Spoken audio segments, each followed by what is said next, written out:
Morning, morning, morning. How you doing?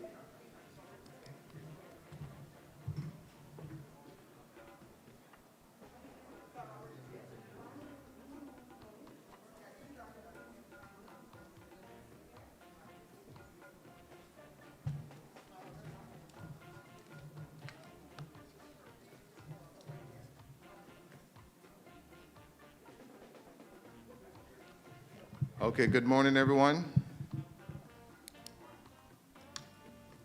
Thank you for joining us.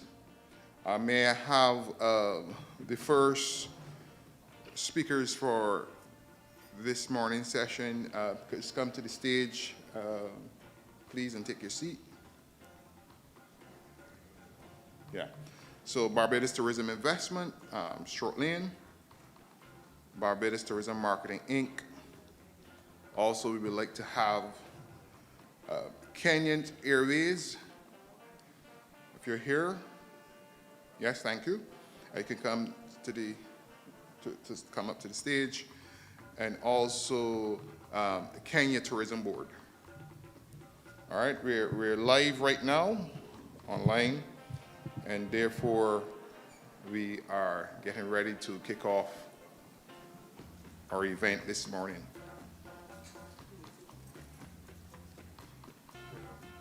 Yes, thank you.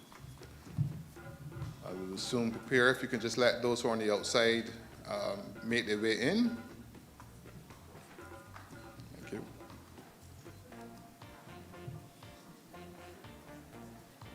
All right, so those, thank you very much. So let us stand for the playing of the national anthems of both nations, Barbados and Kenya, for day 2 of the Safari Ocean Barbados-Kenya Business Alliance. And we had a fantastic day yesterday. Yesterday was phenomenal. I believe we are in the process of getting ready to shift from leads to deals. And some significant business deals should be coming out of yesterday's event. And we look forward to more of them being formed out and framed out today. So once we're ready, let's get the national anthem. Okay, thanks. Good.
Thank you very much, ladies and gentlemen. You may be seated. And I want to say a welcome to all this morning. Welcome to all this morning, and we're looking forward to an exciting morning. Just a few changes to the program. We'll be walking it through. One of the things is that we know our delegation has to move out at 12:30. They have a meeting with the president of Kenya at 12:30, so we're going to just compress our presentations to the maximum of 10 minutes, because we have a lot to squeeze in this morning. So we really want to make sure that we are to time. The other thing that we want to also underscore is the importance of the protocols. So we have ample space this morning, so you can feel free to sit 6 feet apart. And also, please note that all masks must be worn at all times. There's a hand sanitizer over there by both doors. As you come in and as you go out to the forum, please sanitize as well. Okay, so we really want to encourage everyone to practice the best biosafety rules that we can to keep each other and our families safe at this particular point in time. Okay, so now we want to just introduce our speakers for this morning. We have the Barbados Tourism Investment Inc. Stuart Lane. He will be our first speaker, and then he will be followed by the Barbados Tourism Marketing presenter, Mr. Robert Chase, and followed by the Kenyan Tourism Board, Alan Njigiru Mobete. I can ask my colleague if you can come up and help me pronounce these Kenyan names here. I'm doing a good job. Can you come and help me pronounce them so that those who are online can have a very good pronunciation of the names this morning? You want for the first session? Yeah. You want me to announce up to him? This name here. Okay, thank you. Thanks my colleague Mark for this, and welcome the Kenyan team and the Barbadian team for the business forum. This is the second day. I'm sorry, I'll take 1 minute to say what I have to say. That was told to just clarify the Kenyan names. My colleague has said it very rightfully. We have another event at 12:30, so let us be very punctual and very succinct in our presentations. For the Kenyan teams in the presentation this time, we have the Kenya Tourism Board, Alan Joroke Mbuthia, who is on the podium already. And then we have Kenya Airways, Tik Muriangi, and then later on we shall have Kenya Electricity Generating Company, John Mudani. I think that is the schedule up to coffee break. I think we shall announce more after that. Thank you. Thank you, brother. Yeah, so thank you, and we can now invite Mr. Stuart Lane to begin his discussion. Thank you. Yeah. So you can just sit where you are. Yeah.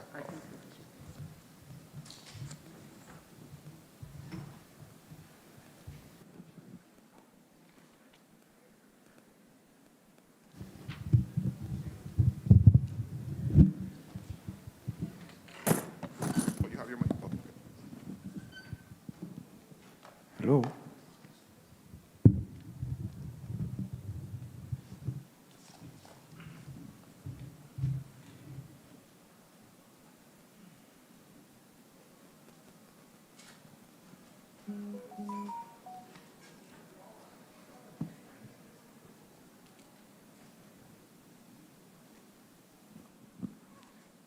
Good morning and welcome to Barbados. This morning, my name is Stuart Lane. I'm the CEO of the Barbados Tourism Investment Inc. And this morning, I've been given 10 minutes. I just want to give an overview as to what we do and to start a conversation. As I said to my colleague, Alan, this is just the beginning of a conversation we're planning to have, so we see how both Kenya and Barbados can benefit from an ongoing relationship. So with that, I'm just asking for the presentation now to be fully loaded so we can go into it.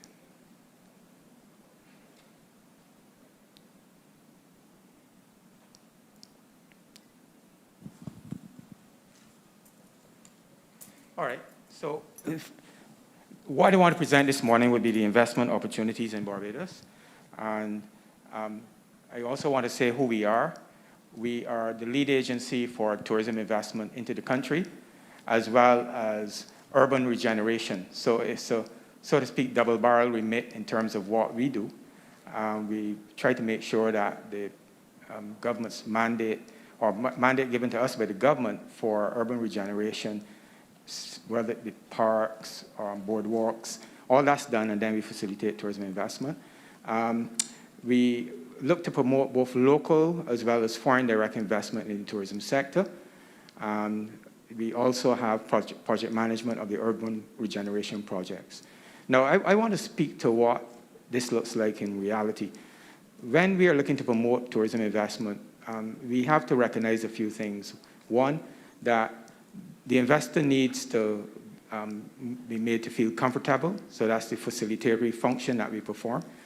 And we are there to help you with making sure you get your inputs. We are there to help you with data that you may need and information in terms of our GNP, GDP, whatever you need. But also, we assist you with getting your permits and everything that you would need to make the investment possible. There's also an element of aftercare service, and by that we mean we're not going to just, help you to get here, but we want you to stay, so we're going to help you with everything that you need well after the investment has been made. Just a bit of background, we have over, and this is up to 2019, we had about 1.3 million visitors, split almost evenly between cruise and long stay. And we do expect to return to that level of activity post-pandemic. The pandemic period has lasted a little longer than projected, but we do know that there's great pent-up demand for this country, and we're looking to exploit that. These are just some of the basic economic indicators as to what the tourism sector means for us in terms of our exports. Tourism is the largest service export we have, and that's converting it to US, that's over $1 billion in exports. And to put it in context, we are 280,000 people on a 166 square miles, so it means a lot to us in terms of billions of dollars in exports. And then this is also an indicator of how we perform. We have, and this is the Smith Travel Research document, taken from that document, so it is a very credible document. And it shows ADRs, or average daily rates, around 307 US, and occupancy trending around 70%. Again, I want to stress that this was pre the pandemic, so we're talking 2019, but we do expect to go back to this level of activity in another year or so. And another set of indicators here showing that all areas trended up from supply to demand. Well, we just spoke of ADR, but also revenue per available room. They were all very positive back in 2019.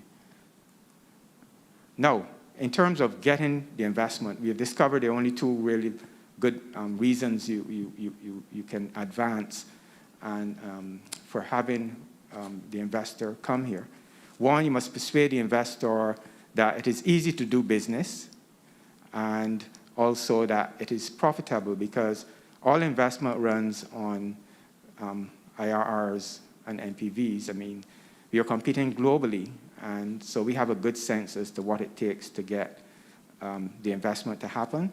And we use incentives as just about every other country on the face of the earth.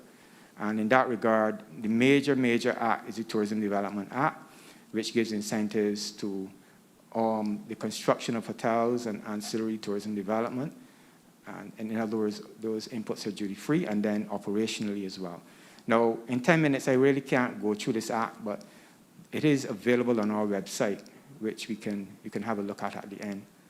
And then just back here, the island, from the north to the south, to the east to the west, we have investment opportunities, again, can be seen on our website. But today I thought it would be useful to focus on something that you can see even from the lobby of this hotel. It's the Carlisle Bay area. And it literally is outside of this door. If you leave this room, you walk outside, you can see Carlisle Bay. And it goes from here all the way to Bridgetown. And on our website, you can also find all of the opportunities there. And all these opportunities that you will see now and you will find on our website have outline planning approval. By that I mean they're already approved for hotel development. It would be a matter of, if you're interested, you work with us, we'll work with you and help you to transition from outline plan approval to absolute plan approval and then execution. Needham's Point, right in this area, outside of this door, literally, is an area that we're looking for a possible additional 1,500 rooms. And it goes from this area here in Needham's all the way over. So I'm not going to try to go through each one of these, but again, details are available on our website. So this is just to whet your appetite in terms of what we're looking to achieve between now and the year 2028. Gemmett's Lane, just down the street from here as well. We could have possibly a medical facility, 350 rooms. The site is large enough to accommodate that. And again, outline plan approval has been given for it. So this is Gemmett's Lane. And then Pierhead. Now, Pierhead is in Bridgetown. And we have already had movement in this area for a couple of the projects where we have one, the Hyatt, that should start later this year. And there are other possible projects there as well, but there are still opportunities for these sites if there's an interest in that development. Again, these are placeholders in terms of the structures, so it doesn't have to look exactly like what you're seeing here, but it gives an indication as to what the planners would approve, because, as I said, this actually went to our town planning department. What you would notice with us is that we try to bring you spade-ready projects. So we're not going to bring you projects that we are hoping that we could execute. We're bringing you projects that we know we can execute because they've already had the benefit of the planning approval process at the outline planning stage. Now this one is Hyatt, and this is spoken for. We are hoping to have a start to this by the end of this year, and it's a private sector-led project. Now, I also want to say that there are opportunities where we, as BTI, would work with you, private sector, or agencies of governments or foreign investors, where it may have to be some sort of joint venture arrangement. I'm currently working on something like that right now, so it's not outside of my or remit to work with you. And then Hink Street, we're now deep into Bridgetown because this bay goes from here at Hilton all the way around, wraps around into Bridgetown. So this is a Bridgetown location, again, all ready for development.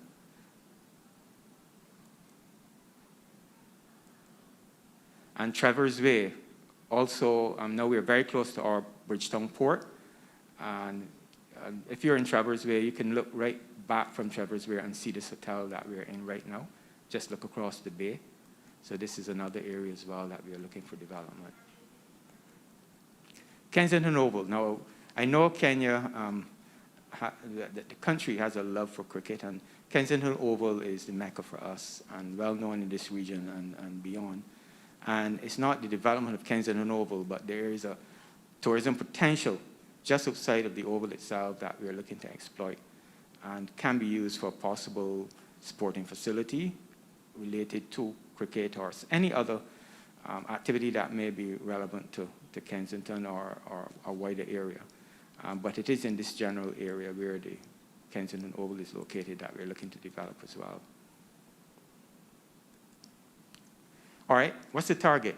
$2 billion in investment through to 2028, an additional 3,450 rooms, mix of EP and all-inclusive, European plan and all-inclusive hotels, and mainly new room, injection of a further 1.3 billion Barbados through visitor spend. So at the end of that period, this is what we expect. Business and entertainment capital of the region, the 3,400 new rooms, and the increase in tourism spend to about US $600 million, increase in employment to 6,000 persons directly, and because of the multiplier effect, about 18,000 jobs overall. Where that leaves us, full employment. We're open for business. This is my contact information at the bottom. And of course, I'm open for questions as well. And I want to thank you. I hope I stayed within the footprint of 10 minutes, but I did my best with it.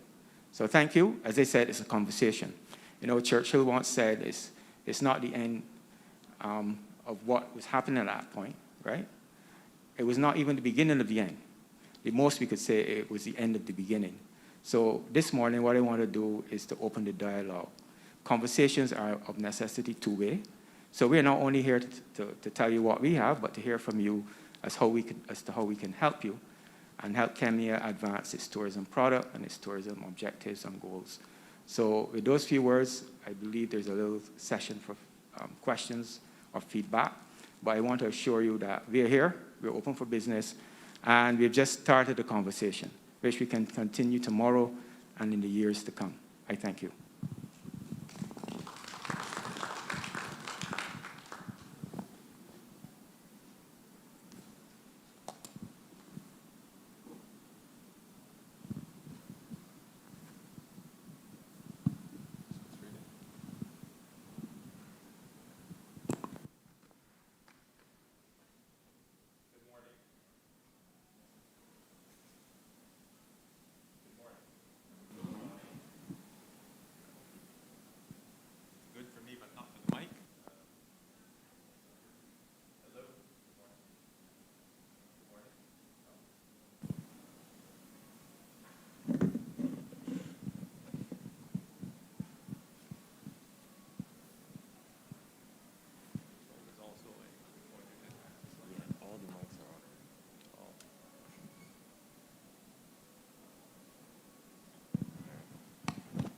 Good morning.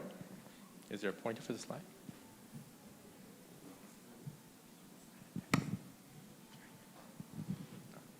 Not protocol compliant.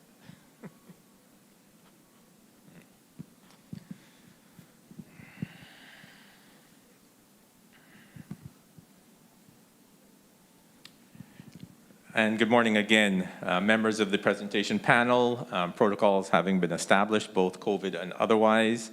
Ladies and gentlemen, my name is Robert Chase, and I'm the Director of Marketing for Barbados Tourism Marketing, Inc., or the BTMI. It is a pleasure to be here this morning, and BTMI has its headquarters in Barbados, but we have a number of offices across the globe, including New York, Toronto, London, Brussels, and we're also supported by our consular offices in a number of locations, including support from the head of mission to the Republic of Kenya, Mr. Alex MacDonald.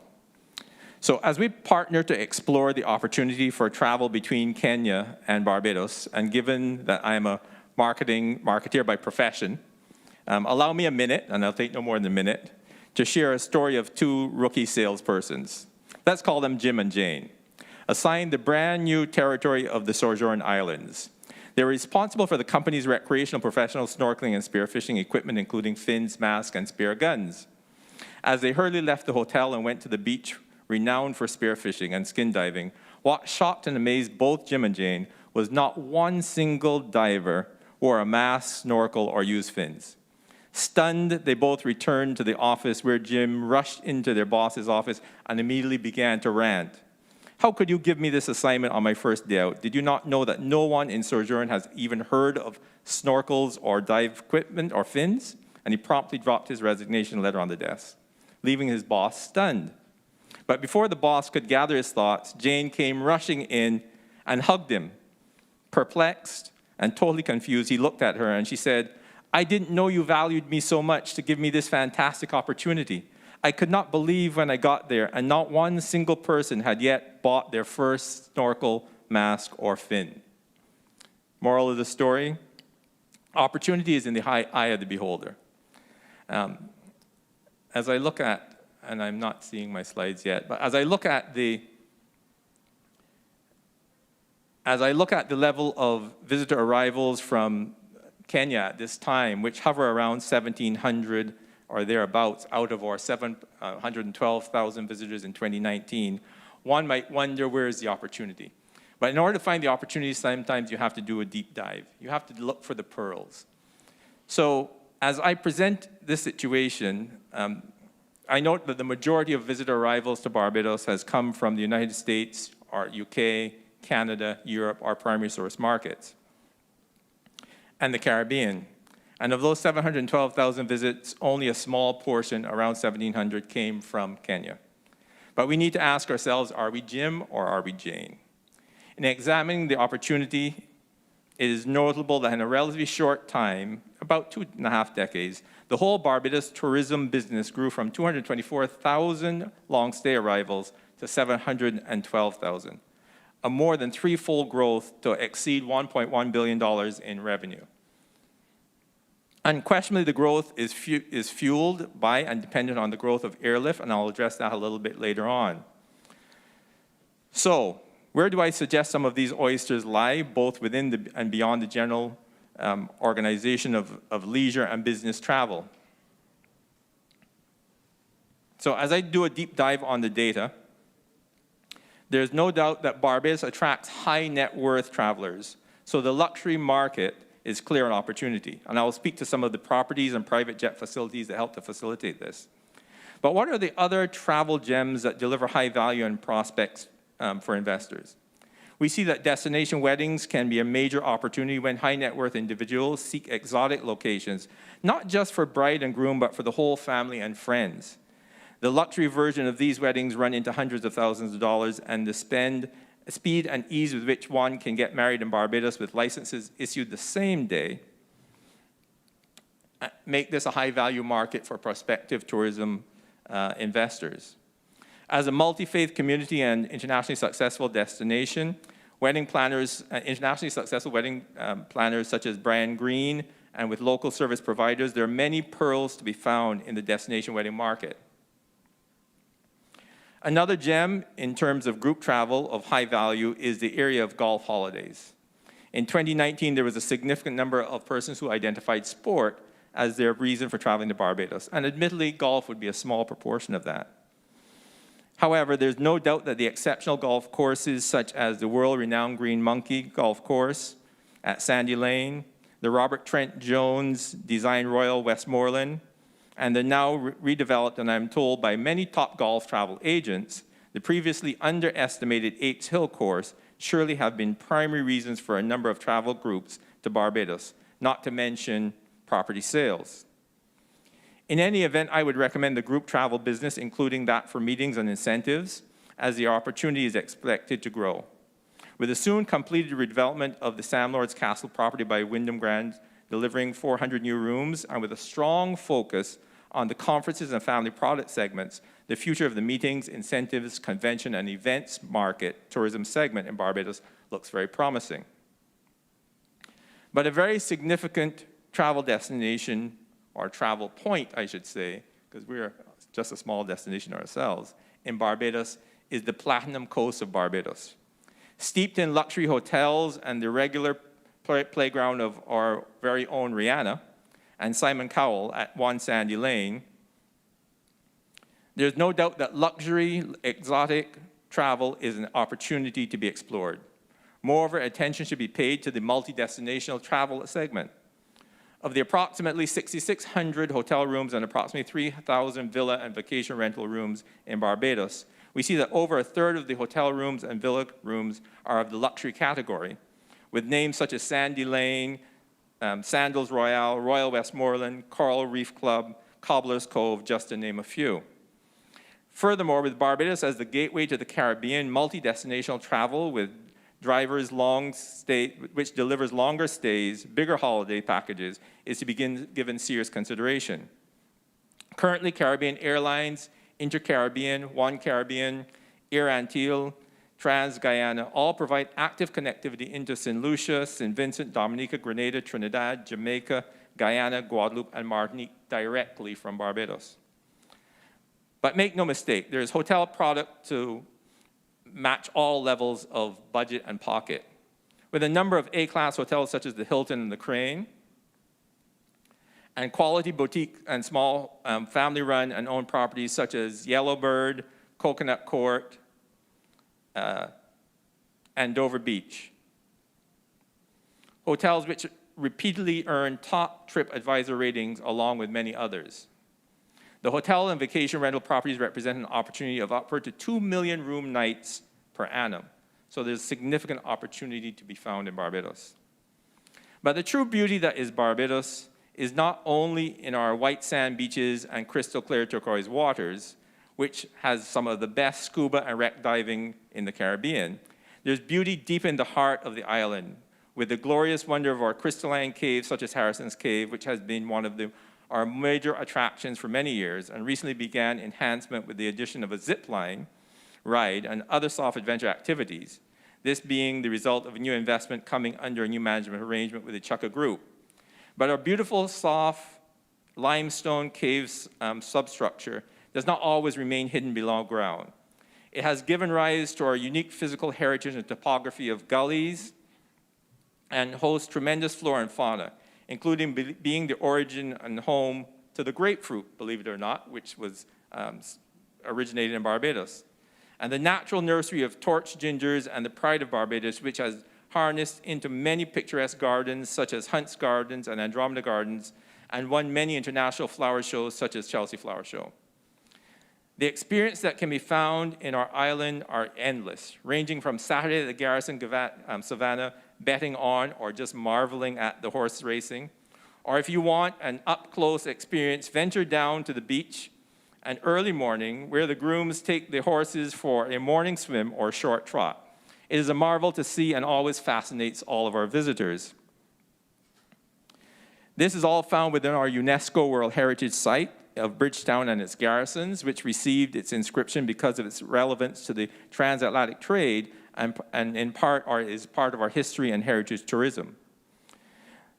This World Heritage Site includes George Washington House, the only place outside of the Americas that George Washington lived, and as well as the tunnels beneath that were used as a possible evacuation point for troops during the 1800s. But the real pearl which brings back visitors time and time again is our people. It is the close-up and in-person interaction with warm, friendly Bajans that make these experiences special. It is the number one reason we keep hearing from visitors for their return, and hence for our high, sometimes quoted as much as high as 40% repeat visitation rate. I know the travel trade loves a repeat visitor and that you don't have to sell over and over again. In Barbados, we have an easy appreciation of this life that the Almighty has bestowed on us, and therefore we are quick and easy to share it with others. But we're fiercely proud of our island home and what we have done to make it warm and welcoming. So don't believe that we cede control through private beaches or things like that. And you should be pleased that we don't, because it is that opportunity to be on the beach with other Bajans that will probably lead to your chance to have a game of beach cricket with the boys, or end up being invited home for some good old local food, maybe some breadfruit and cuckoo, or a game of dominoes, or maybe even worry. This is the primary differentiating factor for Barbados, as we are not a keep-you-behind-the-gates resort-only destination. We encourage our visitors to resort their priorities and seek an island-inclusive experience rather than just an all-inclusive holiday. This deepens the visitor's love of our island and surely contributes to the high repeat visitation. But just as importantly, we believe it also deepens the opportunity for economic exchange.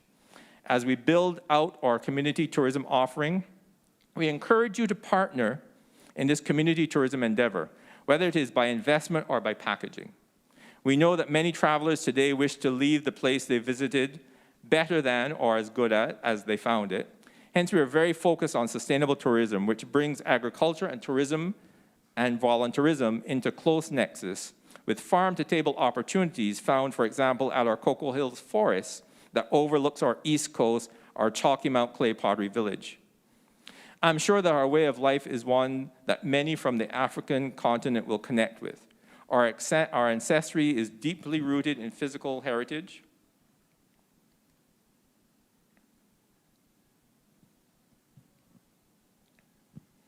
and physical linkages.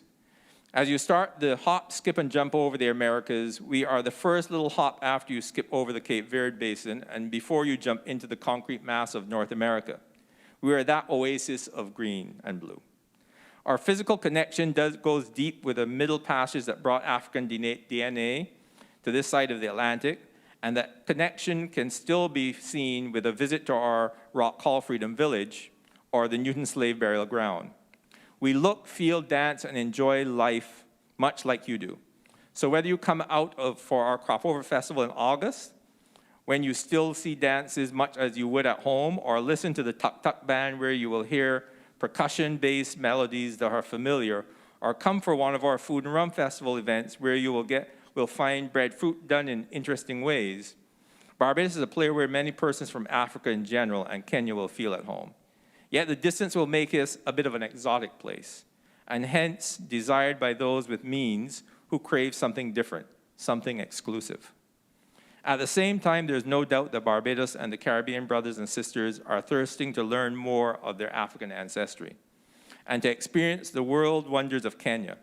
After all, we know it's important to fill the plane in both directions. With Kenya's population of over 53 million, there's no doubt that market alone is large enough to tap into the various niches that I have highlighted, such as luxury travel, destination weddings, golf holidays, and the meetings and incentive travel. But as we look to the full growth potential, we see that the physical connectivity that emerges from the reach offered across Africa through Kenyan airlines will see market growth from both the east coast and west coast of Africa and South Africa. So let me take a look at that connectivity.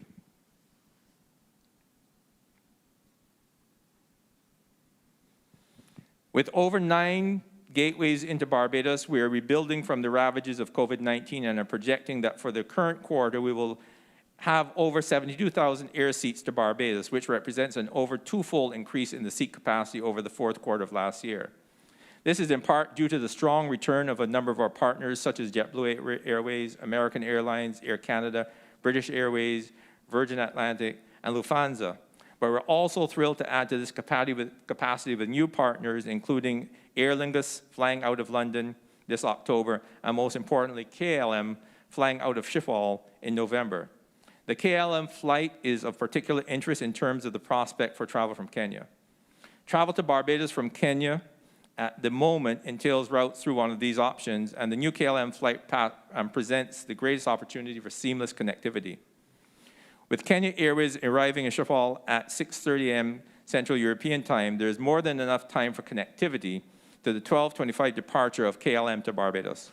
Connectivity via London and Frankfurt, and also over New York, Toronto, is also possible.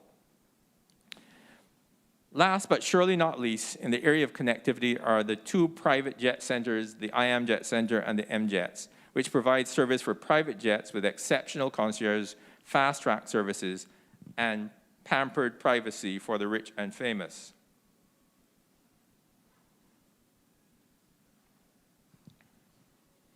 So what is the way forward? We believe it is one of collaboration, and the BTMI is here to play our part, to open the way to on-island partners to create offers or acquire room stock and experience packages, to help plot the way to establishing direct flights, to work with you and Kenya-based tour operators and travel agents to provide insights as to greatest opportunities, to open the opportunity to build a business for the future.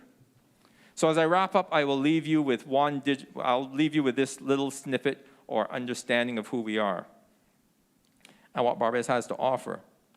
So whether you're coming here as a long-stay visitor, a cruise ship and transit visitor, or truly those who understand that Barbados is home away from home, I'll let you know that in addition, we also have the Welcome Stamp program, which had over 2,900 applicants over the last year, where persons are given a 12-month visa to come and live in Barbados. So we really, truly seek to make you family and find your way here to be home away from home. Thank you for your time and for your attention.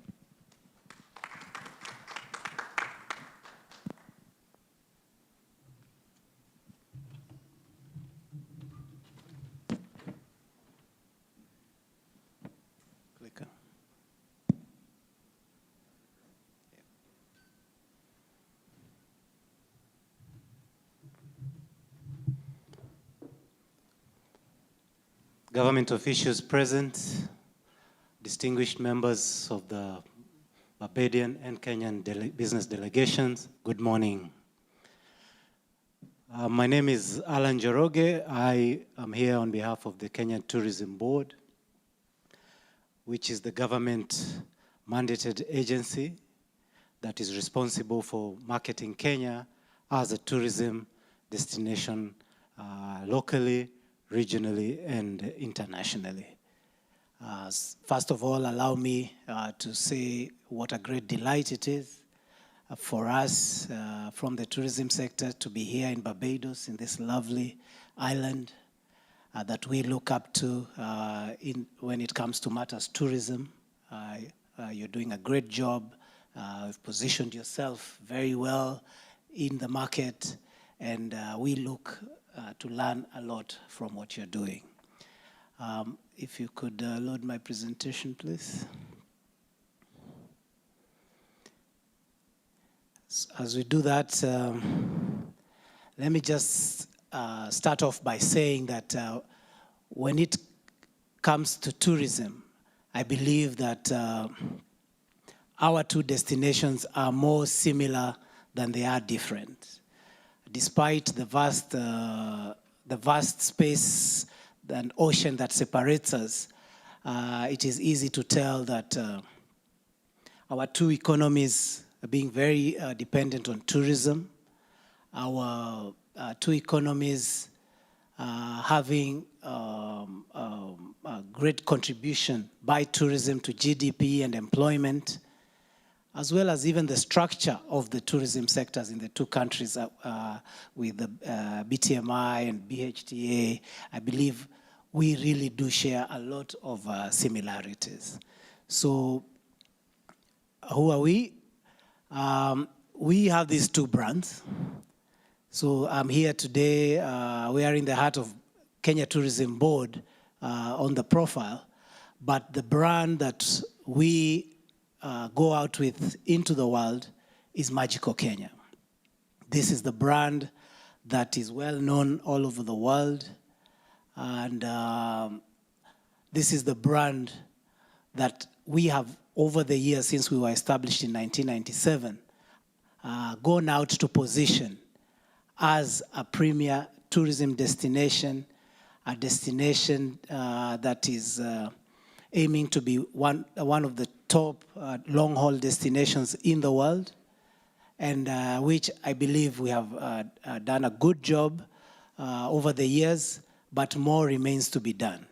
And that's one of the reasons we are here as well today, to continue to take learnings from others who are doing what we are doing and doing it well, such as the country of Barbados. So as I said earlier, we are a fully government-owned state agency. However, we do have representation from the private sector on our boards, just to be able to bring in that industry insight and experience into the marketing of Kenya as a tourism destination. So this, to most people, when they think of Kenya, is this image that springs to mind. The great wildebeest migration that happens during our traditional high season in the months of June all the way to October. And this, I must say, all over the world is the first image, even to those who may know very little about Kenya. Somehow, this image is imprinted into their minds. And the reason for this is that this is a phenomenon that only happens within the greater Mara Serengeti ecosystem, and it is a site that one aims to see with their own eyes at least once in their lifetime. And many do come many times, some actually doing it, making it an annual visit. But over and above that, we are also the land that has produced some of the luminaries all over the world. Kipchoge, as we all know, Eliud Kipchoge is the only man in the history of mankind to ever run the marathon under 2 hours. Professor Wangari Maathai, and a Nobel laureate from Kenya, as well as Lupita Nyong'o, an Oscar winner with, in Hollywood with 12 Years a Slave. So this is a country that over and above the tourism product, we also have many other attributes that open the path for us as we go out marketing Kenya. Not only the tourism, but also our people who are out there doing great things. Just as Barbados also has UNESCO World Heritage Sites, we are privileged to host a total of 7 listed UNESCO heritage sites, Lamu, the historical port city of Lamu, as well as Fort Jesus in the city of Mombasa being some of them, and 5 others as well. Of course, Barbados being the home of rum, we also we also pride ourselves in being the cradle of mankind. Kenya actually has over 100 very rich prehistoric history, stretching over 100 million years back, and some of the famous archaeological finds in Kenya, including the Turkana Boy, were found in some of these places that you can see they have called before. And so when we say we're welcome home when you come to Kenya, we really do mean welcome home. From the tourism perspective, that's, as I said, is a key revenue earner for us. In 2019, at 1.47 billion US. Going on to employment, it is one of the key employers in the Kenyan economy, with just about 1 million people employed, and contributing 9.3% to total GDP.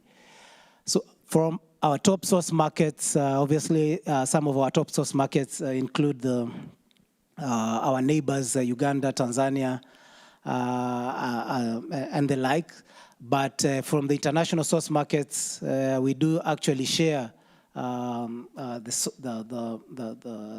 source markets with Barbados, as our 2 principals did say, touch on yesterday, that US, UK, which comprise your key source markets, are also our key source markets. And indeed, we have a duty to see what areas of collaboration we can have around that. But over and above that, we also have very strong arrivals from India and China, which we call our emerging markets, and that way we are a bit fortified from shocks and stresses that may come in any of the markets.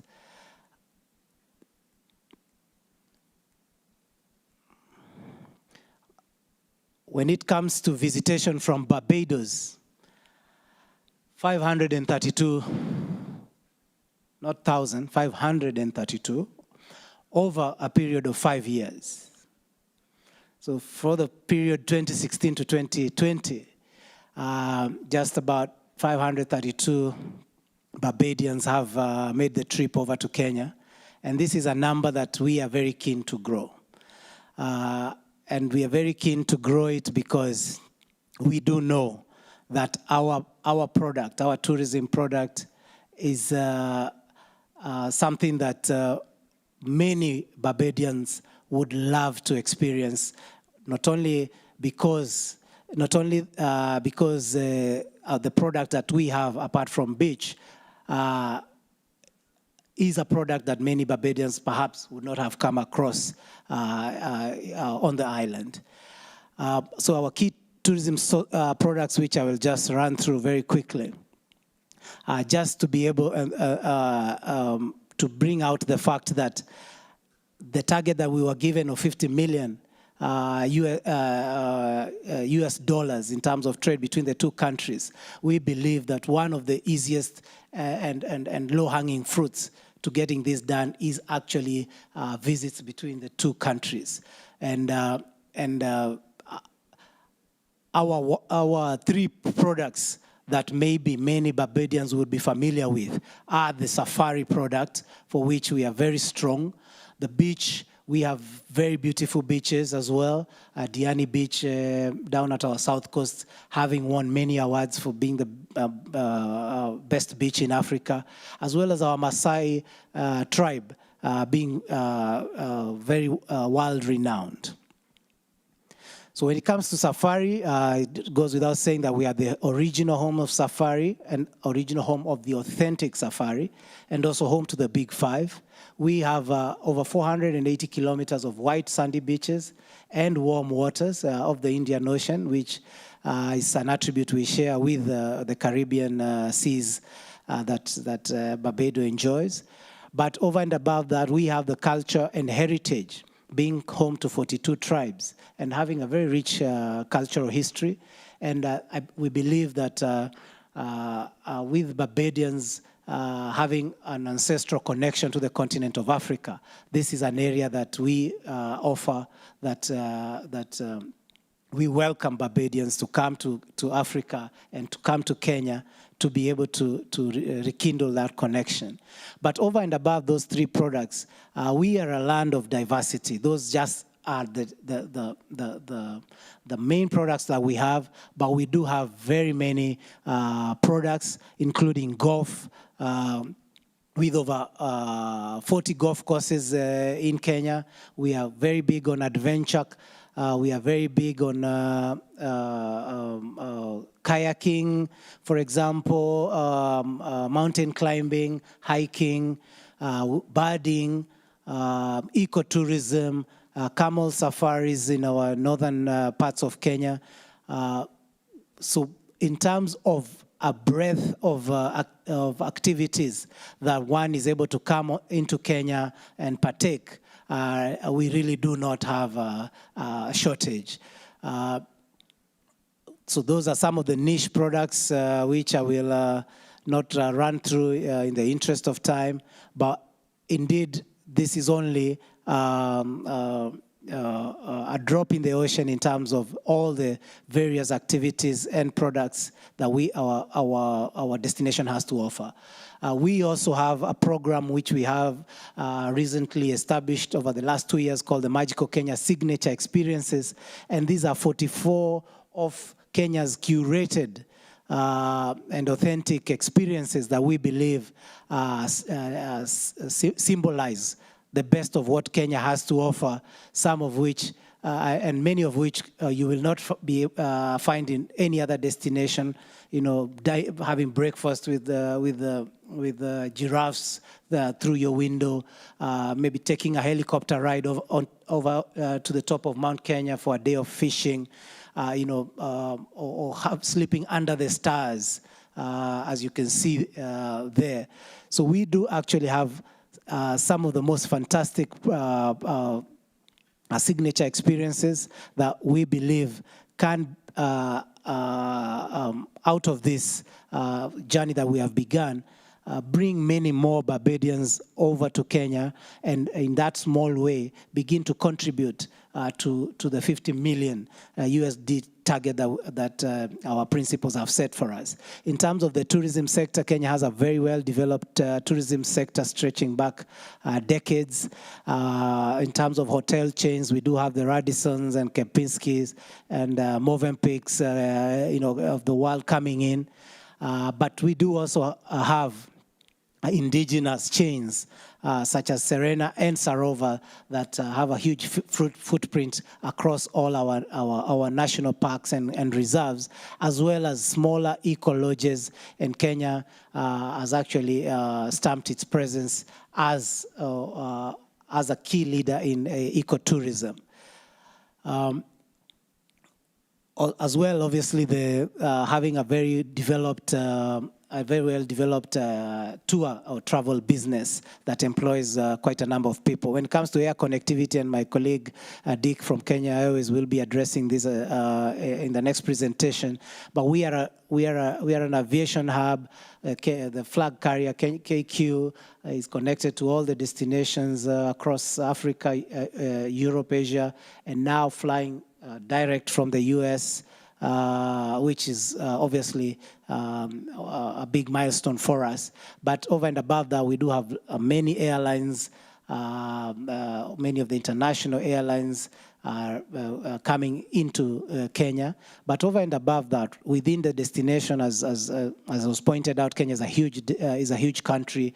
We do have a very good network of domestic airlines that are able to connect visitors across the entire country. When it comes to conservation, Kenya is a leader in conservation. When it comes to sea turtles, which I noted that Barbados is quite big on as well. Just on Carlisle Beach, I believe I saw sea turtle conservation messaging. But also in terms of rhinos and elephants. And in this area of sustainability, actually 8% of Kenya's total land mass is under our wildlife agency, and as well as wildlife conservancies. And we have a strong national policy on conservation. So I'll just quickly go on to the areas that exist for us as a tourism sector. We obviously, as a tourism board, we are mandated with marketing the destination, but we do have other government agencies that would mirror what the investment arm of the Barbados agency offers. And we look forward to offering an opportunity to connect them and explore linkages in that area. But some of the quick linkages that we see in terms of shared learnings in hospitality training, we do have opportunities there to share and explore capacity building. In the area of cruise tourism, Kenya is a nascent market when it comes to cruise tourism. Barbados is far much more developed than us in that area, and we would be very much looking forward to looking at marketing strategies and shared learnings. When it comes to the beach product, whilst our safari product is indeed quite developed, the beach product, we believe, has many areas where there's room for coastal transformation, and we did develop a strategy in this respect, and we are looking forward to implementing that. But we see that the Barbadian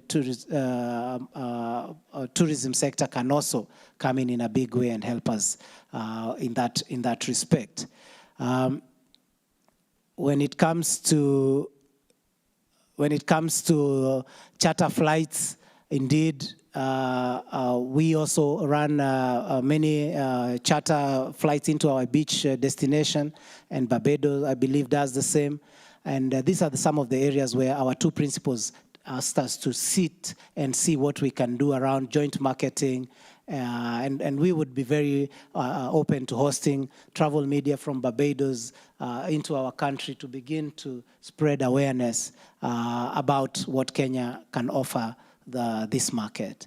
And lastly, on the issue of investments in the area of tourism, we believe that indeed, although we are currently doing 2 million international tourist arrivals per year, our targets are much higher than that. And being that our safari product is not well suited for huge numbers because of conservation and sustainability issues, we do believe that the Kenyan coast is where we can increase numbers, and there's opportunity for bringing in, investing in hotels, especially international chain and big names, as well as recreation facilities such as waterfronts, boardwalks, and the like. In the area of renewable energy, which came out very strongly yesterday, one of the top, the major cost of doing business for Kenyan hotels is energy, is power.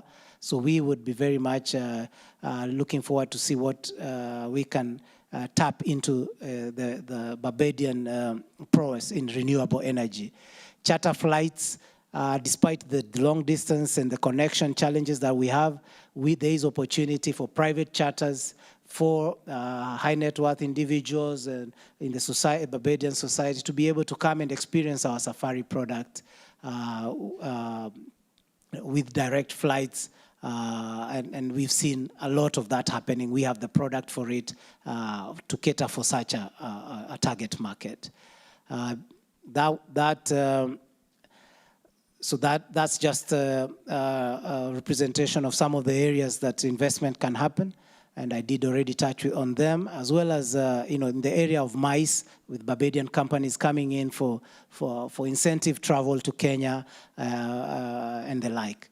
So we are open to listen to you. Our contacts are there. So please do come visit us. And we want to thank you and welcome to Magical Kenya. Asante.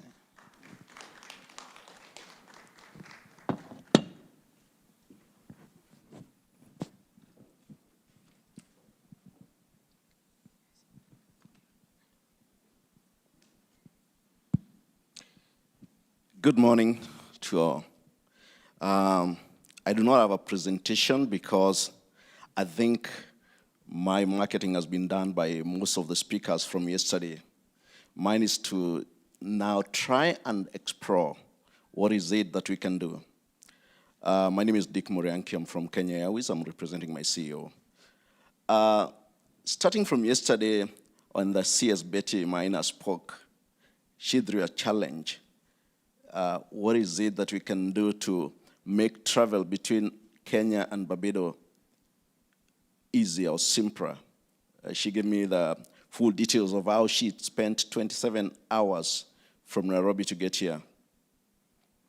Most of other speakers also talked about how difficult it is to connect Barbados to Africa and to Kenya, to be specific. And I thought, maybe we are talking of possibility of building an air corridor, an air bridge between the Caribbean and Africa, the motherland. And from my interaction and discussion with a number of people yesterday, it became very clear that there is a need. Why? Because the options that are there, one, in addition to being long distances, time coverage, there is also the visa complications. We had a number of people in our delegations who really could not travel because of that visa complications. You couldn't get the visa to US on time, the visa to Europe on time, which makes, connection between, Barbados or the Caribbean in general to the motherland very difficult. Therefore, from a Kenya Airways point of view, I think I've listened, I've heard, and to me, it's clear that this is an opportunity. I like what my brother said there, that, the story you gave about the two people who went to sell. That was quite excellent because, yes, we can talk about the number. Ellen has talked about 500 and something over a period of 4 years. That could be the guy who saw those guys were not using the equipment. But I see opportunity. We need to build a bridge and the air bridge. What I can say is the foundation has been laid by the business community. The business interactions that have started, the connections that are there would need to be facilitated by an infrastructure which makes it easy to do business. There's now the issue of tourism, and this is really going to be the backbone of any kind of air bridge that we do, because we have to grow the critical numbers to make it economical to have a flight from Africa into the Caribbean and back.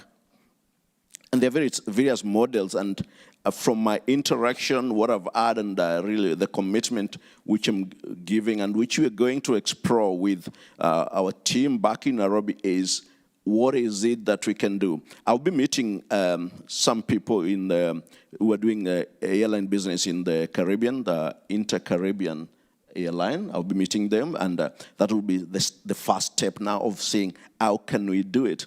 We're looking at the airline model changing from where is we do it alone to a collaborative kind of doing business. Where do we have an handshake between one airline and the other and serve the traveling community in an efficient and reliable manner?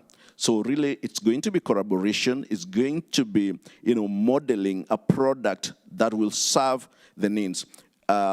Yesterday, great strides were made, signing the bilateral air service agreement. That's the foundation on which we're going to build on, and the business connections which are coming.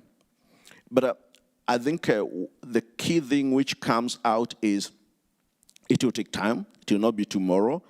It may take a model different from what we are used to. Yes, we have aircraft that can fly direct from Kenya to Barbados. And I talked to my colleague, the captain who brought His Excellency the President, and he showed me, oh, actually it's going to be shorter than what we did. It could be 12 and 30 minutes from Nairobi to here. But can that make a business sense to come direct? Would we have the critical mass to make it economical? So we'll have to challenge those models, calibrate and get a model that supports business and also supports the desires. Listening, there are a lot of needs. There's a business need, there's the trade and commerce that underlines, the demand and the desire for that connectivity. There's the cultural need, which is so strong. I remember when the governor of the Central Bank of Kenya was speaking, he said, let's talk about our brotherhood, brothers and sisters. There is that connection which calls for it, and is very critical in aviation to have that, visiting friends and family as an aspect of our tourism and travel. So there is the demand, there is the potential. Let me say there is the potential for building that air bridge. The model is the one which you're going to calibrate. And my commitment, which I'm giving to our colleague from the tourism and even from the businesses, we have had the desire. We'll go and get a technical team to come and work with the partners that I'll meet so that we quickly move and establish how this bridge is going to be built, to connect the Caribbean. And when I'm looking at it, I know we're talking about Barbados, but I see Barbados as being the hub for the Caribbean, where we are seeing the connection. And then Kenya being now this, launch point for the Caribbean's connection with the motherland in Africa. The good thing is that Kenya always serves Africa very well with numerous flights to major African destinations, some of them daily, some of them even 3 times per day. So that is something which is happening. And the other thing which we are doing as Kenya Airways is we've realized cooperation is the way to go. And now we have linkages with airline in South African airline. We have a memorandum of cooperation, which we are working on how we can connect our networks together to serve our customers better. We are already working with an airline in Congo, Congo Airways, and we're looking further to the west of Africa to get another airline so that we can work together, and that will give an experience to the visitor who uses our airline to be able to, travel across Africa and to many destinations in Africa in a very smooth way. So we have had, and the foundations have been laid of what needs to be done. I think, to me, this was a very excellent visit to hear that there is demand, there is potential, and what we're going to do is to get, teams to work on how it will be done. I'm also a victim of the same. I'm experiencing challenges with my visa going back through America just because of their, various conditions. I was in South Africa. I realized that if you've been to South Africa, you're not allowed into U.S. until you've been, within the 14 days, Well, it's maybe good I may stay in Caribbean for longer, but but you see, these are the challenges, and I know the people in business, this inconvenience, you don't want them. You want to travel when you want to travel, and in a simple way. So really, from a Kenya's point of view, excited with this. A few years, 2-3 years ago, we started our flights to New York. And they're doing well, although they, with the COVID, whatever happened. But I think this is an entry into this other part of Americas, which we seek and look to grow. So for me, brothers and sisters from Barbados, what I commit is we're excited about the prospect. Exactly when I go back, we will be setting up a technical team which will come to do the details. It will be led from our New York office. It's nearer and it's easier to come down here. But we'll be connecting with them, and we'll come and work with you, the tourism board, and other people, and even the airlines which we're meeting, and see how do we build this air connection, air bridge between the Caribbean and motherland Africa. I'm very excited, and thank you so much, guys, for making my work easy. I said I would not make my presentation. I'm not telling Kenya Airways you want service, and I've had you. We are going to work on it. Thank you so much.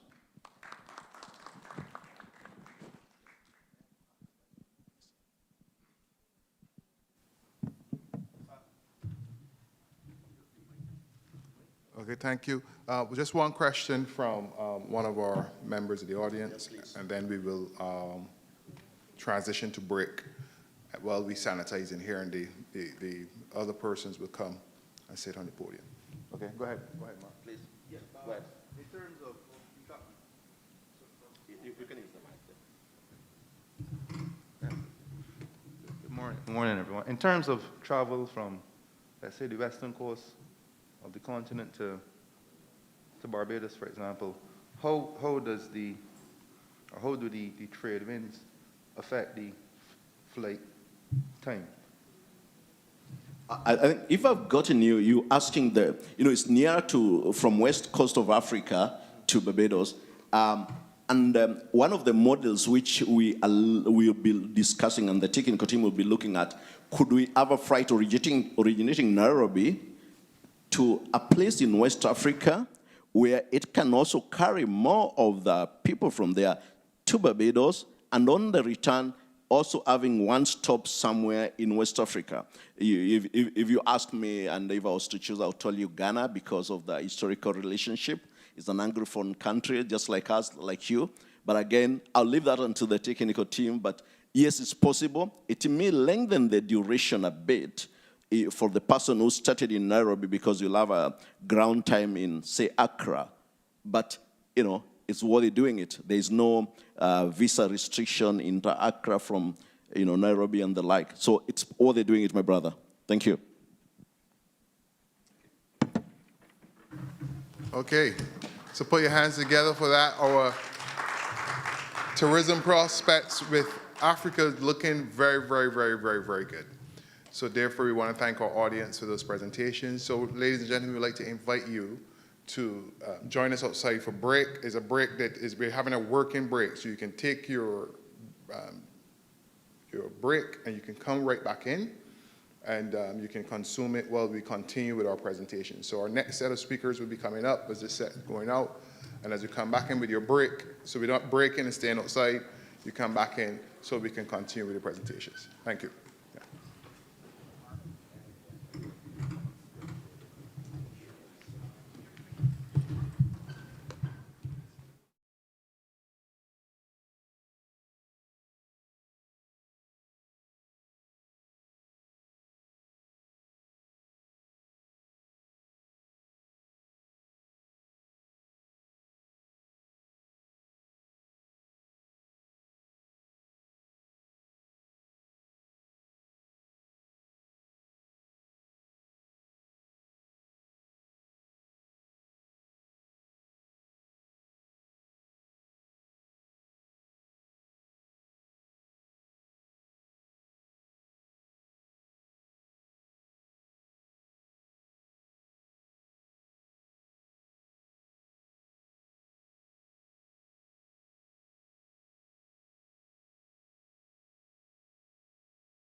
Yes, thank you. Okay. Is it okay?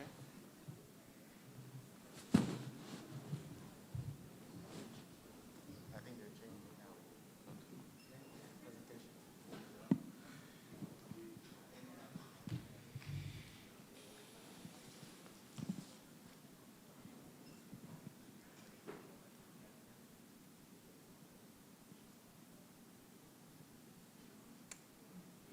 Yes, we are not between minds. We are just adjusting to make sure that we can meet the President of Kenya's request for his team to have a brief meeting with him a little earlier than we had scheduled for. Okay? Okay, thank you so much.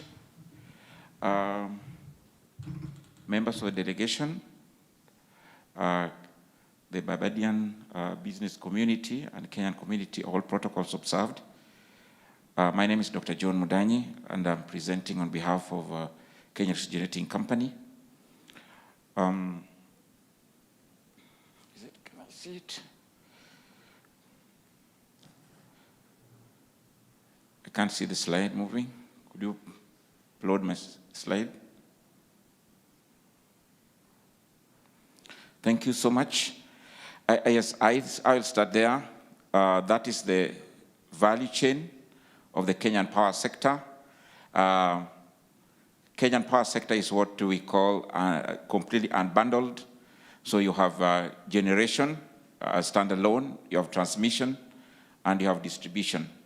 And Kenya Refrigerating Company is part of the generation together with independent power producers. As you can see, the electricity sector, we have an installed capacity of 2,840 megawatts. We produce around 12,000 gigawatt hours per year, and 8% is thermal or fossil, and 92% is renewable energy. We have a 75% penetration in the country, access to power, and we have around 6.9 million connections. Looking at the technology that we use, the main generation technology is geothermal, which has grown significantly. You can look at the graph from 2012. We have really been increasing, and Kenya currently is the 8th largest geothermal producer in the world and the largest in Africa. We are also having hydro and wind, which is also growing, as you can see from the graph. So that is really the sector how it is. There's enabling environment in the country, particularly with the change of law, the New Energy Act 2019, kind of liberalized the energy sector by bringing in opportunities for trade, power trade, and we're working on having an independent system operator that can facilitate auction of power so that you get the best power at the best time. And of course, also the opportunities for net metering, where you can actually generate, be both a producer and a consumer of power at the same time. Now, this is the demand growth, the power demand, electricity demand growth in the country. I just want to draw your attention to March 2020, when the COVID really hit the country. And you can see that from that time up to now, despite the environment we're operating in, the power demand has continued to grow.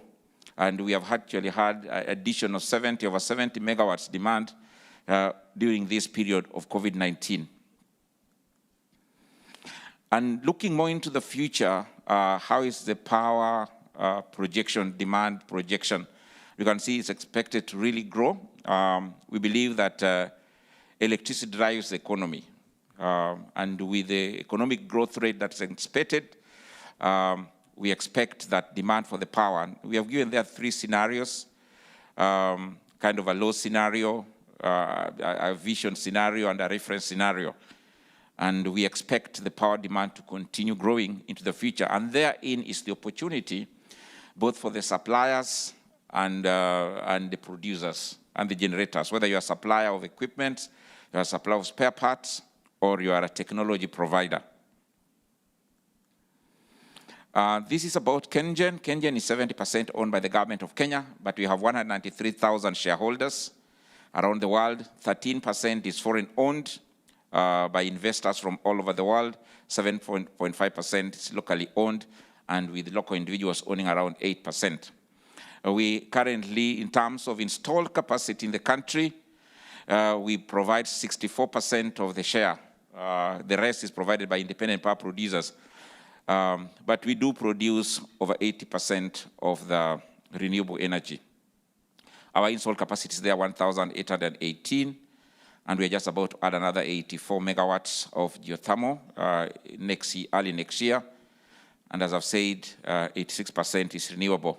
The potential of geothermal in the country is 10,000 megawatts. We have only exploited below 1,000 megawatts. Now, our strategic focus basically increased power generation. That's where we are.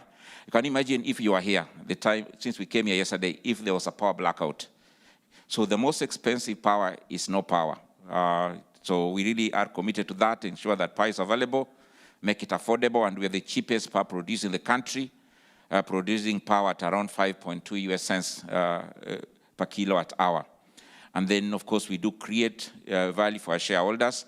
We are, despite being 70% government-owned, we are also a multinational, and we are diversifying into various countries in Africa. And of course, we are looking forward to beginning and initiating good business relationship even in Barbados. This is just an example of the countries where we're involved. We are currently involved in Djibouti, where we are helping them with the geothermal. We have 2 running projects in Ethiopia of that big magnitude, $67 million, $60 million, one project, another around $11 million.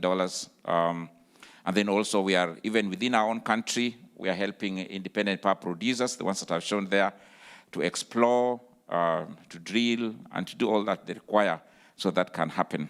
We have, in addition to this, we have worked with other countries. We have worked with Rwanda, we have worked with Sudan, we have worked with other countries in Africa. And we look forward to moving even to this area. This is our geothermal. Of course, it's the flagship because it's reliable, it's renewable, it is sustainable, and you are able to generate at very high level with geothermal. The levelized cost is much lower, it's just lower than 6 US cents per kilowatt hour. And you get 95% availability, 94 to 95% availability.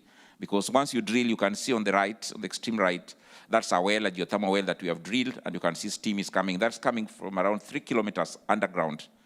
And you can see the kind of steam that is pushing. That's what will go into the turbine and drive the generator and generate power. And once you've drilled it, like you've seen on the left, geothermal reservoir, once you've accessed, it keeps coming. And in the middle there, we have got our rig drilling. This is what we do a lot. We are also very concerned with the environment and the social side of things. And most of our projects are within communities, and we must make them and transform their lives. And of course, we have shown there, on the extreme left, you can see the old house and the new house. That's within community, Maasai community, and that's a Manyata. And you can see what the house, how the Manyata looked before we started the project. This is a geothermal project site. Impacted persons. And you can see all those red roofs are homes that we have built them. We have converted their manyatas into modern houses like the one you have in the middle. And you can see also school, the school they had, and the school on the extreme right is the new school that we built to just change their lives and how they live in that area. So when we put projects, we not only put it for profit, for power, but we also transform and change lives together with ensuring sustainability through environmental conservation and management. That's about financial highlights of KenGen. Our annual turnover is around over $400 million, 4 million Kenya shillings, a billion Kenya shillings, $400 million. We do over $130 million in profit, and we do pay a decent dividend to our shareholders, of which the major shareholder is the government of Kenya. And in this slide, I think is the most interesting slide because it shows all the potential that we have within the power space. And you can see that geothermal, there's potential in the country over 10,000 megawatts. Up to now, we have only exploited below 1,000 megawatts of that.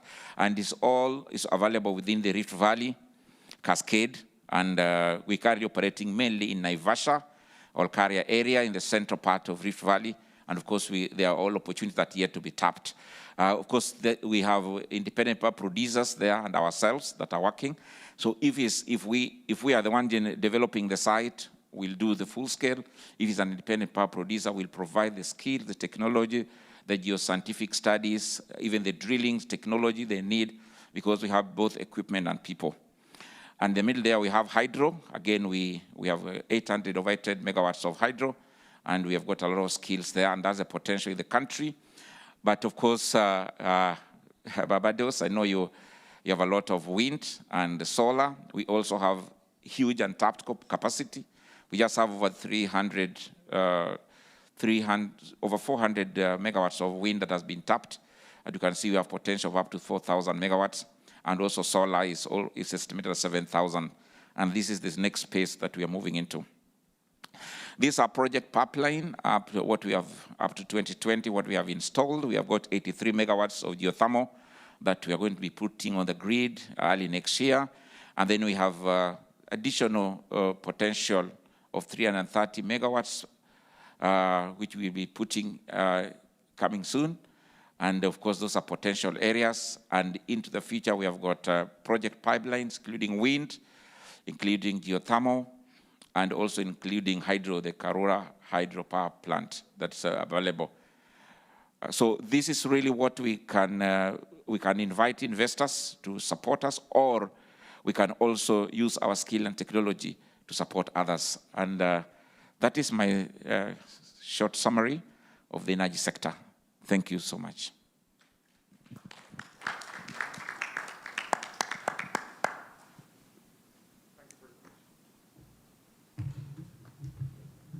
Okay, ladies and gentlemen, what we will do now is we will go to our presenters who are online via Zoom, Barbados Light and Power, which is the parent company with Kenya Generating Company.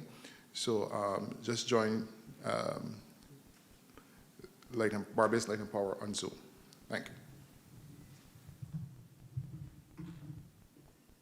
Hello, morning.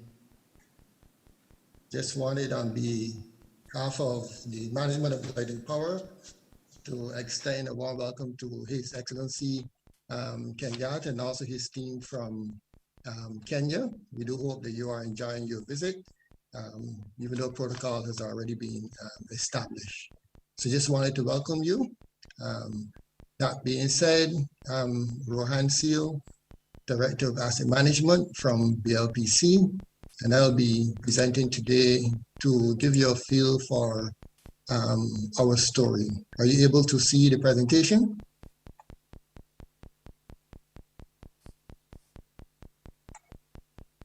Can I get confirmation?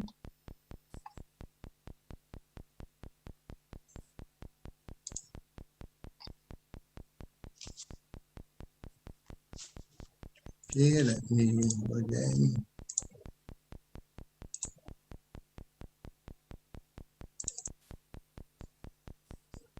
Are you able to see it? Yeah. Okay, there you go.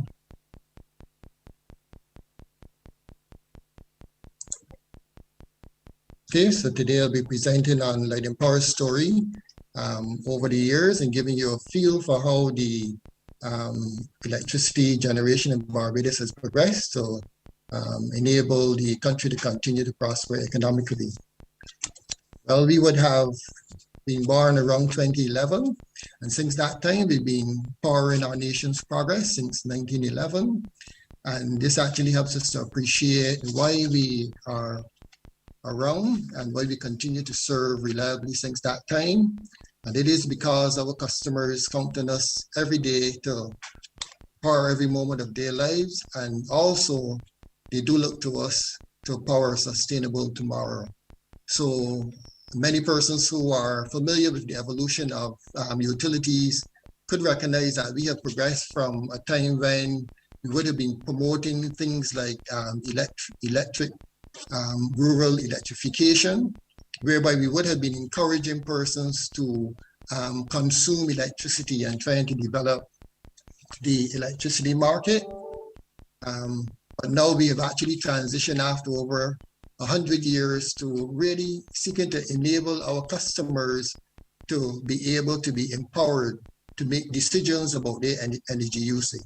So the utility would have transitioned to being able to empower persons to be able to even generate their own electricity.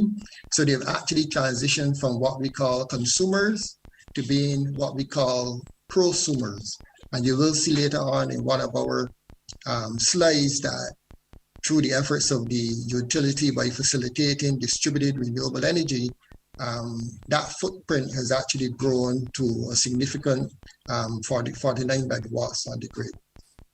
How has the utility been able to leverage or encourage that growth and development? Well, we've been able to do so by focusing on 4 main pillars of strategic priorities, and they focus around health and safety. Of course, we deal in a dangerous product, so we always want to control that product to ensure that our employees are able to deliver a reliable product, but at the same time to return home safely to their families at the end of the day. We also continue to do that by leveraging relationships and also by focusing on customer service excellence and then also our people. In terms of the what, we are able to do so by ensuring that we're able to provide a safe, reliable, and cost-effective electricity service. And of course, as we appreciate the visit by the delegation, we will be continue to look at how we can invest in cleaner electricity generation. The LPC has already started on that path, but certainly as we continue to leverage relationships, we will be able to see how we can further develop our clean energy generation strategies. And then of course, we want to be able to create energy solutions by linking assets, our markets, and also our partners. In other words, one of the things that we're able to do very well, because we're also part of a larger network we're owned by Emir out of Atlantic Canada, we're able to leverage adjacencies and be able to use that for the benefit of our people. And certainly part of this delegation will be aimed at how can we continue to further strengthen and leverage such relationships as we reach a little further across the Atlantic to Africa and look to Kenya at the end of this delegation. As mentioned, in terms of our strategic pillars, these actually support, as you can see there highlighted, they actually support our vision, which is ready to be a customer-oriented energy provider that delivers world-class service and also meets our key stakeholder expectations. And as mentioned, as you can see displayed, we are able to accomplish this by investing in our people, delivering clean energy, and doing so being mindful of reliability and service excellence, and also continue to build a strong relationship with the customer and seeking to continue to evolve that customer experience for our customers. And again, all of this is accomplished being mindful of health and safety, both for our employees and also for the public. So let's discuss, first of all, our focus on safety. One of the strategies that BLPC had in terms of being able to accomplish world-class safety was focused around helping the culture of the organization to appreciate that all injuries, in fact, are preventable. And our focus was on moving that all injury frequency rate down to around 0.5, which is around 6 recordable incidences or so, having that OSHA rate around 0.5 or less. And we are happy to report that year to date, we're around 0.33. So while we had that target for 2020, by 2021, we are in the region of 0.33 year to date. So we will continue to be unrelenting in our commitment to safe work practices, ensuring that both our employees and as we execute on our projects and our mandates within the community to ensure that they also remain safe. And this actually comes from a personal commitment to safety, all of our employees are encouraged to own safety and to be responsible when it comes to safety. Looking at the second aspect, which helps us to appreciate from a customer service point of view, how we're able to leverage this particular aspect of our strategy in order to meet the requirements of our customers. So we actually seek to move from a position of just creating customer satisfaction to one of really creating loyalty within our customer base. So while as we mentioned that we're able to empower our customers to make decisions around their own energy usage and production, we also seek to enable those customers to remain connected to the grid, even though they may have their own distributed RE systems and producing power to the network. They remain connected to the grid based on the strategies that we've employed to be able to compensate our customers, for example, through the FIT program, and also ensuring that they maintain a reliable service. And then what this does, it actually helps our customers to move from a position of not just only loyalty, but it creates what we call evangelism, because we're able to meet some of those unrecognized needs of the customer, and they're able to experience that transformation. In other words, for many years, BLPC has been preparing the grid not just to be a one-way flow of power, but really to be able to transform the grid through technology to be able to facilitate two-way flow of power. And by meeting our customer needs and expectations in that way, we're able to create what we call evangelism. And one of the steps as well that the LPC has taken over the last few years was to have what we call a customer feedback panel. And what that panel does, it helps us to appreciate some of the challenges that our customers may be facing, and also what are some of those new things that they want to be aware of and utility should invest in. And certainly you will see that coming out a little bit later in terms of those behind the meter services and also time of use rates. Our customers will want to be able to leverage those aspects of the grid.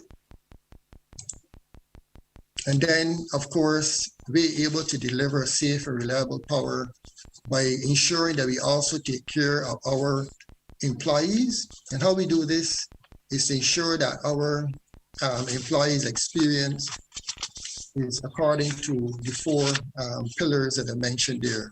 In other words, as a utility, we would have invested, for example, in the physical spaces that our employees work in to ensure that those spaces are healthy and they contribute to collaboration and also being able to leverage the talent that our employees have. We would also have gone through a period of organizational design as well in terms of retooling and equipping our employees to be able to be nimble, to be able to participate in the new marketplace. I think persons are aware that we are moving, we have the aspirational goal of moving towards 100% RE generation by 2030. And that calls for a different skill set, a different mindset. And of course, we have been preparing our employees for the growth opportunities within that new mandate, and also using development tools to be able to help our employees to be able to embrace that change. And of course, we continue to invest heavily in technology to be able to facilitate the transition towards 100% RE by using the requisite analytical tools, and also being able to use things such as big data and analytics to drive decision-making that would help us to be able to satisfy the needs of our customers. And one of the things that you would see that we also seek to leverage also to facilitate the transition to RE are things such as AMI and distribution automation. So what this slide seeks to indicate is how the investments that BLPC has made so far in helping us to make that transition, what we call the 100-100 vision, which is 100% renewable energy and also 100% electrification. So the first slide there, first picture illustration is of our 10 megawatt solar PV plant at Trent, whereby we have made an investment in excess of $40 million in that PV plant, the first of its kind in the Eastern Caribbean, utility scale. And BLPC recognizes that not only should the transition occur on the generation side, but the electrification of transport is also a key piece. Because while the utility and from a fuel perspective uses around 40% of the current investment by the country in fuel, the other 60% or so is within the transportation sector. So BLPC is also a leader in the transition when it comes to electrification. We have a fleet of around 12 electric vehicles within our fleet. In fact, we have the most electric vehicles of any one company on the island, other than those who are in the business of selling electric vehicles. And the illustration there, the picture illustration there is of our very first electric vehicle that we did invest in. We had called that NEO-G, which is short for no emissions or gas, and that was the code name for that electric vehicle. We continue to build on our fleet for both mid-sized vehicles and also the usual smaller vehicles. So how will this transformation occur? As we mentioned, through investments in clean energy, and we've already demonstrated our commitment. Persons have seen the investment we've made in the 10 megawatt grid scale solar farm at Trent. And as mentioned, we have facilitated the connection of over 6,000 customers to the grid through, and they provide distributed power up to around 49 megawatts. So our customers have transitioned from the original Renewable Energy Rider program to an established feed-in tariff program that has been established by the regulator, the FTC. And BLPC intends to continue to invest in grid-scale solar and also wind. We have a wind project that was being planned for many years at the Lambert site. And we continue to look for opportunities to invest in both solar and wind. And of course, facilitating more residential solar going onto the grid. And we anticipate by the end of the year that close to 100 megawatts of renewable power should be connected to the BLPC grid. Again, we seek to facilitate that transition through electrification. And again, this is reminiscent of the original rural electrification program that many utilities embarked upon many years ago. The difference here is we focus on the electrification of transport, and that really unlocks potential for growth. We just saw the presentation by my colleague from Kenya, where he has indicated that notwithstanding the COVID situation, they continue to have significant growth within their market. Unfortunately, that's not the same for us here because of we are heavily dependent on tourism. But nevertheless, what has continued to grow is that transition to electrification of vehicles, because on the island currently, electric vehicles are the fastest moving vehicles from a sales point of view. So that continues to grow, certainly to facilitate and continue to contribute to electrification of the grid. And one of the areas that are innovations that will be the focus of the utility going forward will be vehicle to grid and the home technology, being able to unlock that potential. So certainly we look forward to perhaps being able to collaborate with our colleagues in Kenya on how to further unlock V2G and also the electric vehicle marketplace, because that's key to the transition to 100% RE.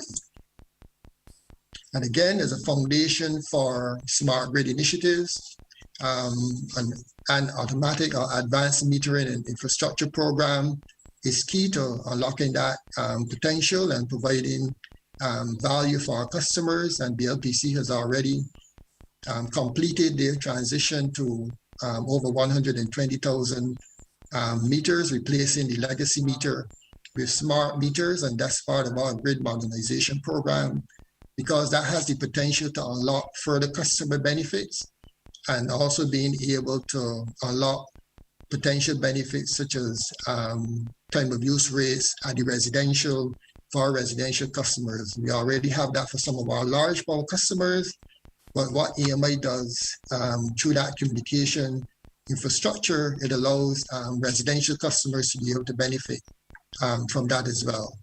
And as we mentioned, the utility continues to invest as well heavily in distribution automation tools.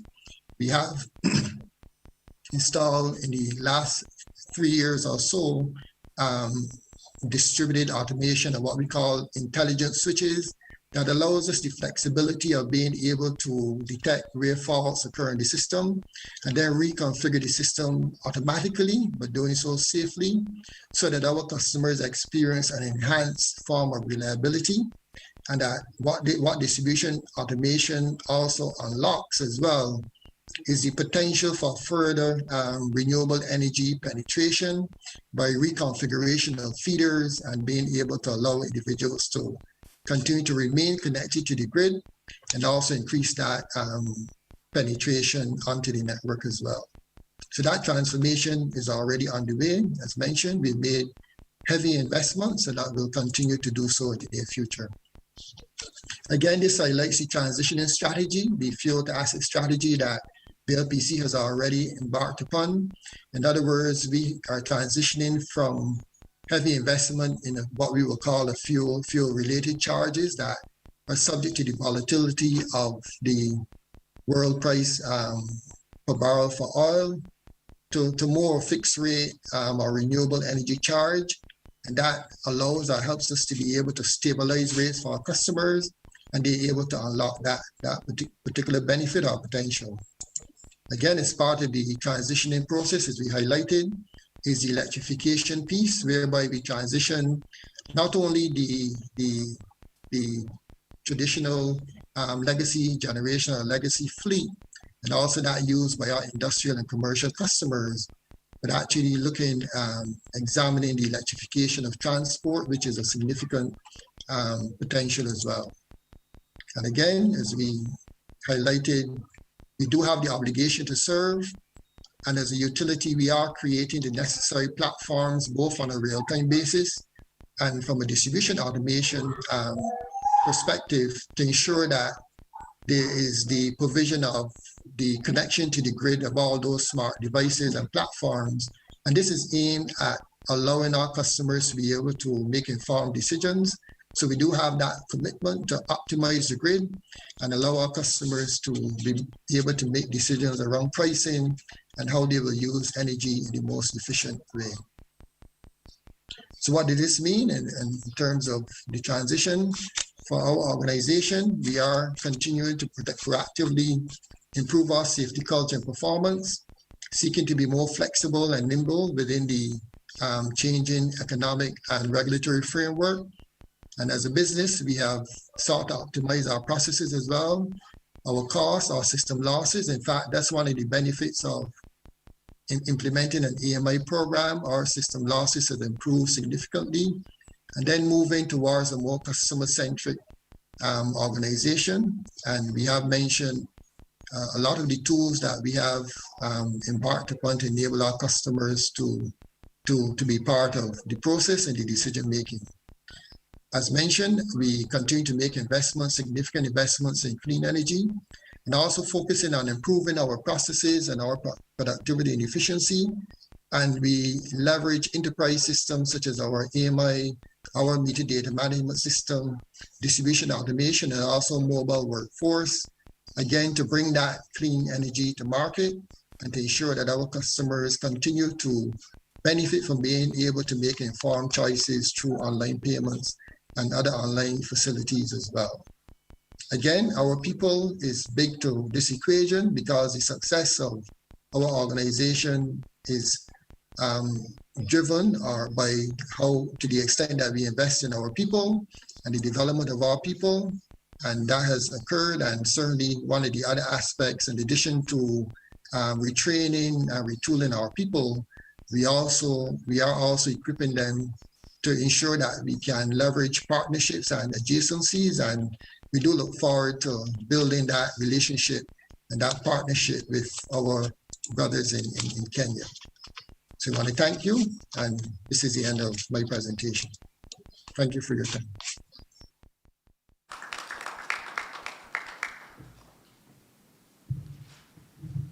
Okay, thank you very much, Rohan Seal, for that insightful presentation. We also want to thank the colleague from the Kenya Electricity as well, because these two peering companies as we collaborate, but we also have other renewable energy opportunities and operators and installers that we look forward to meeting with the Kenyan delegation on this topic as well. So next we want to invite Lami to present to us and start this conversation around the lines of the technology and finance, and then followed by the semiconductors. Lami have a few business meetings set up, and this is about doing business. So we don't want her to miss her appointments. So we just want to give her a round of applause as she comes to the podium, or as she sit, whatever choice she has, she wants to take to present to us this afternoon. Thank you.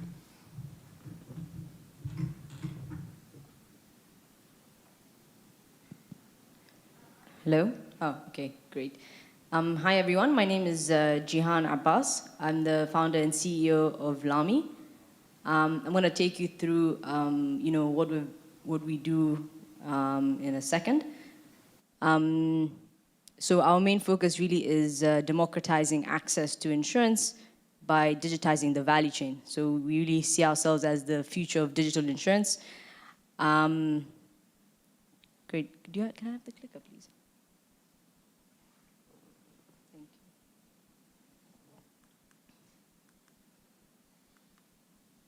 Great. So what Lami essentially is an end-to-end digital platform. We've worked to digitize the whole value chain of insurance. So from KYC, pricing of insurance products, underwriting and claims processing. So essentially everything that's done by an entire building of insurance staff is all done through a platform and is fully automated. And it also allows for businesses, whether it's digital platforms or banks or anybody who wants to sell digital insurance products, to be able to do so without having to build the technology themselves. The reason why we exist is really because across Africa and a lot of developing countries, there's a very low level of insurance penetration. For example, in most of Africa, it's less than 3%. So for me, it really seemed that in order to tackle this problem, a direct-to-consumer product wouldn't work. That's why we've built the technological infrastructure to facilitate the easy and simple distribution of insurance products that other businesses are able to use and give access to their customer bases. So when you look at the economy, sort of the African continent, Kenya has a fairly low level of insurance penetration. It's about 2.4%. But the value of that is actually quite significant, at about $3 billion annually. And the same for the African continent. When I assessed the Barbadian market, it seemed that there was a really big drop in insurance sales in the past 3 years. I don't know if it was fully attributed to COVID or sort of more around the lack of tailored products in the market. But I really think that through technology we'll be able to launch micro-insurance products, which is not something that's very big here. So bite-sized, more affordable insurance products that actually can be plugged into, places like supermarkets at the checkout or through payments that are used on a day-to-day basis to simplify the uptake of insurance products. So this is something that we're very good at. And I think using technology, you're able to actually make micro-insurance products successful because you can actually distribute them at scale at a very low cost. I think one of the key issues, or maybe why it's not so prevalent here, is because of the cost of distribution of micro-insurance products. So this is one area that we hope we'll be able to explore. So this is a bit of a snapshot of all our capabilities. So our platform is quite robust. It has a lot of different microservices. It's fully GDPR and ISO certified for security standards. So we wanted our API and platform to essentially be a one-stop shop into the entire insurance ecosystem. So we have different components from policy servicing, making changes to your policy, product management, where you're able to create and distribute new products. So you're actually able to go in, create a new product, and have it readily available for digital distribution in as little as 2 weeks. We also have billings and payments, so various kinds of payment options, whether it's pay on a daily basis, pay on a monthly basis. So we try to increase that flexibility to convince people to purchase insurance. We also work on claim servicing, so filing of claims, tracking of claims fully through a digital platform. And then we also plug in a variety of insurance companies that make their products available for distribution. So this is a bit of an overview of the different services that we have. We also have a lot of third-party providers. So, for example, KYC providers and various services to actually improve the customer journey for insurance products. So in order to plug into our platform, it's fairly simple. You'd come in, create an account with us. You'd load the products that you have and then make them readily available for distribution through apps, websites, or even point-of-sale systems. And then we have a dashboard and platform portal whereby you're able to actually keep track of all your products, all your live products, all the different channels that you might have these products available through. It's all really a one-stop shop. It's very simple and easy to use. So we also do a lot of work around creating new and innovative products. So we'll actually sit and assess the opportunity, assess the demographics, and see how we can create an insurance product that's actually tailored to that market. We really try to make sure that we're building products that fit into the value chain, fit into the kind of distribution channel. And I'll take you through some examples in a little bit as well. On average, it usually takes about 4 weeks to go to market with our product. So once you create a product with us, you'd be able to have it ready for digital distribution in as little as 4 weeks. And then, of course, we have very high level of support whereby our technology teams will actually be with you along that journey as you take a product from development all the way to being live in the market. So our main value propositions really are around cost savings.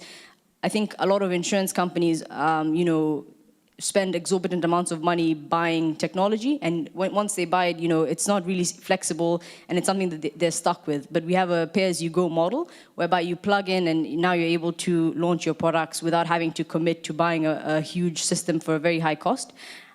We also allow for flexibility, so you can actually customize your products, customize the mode of distribution, the frequency of payments, benefits as well. So actually, end customers are able to select the benefits that they want and make the policy work for them, as opposed to being forced into a very traditional product that might have been in the market, normally. It's also all digital, so there's zero paperwork involved. And then we also have a very high level of customer support and resolution of tickets. So in case there's any issues that might come up, we're there 24 hours a day to support that and to fix those issues.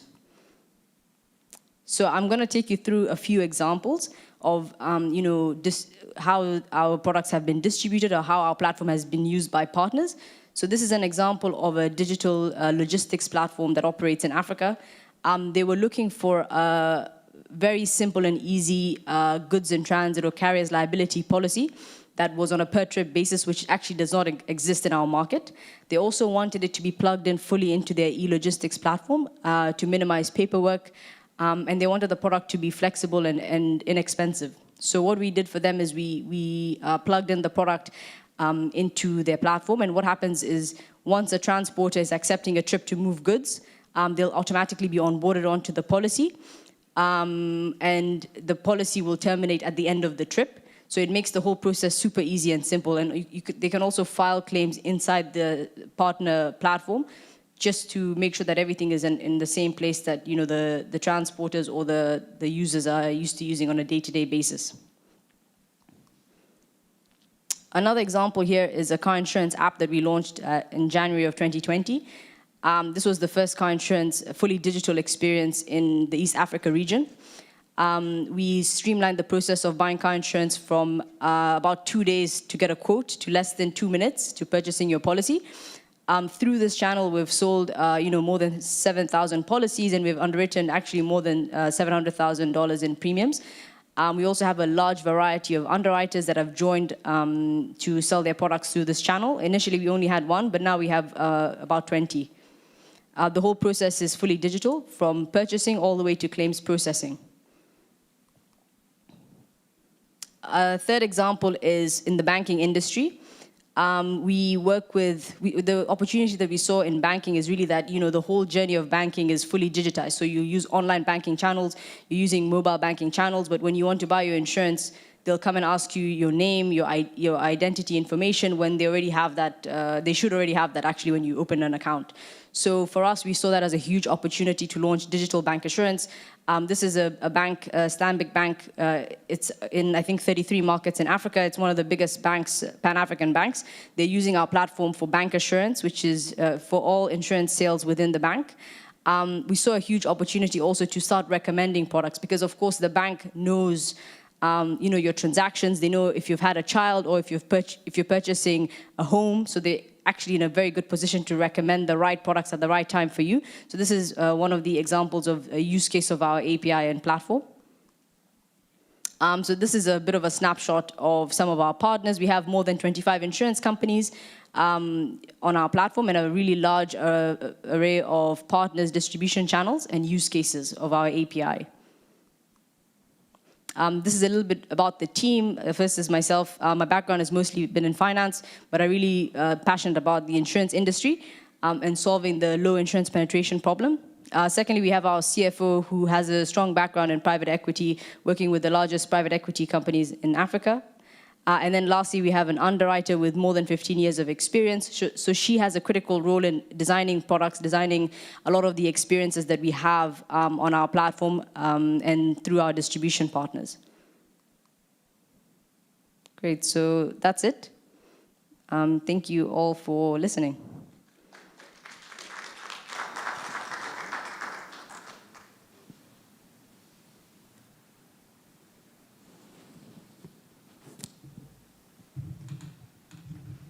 Okay, thank you.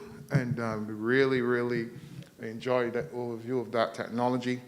Very critical, especially for such a time as this in our economy where we're trying to digitize, and those micro-insurance products are very, very important, especially for persons who are functioning and earning a certain level of revenue.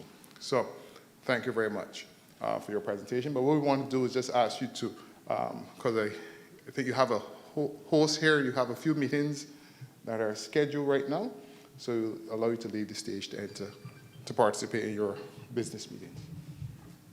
All right?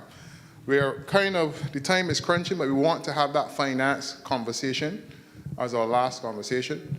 So we just want to invite now the CEO of the Semiconductors Tech Limited, Anthony Gilingi, CEO, hope I got the name pronounced correctly, to just do us a brief, because we know you have your meeting with your president as well, and then we have the finance committee to come on so we can tie up as soon as possible. Thanks.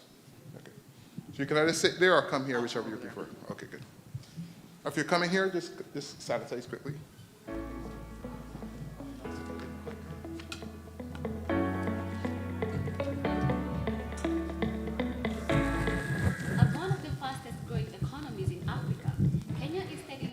Manufacturing and technological advancement. Nairobi, a capital city, continues to foster manufacturing and human resource capital development geared towards attainment of sustainable development goals. Situated approximately 158 kilometers from Nairobi is Dedan Kimathi University of Technology, a premier technological university hosting the first science and technology park in Kenya. One of the first anchor clients at Dedan Kimathi Science and Technology Park is Semiconductor Technologies Limited, STL, the first of its kind advanced nanofabrication and semiconductor manufacturing company in Kenya and Africa. The first STL factory was commissioned by His Excellency, the President of the Republic of Kenya, Uhuru Muigai Kenyatta.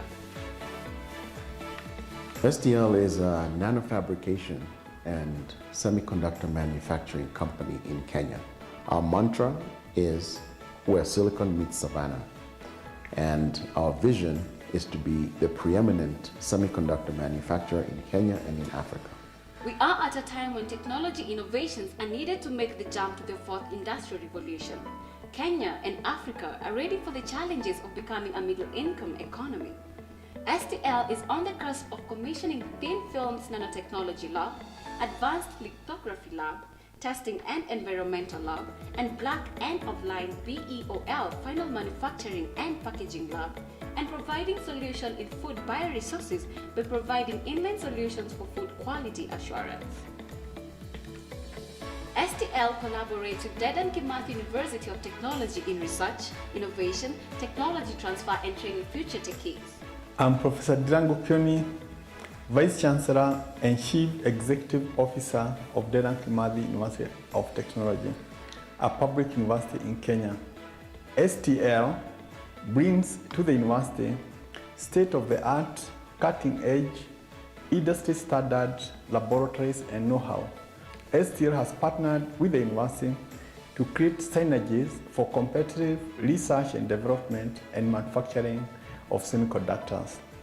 The university is leveraging the partnership to embed herself in leading international research networks and thus to leapfrog ahead in her research agenda. STL looks forward to impacting the community positively and making a legacy of hard work and ingenuity in the country and leading Africa to the next generation. Welcome to STL, where silicon meets savannah.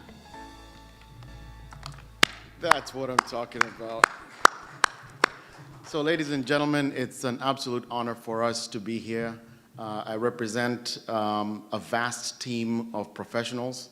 I'm here with our Corporate Development Officer, Ms. Joyce Njoroge.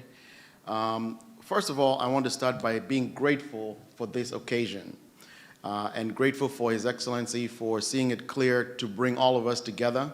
Indeed, the synergies that we are creating are not just with Barbadians, it's also with other Kenyan business people. STL is a nanofabrication and semiconductor manufacturing company.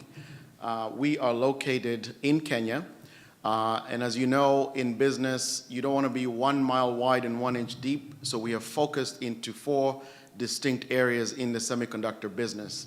Number one is we are a fairly large semiconductor systems manufacturer, and what that means is that we address very specific areas of a more than $550 billion a year market. In this particular case, we build niche products that address specific areas in the semiconductor manufacturing space, whether it's in memory, whether it's in storage, whether it's in sensor technology, whether it's in thermal imaging, all that falls under our semiconductor business. Number two, which is a very, very large indeed marketplace, about $128 billion a year in nanotechnology materials research and development.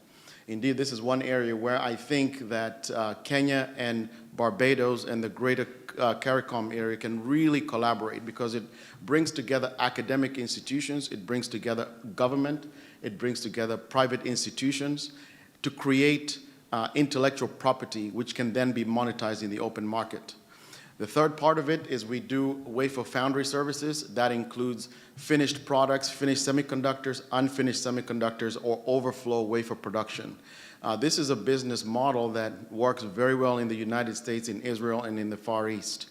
In the fourth area, which is a very large and growing area, is in that of big data and security. STL in June of 2022, will be releasing the one-of-its-kind forensic and predictive mechanism for semiconductor manufacturing. Indeed, it's not only used in semiconductor manufacturing, but it's also used in big data. Specifically in the security space, we're in what's called supply chain security. What that means is that we're trying to make sure that we have a durable and safe supply of microchips. It's very hard for us to detect malware inside of hardware. But in this technology at STL, we will be releasing a product to address that space. Our vision is really to be the #1 semiconductor chip manufacturer in Africa, starting in Kenya, of course. And I'll explain a little bit about the reason why Kenya, and I think it'll in many ways expose why Barbados. Our objective is initially to subscribe to the global semiconductor space. But in the future, we're looking at context-sensitive chips and technology that address the needs of Africans, and in this case, Barbadians. We have a vision. And our vision is anchored on 4 very distinct areas. Number 1 is innovation. If you don't innovate, it's quite simple, you die. And so innovation is a cornerstone of one of the things that we hold very dear at STL. Number 2 is waste reduction and efficiency. In my profession and working at General Motors all those years ago, we spent a lot of time eliminating waste and increasing efficiency. That is the same thing that we're bringing forth in Kenya. Continuous improvement. We're constantly improving our products, constantly listening. And indeed, while here in this summit, we're looking to listen more than we are looking to talk. And the reason we want to listen is because you cannot understand a problem unless you listen. So continuous improvement is a bedrock of what we do. And finally, and I think it wraps up what we're doing here in Barbados, is building lasting relationships. I think there was a metaphor about the coconut tree. And I think that is very important for us to realize that we don't have to build relationships that only last and benefit your bottom line. You have to build relationships that survive over time. This slide really talks about our global reach. We do have presence in the United States for business development and product development. We have presence in the greater Southeast Asia region, in Singapore, in Thailand, Philippines, and now in Vietnam. We also have presence in the Far East, especially in the Korean market, where we have customers like Samsung and SK Hynix. And then in Australia, we are supporting Microsoft in advanced nanotechnology developments around superconductors. Now, Kenya is a very important and strategic part of our global reach. Why is that so? So if you think about the semiconductor space, if you think about chips and technology, if you think about your mobile phone, your IoT sensors, your agri-tech, it's very rare that Intel or IBM or Global Foundries really thinks about Africans in their projections for what their technology roadmap is going to look like. So what we're saying here is this, is we need to start owning the chips and technology business. Indeed, I just talked to a colleague here from Barbados who has worked in the semiconductor space. So already this summit is showing great promise. Now, why is there no semiconductor market, I shouldn't say market, presence in Barbados? I think it's because we don't own the space. What we're looking to do in Kenya is actually to own the space, to start making inroads and chipping away in that $550 billion market and actually start creating context-sensitive products that address the needs of Kenyans in the region, in East and Central Africa, in the whole of Africa, and by extension to our brothers and sisters in Barbados and the CARICOM area. So our global reach includes partners all over the world, but already in Kenya, in less than 2 years, we have great partners. Especially in the Kenya government, we have partners with the ICT ministry. We have partners with Kenya Bureau of Standards who are here. Indeed, we have worked previously with KenInvest to advise on how we can improve our reach in country. We have great partners in the Ministry of Mining, and I think the PS is here, where we're talking about value addition in our mining and mineral industry. And as you can see, we have Fortune 50 and Fortune 100 companies globally with whom we supply technology and process. Now, as I said earlier, one of the things that we really pride ourselves at STL is a team. I have to say, and I'm getting the 3-minute warning here, that the team is a really important part of what we do. We have created an enormous team of professionals, and these professionals, in collaboration with Dedan Kimathi University, are really one of the best teams that I've ever run, and I've run teams all over the world. And why is that so? It's so because our kids are hungry for technology. They're very connected in technology. They're looking at the semiconductor space in terms of what can we do beyond the traditional things that we do in the semiconductor space. So our team is really important. The next thing is our engineering and ingenuity, our analytical capability, and the fact that we bring mature processing technology in country. Our areas of focus in Kenya, this slide should also perhaps create a parallel to what is capable of us doing in Barbados in the greater CARICOM area. In the area of energy, solar and LED technology, we have technology now that we're deploying that is over 40% efficient.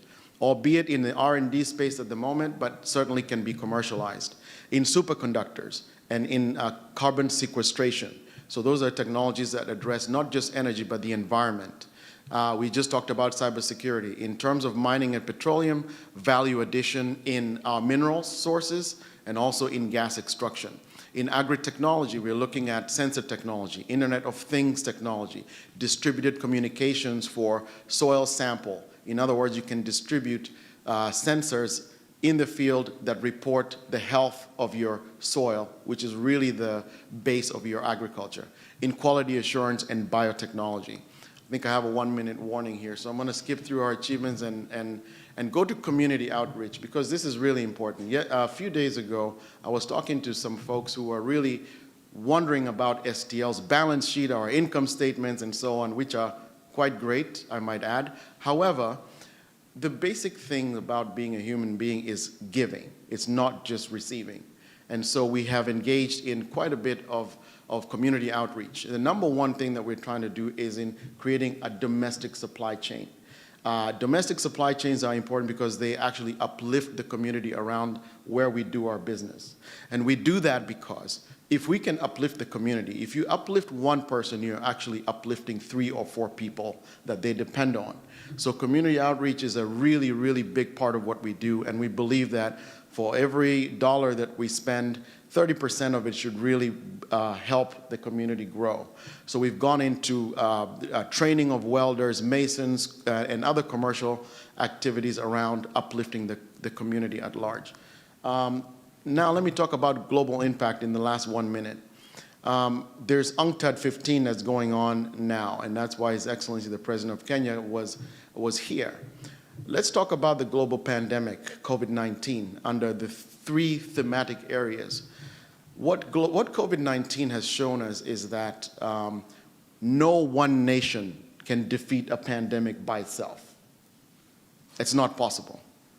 We saw the greatest nations in the world, from China to United Kingdom to United States, down on their knees because of a pandemic.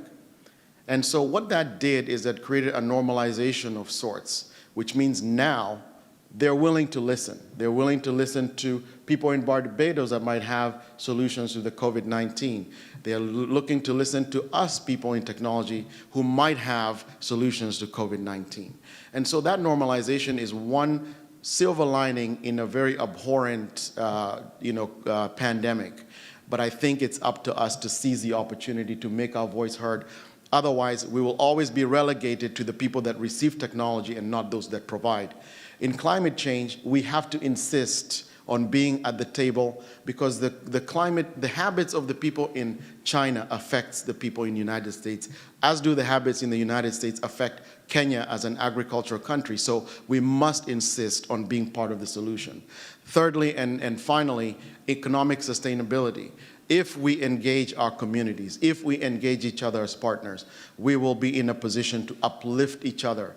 Yeah, the saying goes, the floating boat raises, rising tide raises all boats.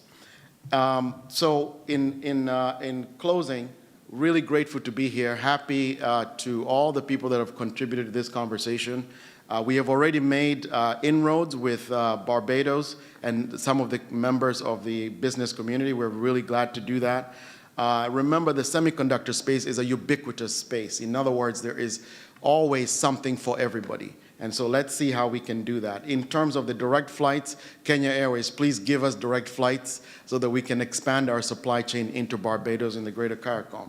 And then finally, in closing, JFK said, we do all these things not because they're simple, but because they are hard. And the only way that you can benefit is to put our heads together, put our brains together, and come up with something great. Thank you very much.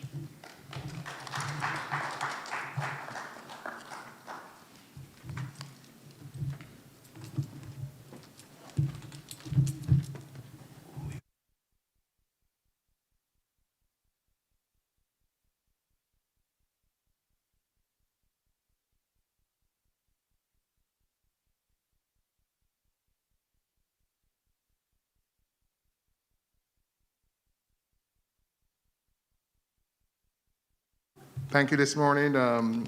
Powerful presentation again, critical. The reality is that our semiconductor market, which began with Intel, is pretty much wind down. So here we can have a new injection in that particular market. We just had TT Electronics that just left the island. So now we can look forward to our African counterparts in the area of the semiconductor technology coming into our Barbadian space. So this is excellent stuff. So as we sanitize the chairs, next we're going into the investment area, where we're going to have the Barbados Stock Exchange, Marlon Yard, the Managing Director of the Barbados Stock Exchange. We're also going to have Mr. Anthony Clerk, the President of Barbados Bankers Association and also of Republic Bank. So we just talked about the technology, how we're going to finance it. We're going to have the financiers come up on the stage to share with us. Also for the Kenya Commercial Bank, we have Samuel Makumi, the Chief Commercial Officer for the bank. He'll be coming. And also we have Pace Digital, Alison Brown Ellis, the Chief Executive Officer of Pace Digital. So that will kind of bring us to a point, and we really would like the presenters, I know you have a presentation, but if you can get to the core points in your presentation so that the Kenyan delegation can get a flavor for the key points, so that we can be close for time and get to a 12:30 delivery time for the Kenyans to head off to their meeting with their president. So just welcome the Barbados Stock Exchange, our President of Barbados Bankers Association.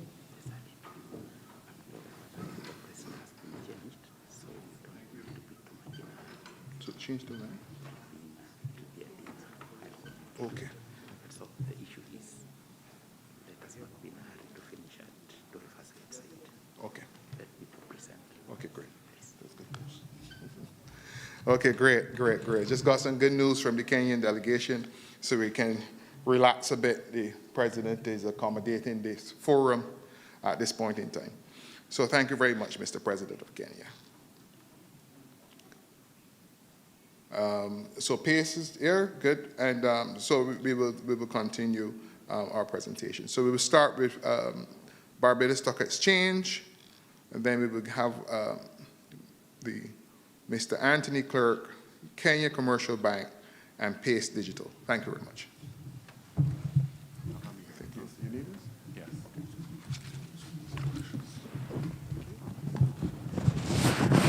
Sorry about that.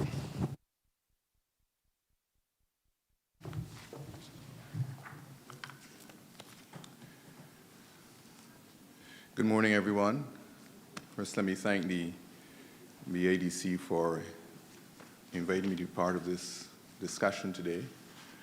I prefer to stand. If anybody goes to my office, you will see that I have one of these lift-up desks. So I spend a lot of my time standing in my office, and I think better on my feet as opposed to sitting down.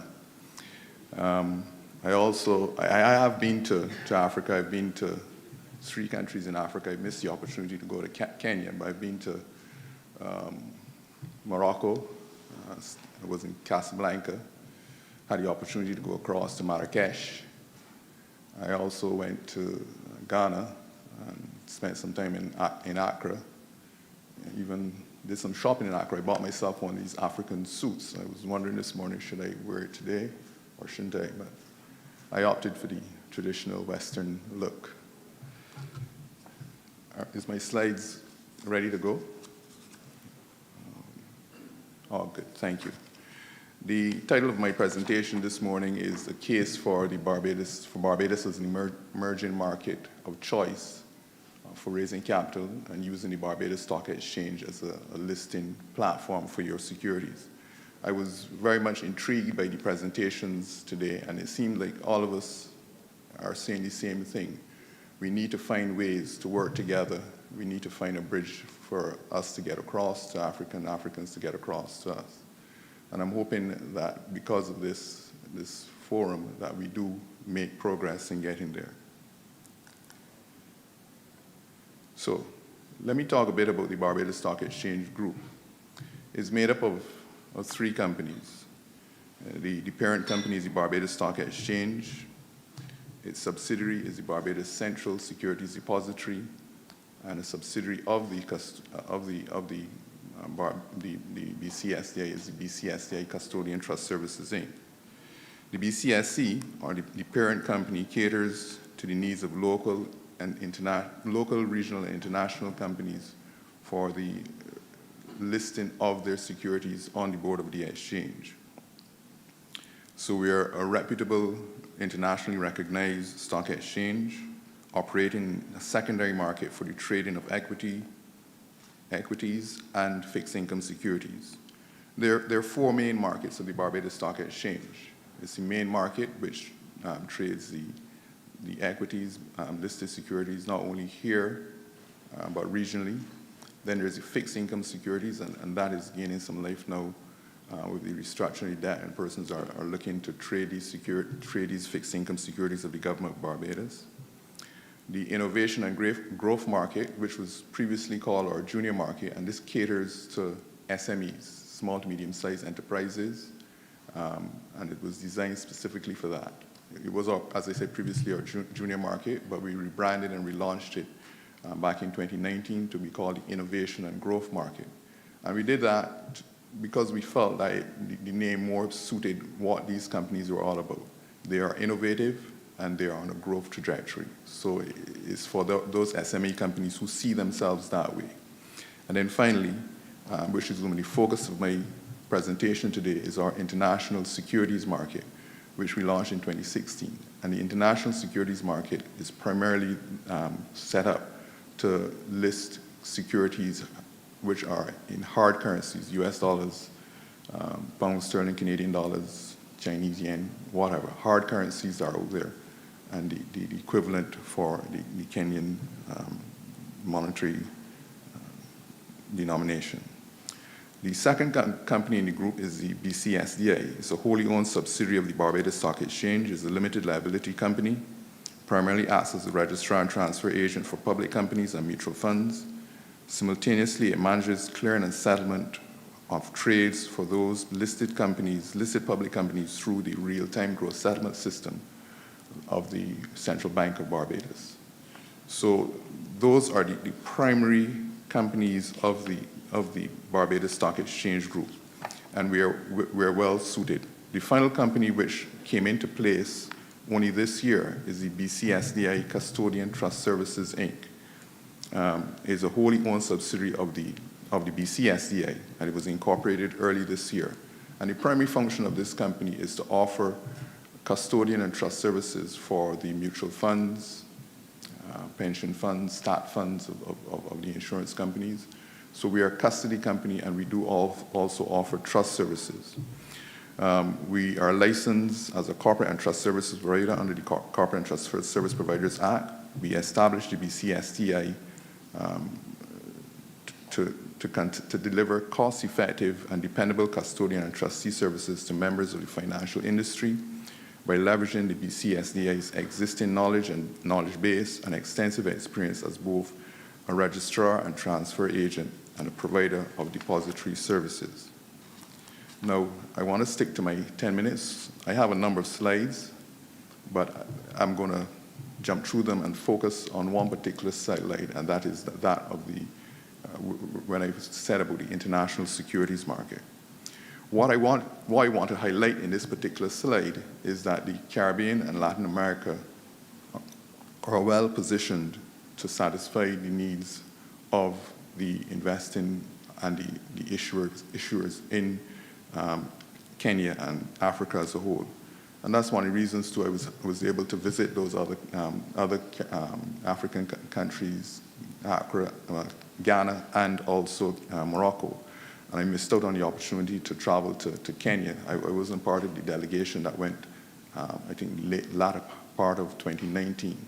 I missed that opportunity because of other commitments here at home, but I'm sorry I missed that opportunity.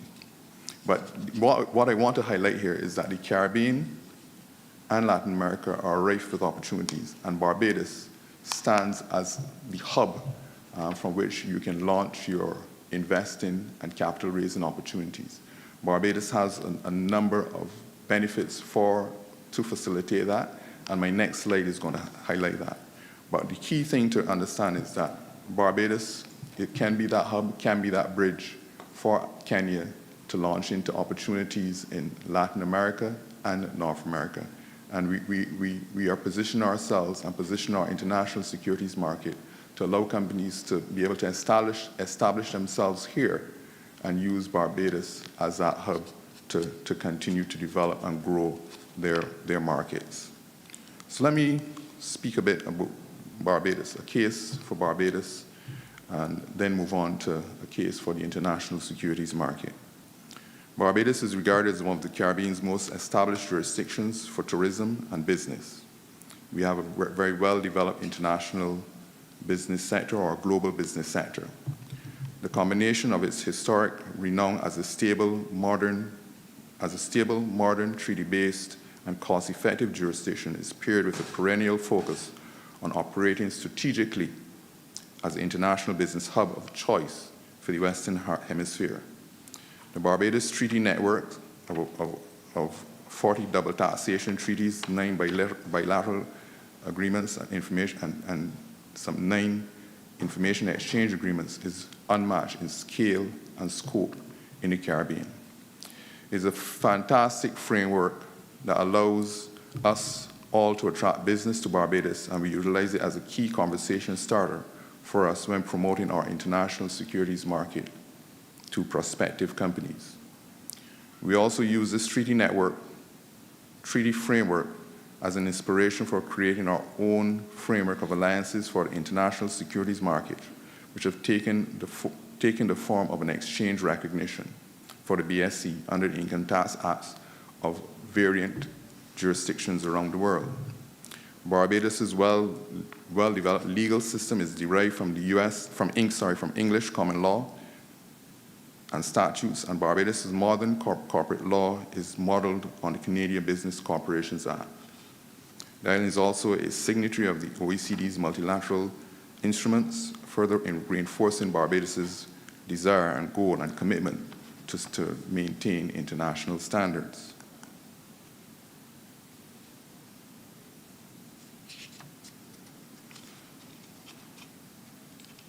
So let me talk a bit about our international securities market. International best practice and a cost-effective structure, together with the backdrop of Barbados' comprehensive tax and investment treaty network, combines the position of the Barbados Stock Exchange's international securities market as the global exchange of the future in the Western Hemisphere.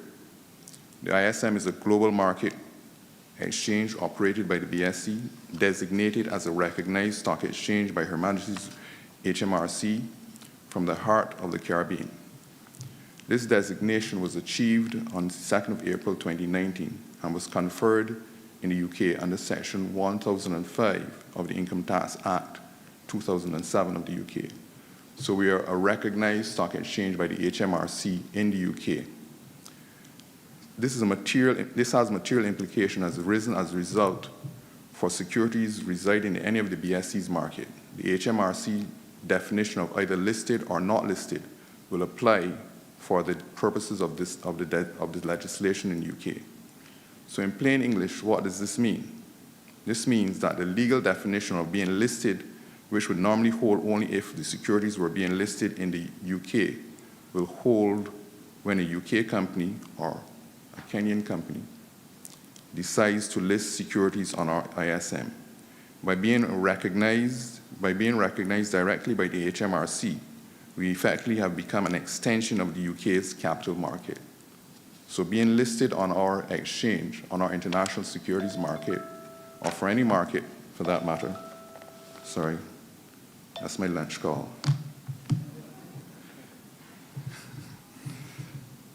So being listed on our market allows you to be recognized in the UK market as being listed on the UK market. So in other words, being listed in Barbados on our ISM is like an extension of being listed on any market in the UK.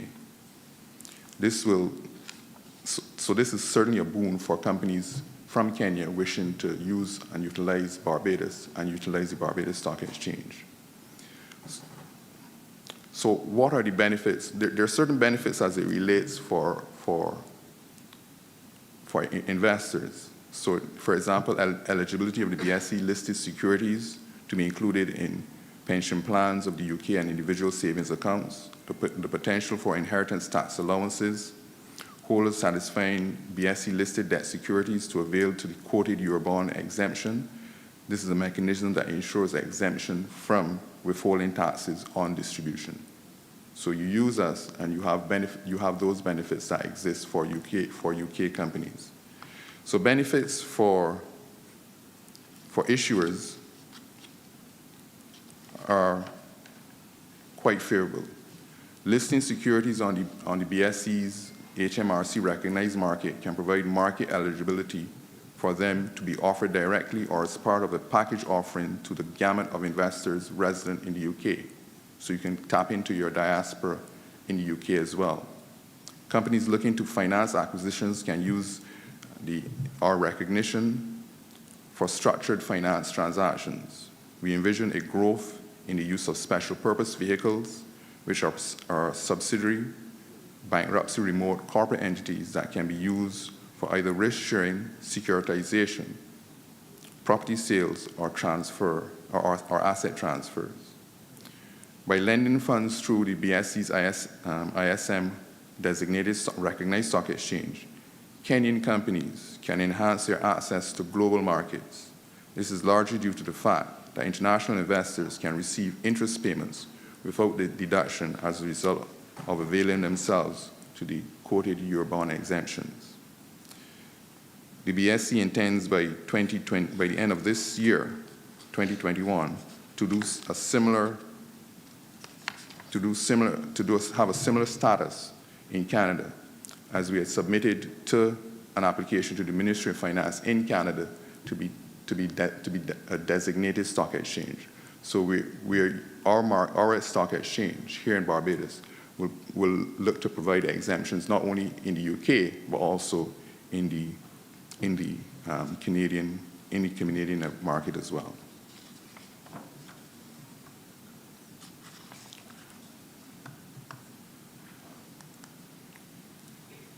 So in summary, I promised I was not going to go over my 10 minutes. With fewer economic threats and thriving capital markets, countries of the Caribbean are poised to become the emerging markets of choice. Capital markets are critically important as they facilitate the transfer of capital between those that have it to those that need it. And stock exchanges, like the Barbados Stock Exchange, help create liquidity in capital markets by aggregating the users and suppliers of capital.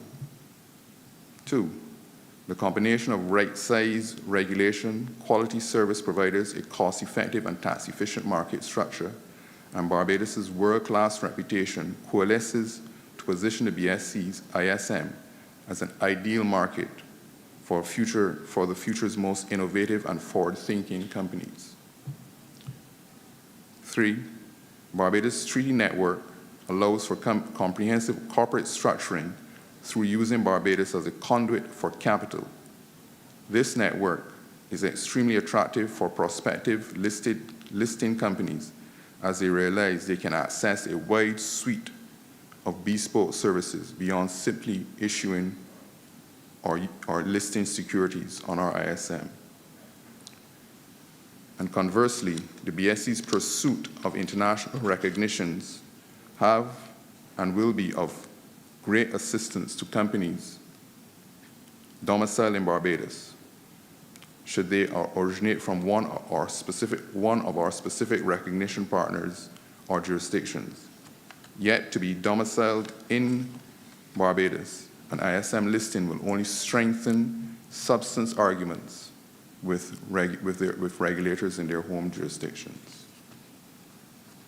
And I must add that one of the things that we've prided ourselves in at the Barbados Stock Exchange is our cost effectiveness, particularly for the international securities market. You'll find that listing on our market is very cost competitive as compared to listing on other markets around the world, be it London, be it New York, be it Toronto, be it other international markets. I want to thank you for the opportunity, and I hope that we can converse and do business together at the Barbados Stock Exchange. Thank you very much.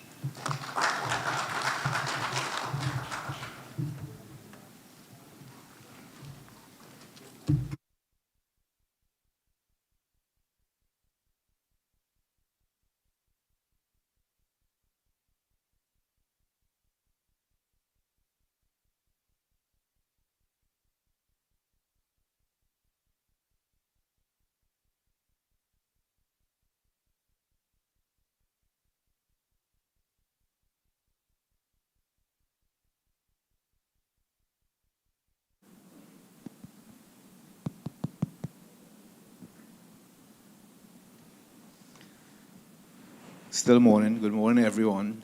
I am Anthony Clark. I am currently the president of the Barbados Bankers Association. I'm also the managing director and CEO of Republic Bank Barbados Limited. I think I am here more to speak about Republic Bank, and I'll tell you why in a moment, but I will just give a few little points on the banking industry in Barbados generally, commercial banking industry. So the commercial banking industry consists of 5 banks, 3 Canadian headquartered banks, and 2 Trinidad and Tobago headquarters banks. And the 3 Canadian headquartered banks would be CIBC First Caribbean International Bank, RBC Royal Bank, and Scotiabank. And the 2 Trinidad headquartered bank would be First Citizen Bank and ourselves, Republic Bank Barbados Limited. So the market comprises of 5 commercial banks. We are all very well capitalized. Our capital adequacy ratio is well over the central bank and international requirements, and we are also very liquid. So the local commercial banks stand ready, willing, and capable to assist Barbados out of the difficult period that we find ourselves with, given the pandemic, and also to facilitate investment and loans from international players like the Kenyans. I nearly said Ghanaians. I'll tell you why, because I'm going to cross over into Republic Bank now. So Republic Bank Barbados is part of the Republic Financial Holdings Limited Group, and we operate in 16 territories, 15 in the region, from Cayman in the north down to the South American mainland territories of Suriname and Guyana. But we also have a bank in Ghana. So that is where the African connection is. I know Ghana is on the opposite side of Africa from Kenya, because Kenya is east and Ghana is west. But I know that Ghana and Kenya have good relations. So maybe the added value of having a Caribbean bank operating in an Africa territory would facilitate Ghana business. In terms of the group, in our asset base is a bit over 15 billion US dollars. And in 2020, interestingly, in 2020, we signed on for the United Nations Principles of Responsible Banking, which is very closely aligned to the UN Sustainable Development Goals. So within the group, including all the subsidiaries, including Barbados, we chose about 6 or 8 of the Sustainable Development Goals that we will work towards. And we ensure that those goals were well aligned and closely aligned with the development goals of the territories in which we operate. So in the case of Barbados, we chose renewable energy, green energy. We chose partnership for the goals is another one. that we chose. And we saw that one as important because it also lent itself nicely to what was happening in the renewable energy space, which is an excellent example of partnership for the goals. Because you have a partnership with the government and Light and Power, who presented earlier, who are offering the feed-in tariffs. You have financiers who were willing to lend. You have the Barbados government giving tax incentives. You have the operators in the renewable energy space, the suppliers, the installers, and so on. So it's a great partnership that is working very well. And that is the area which all the banks really are very, very keen on. In fact, in the Republic Financial Holdings Group, we have launched a financing initiative to finance 200 million worth of green projects by 2025, so just in 4 years. And a fair proportion of that is going to come from Republic Bank Barbados. We have a pipeline right now of about $100 million in renewable energy projects, mostly solar. So that's $50 million US. So that's a quarter of the group's target. So, Barbados alone is going to contribute significantly to meeting that target. And I think we'll probably, as a group, surpass that target. The other thing we signed on for was the UN Net Zero Carbon Emissions Initiative. And that is also significant. So we are one, I think, of 50, I think it's 50, maybe 57 banks in 28 countries who have signed on to this program, and that represents 25% of global banking assets of $38 trillion, and that is towards net zero carbon emissions by 2050. So that's another area in which the bank is driving forward. So we are very responsible in those areas and other areas, of course. We have a drive towards the green and blue economy and to raising the levels of standard of living for those communities in which we operate, including Barbados. So that's my short presentation. I'm trying to bring the time back for Mark. I'm not sure where Mark has gone. So that's it for Republic Bank. Thank you very much.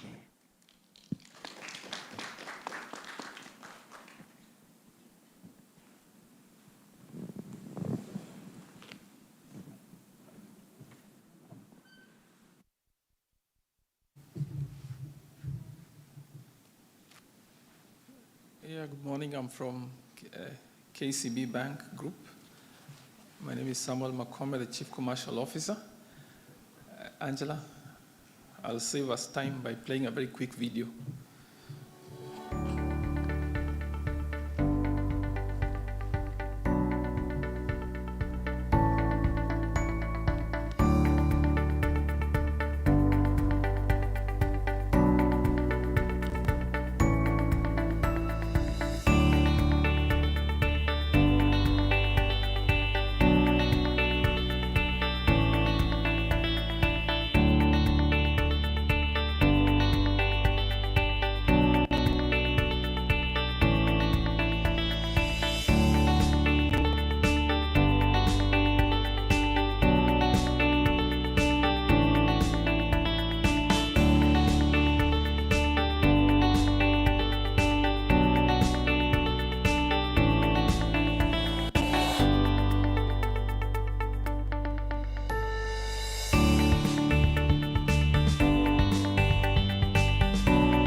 Yeah, thank you very much.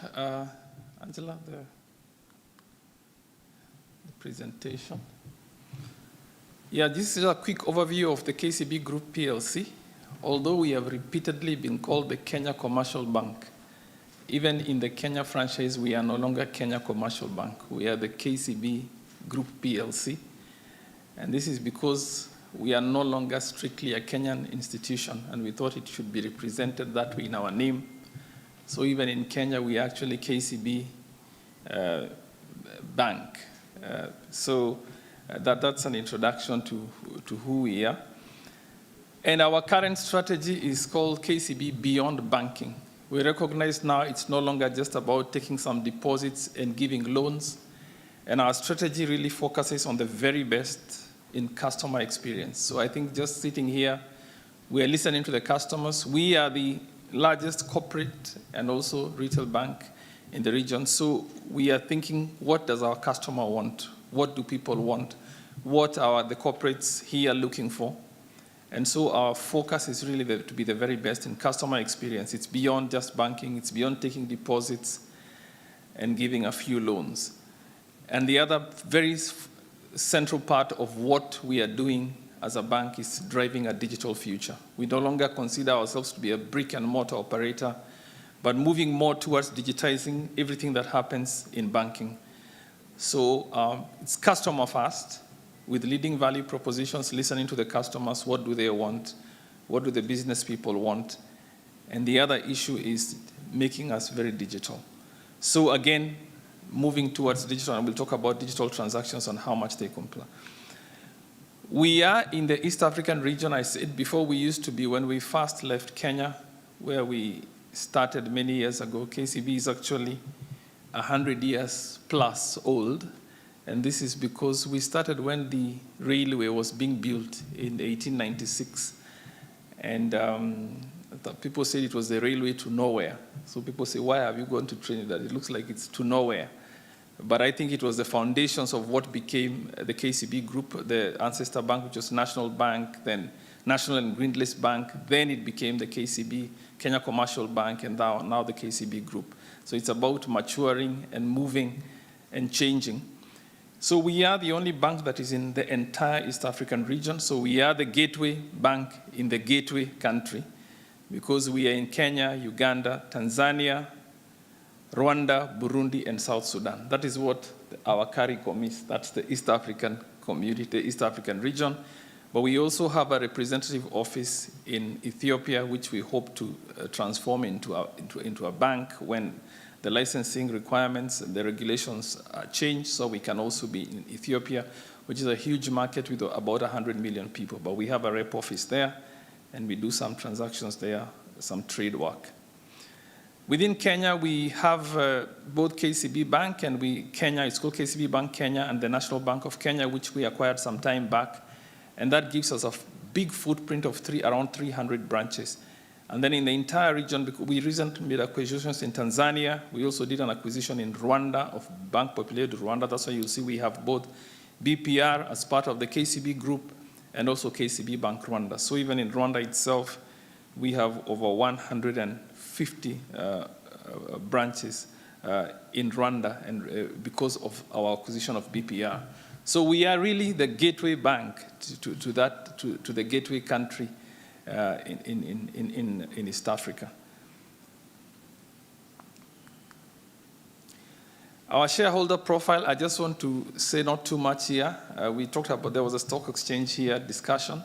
We are a public listed company, but with both international and foreign investors. So even as a foreign investor, you can invest in KCB. One of our main shareholder is the CS National Treasury of Kenya, which owns just about 20% of the bank. That is enough shareholding to give us strong government support, but small enough to make us totally independent. So it's just the right mix. So we have the right government interaction, but there's the right independence as a publicly listed institution. And that's all I want to say about that slide. Invest in KCB. It's a great group. In terms of our rating, are we a strong bank? We are our credit ratings are at par with the Kenya, the sovereign rating. So we are rated, and we are very strong in terms of market capitalization. So we are a strong group and rated at the highest level that you can be rated in Kenya as a financial institution. I heard from the Republic Bank about your sustainable practices. We are also KCB. It sounded very much like KCB. We are the first bank in Kenya to receive Green Climate Fund accreditation. We've adopted the SDG goals, and we've done a lot of work in terms of screening our facilities to E&S risks. So we are truly a green bank. I know that's it's very big across the globe, but particularly important for the Caribbean. I talked about digital, driving a digital revolution. Now, as KCB, we were the first bank to go mobile in the 70s. We went mobile in the 70s because we used to trying to reach customers, we used to use Land Rovers and vehicles to reach the customers where we were. So that's how we first went mobile in the 70s. But currently now, we've really gone out of the branch network. I talked about us having the largest branch network in the region, 300 in Kenya alone, and about 500 in the region. But the reality is a lot of our transactions, and I've interacted with the fintechs here as we discussed this, 98% of our transactions are now performed outside that branch network.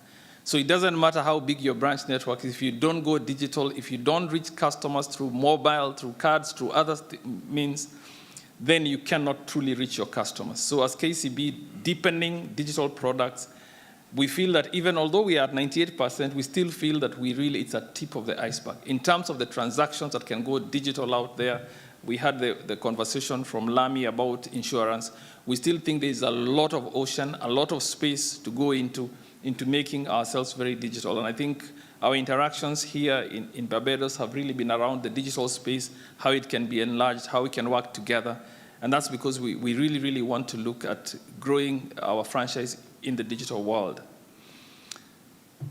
And I'm actually accompanied by Angela for this trip. She's the director of our digital financial services. And that shows that apart from the main bank, the other main part of our bank is the digital financial service. 10x, you can see how far we've grown in terms of number of customers. So digital transactions have grown our number of customers exponentially. So again, that's a huge focus of what we do, deepening of mobile products, but we want to do a lot more in the space of payments. You can see 2011, 2.1, half one of 21, 26.8 million. So going from 2 million to 27 million customers over that period. Again, exponential growth in assets and earnings. You can see in our earnings, our profits before tax, we did not nobody was totally immune to COVID. You can see from 2019 a dip down in 2020. This is mainly because of being very prudent about what happened in COVID. A lot of our customers were affected, significant in areas like tourism, in hospitality, a huge impact that affected a lot of our customers. So that's a significant dip in earnings. But what we are seeing in 2021 is a significant recovery. We are seeing a lot of our customers. There's still a few sectors that are impacted in our customers. Still, tourism hasn't fully recovered. Hospitality, we are seeing quite a bit of strain, hotel industry, etc. And a few others, the real estate. But overall, I think a lot of our customers, we've given a lot of support to our customers. So as an institution, we've been very, very sensitive. Actually, the reason even our earnings dipped was because we are very, very, very considerate about our customers. So we are not just doing banking, but we are trying to ensure we support our customers to go through this very, very difficult time. So if you are with KCB, you can be assured it's not just profit only. It's about supporting you, working with you, running with you, and holding your hand until we can ride these difficult times together. And that's what we've done with all our customers. And our customers have stood with us. So in 2021, we are seeing a very strong resurgence of our performance. So whoever you are, in Barbados or in Kenya, KCB is truly your bank to work with you through these tough times and to ensure you prosper and have this digital future. I don't want to take too much time. I look forward to the lunch. And thank you very much.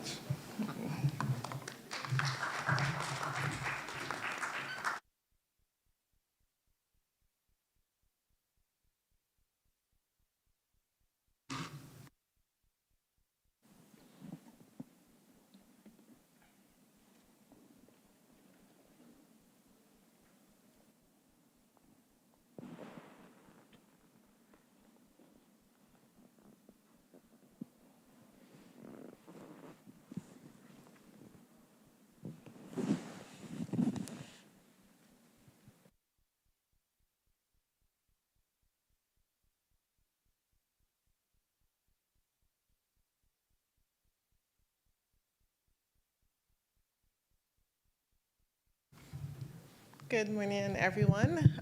Special welcome to the Kenya delegation team. It's truly an honor to be here representing Pace Digital this morning.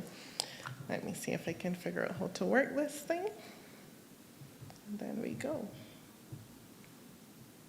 All right. So Pace Digital, just to give you a little bit of background in terms of our legacy, we are actually a subsidiary company for Cape Shepherd and Company Limited, the Cape Shepherd group of companies. We are traditionally within the retail sector. That's the over 100 years spending within the retail sector. More recently, we have divested, and our focus now is in the financial services arm of the business. Let me just make sure I'm okay. Oh, there we go.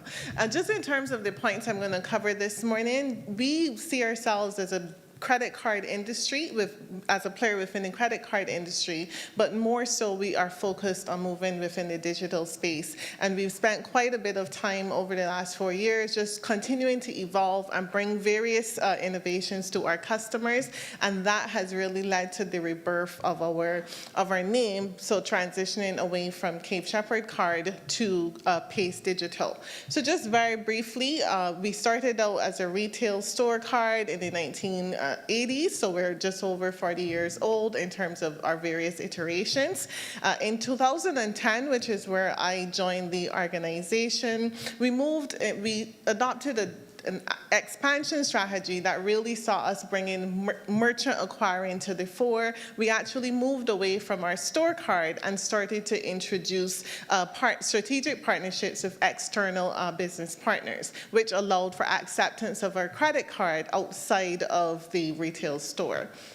In 2016, we became a globally accepted Visa credit card. We actually were the first non-financial institution to acquire a Visa membership license, and this is within the LAC and English-speaking region. And in 2018, this is where it started to get very exciting. We launched our mobile wallet and app.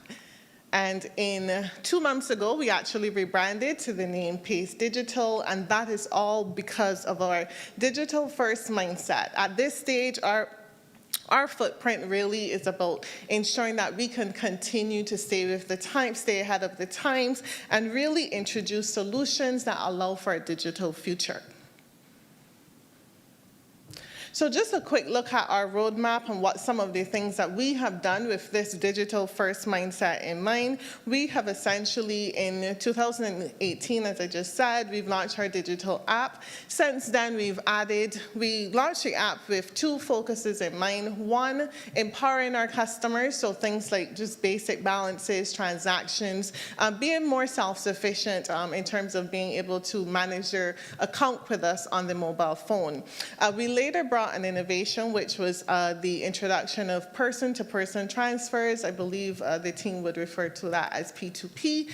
And then shortly after, we introduced, being the first, actually first or second in the market, to introduce person-to-merchant payments via the use of QR code technology. And our target audience was actually the micro and small businesses.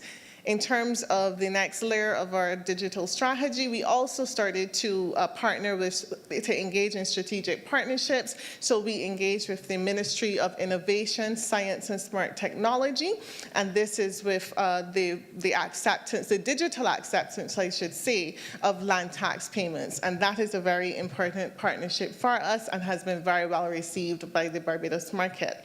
In the last 2 months or so, we've added 2 new features. One being the e-bill payment and this is where we have now allowed our cardholders to pay their bills digitally via the mobile app, the Pace Digital mobile app. And we have also continuing to expand on our partnership with the Ministry of Innovation, Science and Smart Technology. We have introduced QR code check payments at the checkout on the government's Easy Pay platform. So that is in itself is a new innovation for our country. I think the important point to make here is that we are always willing to disrupt ourselves. We are in a position where we are focused on the digital future and making sure that we are bringing solutions to our customers that allow us to position ourselves in this way. So it's not by chance that we renamed ourselves to Pace Digital, because our focus and our strategy continues to be in the area of payments. And because we see ourselves as one of the disruptors in the marketplace, we are also focused on setting the pace in terms of some of the innovations. So in terms of a digital future and what that looks like for us, we believe that the customer of the future is a digital one. So it is very important that we're bringing choice and convenience to the customers, but we recognize that that then has to be supported by connectivity, and this is where the telecoms would tend to factor in. Having had quite a few conversations with the members of KCB Group and some of the other companies that are here, one of the things that is emerging very, very strongly is the need for digitization across the entire gamut of business. And one of the areas that I see in terms of the digital future is how do we move in terms of our digitization of KYC and whether it's the credit bureaus and some of the other things that the Kenya team have been able to do exceptionally well. In terms of digital wallets, this is obviously, I was reading a publication recently from the Global Payments report, and it suggested that digital wallets, will account for 52% of all transactions by the year 2024. It then further went on to say that mobile wallets will outrank credit cards by double that in the same year. Clearly, then, that suggests that there's definitely a transitioning away from cash, which in this environment is not necessarily such a bad thing, because we are moving towards a digital future. And essentially the cash, there are two opportunities with the reduction of cash. One being the health and the benefit in terms of health and safety. You know, obviously you're handling money, and that presents a risk in this environment in terms of COVID-19, but also some of the cost savings that can come from having to handle less cash within your respective businesses. There's also the entry of digital currencies, more so in the region. We've seen the Bahamas with their Sand Dollar solution, digital currency solution. There's also the Eastern Caribbean. They have released their own digital currency, and more recently, Jamaica has just launched their digital currency. So definitely an area within the future of payments. One of the things, though, that becomes very, very important as we continue to expand and go after this future of digital payments has to be how we are servicing and creating a bridge between the physical customer and the digital customer. And I think coming out of conversations with Samuel and Angela, it's clear that there's a lot that we can learn from Kenya in terms of how they actually achieved a 98% level of penetration in terms of digital, but still are able to manage their over 300 in terms of branches and infrastructure. So very, very interesting for sure. In terms of our key learnings, just as a business, we don't see ourselves as fintech. We are definitely within the space of non-financial services. And one of the things that we have learned, and learned it really well, is to maintain a customer-centric strategy. So our customers are actually at the lower to middle income within the Barbados market. And what that means is that for us, we are always trying to simplify the user experience. We think that that is where a lot of our competitive advantage comes from. And there's also that need to ensure that we're incorporating customer feedback at every stage of the journey so that we can bring meaningful solutions and meaningful value. The other area is really our willingness to disrupt ourselves. So our long-term vision is very much in the space of digital payments. That is where we see our future. The thing about that is that we have to continue to be willing to disrupt, and we have been able to do that, not just in the market, but our own approach and our strategy. So long-term vision remains very much in focus, but we're always willing to pivot if the solutions that are presented are, even if we've started one direction, we're able to pivot to a new one. I cannot emphasize enough the power of partnerships, and a lot of the partnerships that we have today, whether it is the Ministry of Innovation, Science and Smart Technology, or some of the other partners, whether it's, we have a company here, utility, that manages bill payments, SurePay. We have done an exceptional job in terms of integration across the various partnerships that we have, and we see that as one of the huge benefits we've had. And there are instances where initially you look at a partner and you may say, oh, they're a competitor, but there's so much benefit that comes from collaboration if you could set the parameters for the partnership. In terms of our other considerations, just as we kind of continue to play in this space, we believe it is very, very important to reach a stage of inclusivity in terms of our digital ecosystem. Listening this morning to the president of the Chamber of Commerce for Kenya, that was one of the things that they noted was part and parcel of their major success. The fact that at a national level, the focus really was on digital transformation and not necessarily kind of in silos, the various banks or the various fintech companies going after it together. It was a national thrust, and therefore it really calls for us to look internally in Barbados at our ecosystem and how we're managing as a nation, and ensure that we are able to bring the players, whether they're the financial institutions like Republic Bank or the non-financial institutions like Pace Digital, along with the new emerging fintechs, to the table and have robust conversations that help to shape what the future of digital payments look like. As we do all of this, we recognize that digital literacy for our customers is key. We have to continue to educate as we continue to innovate, and that is very, very much our own approach at Pace Digital. There's always ongoing conversations with our customers, because we recognize that there's a gap that occurs very quickly if you're innovating at a rate that your customers cannot keep up. So it is very, very important, and we personally take it very seriously, but I think it has to be a more collaborative approach in terms of how we in this space, whether it's financial services, payments, or digital payments, we need to be more inclusive in terms of how we are building and shaping our digital literacy campaigns. And just a final consideration for us, because we're in the payments industry, so the one thing that keeps me up at night very often is just thinking through our cybersecurity risk and whether those have sufficient focus. And therefore, it is important that we recognize that having the right structures and building the right frameworks has to be part and parcel at the forefront of all the strategies that we execute, because of the space that we play in. Not to say that other companies should not have it in focus as well.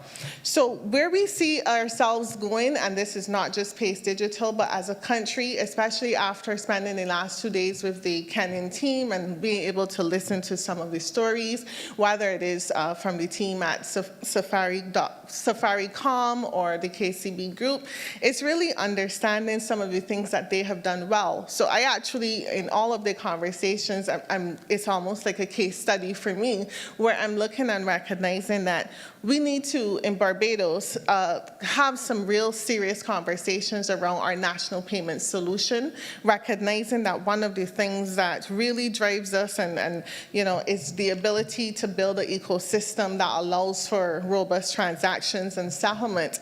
And at this juncture, I believe that there is a huge opportunity for us to sit and have a conversation around a national solution.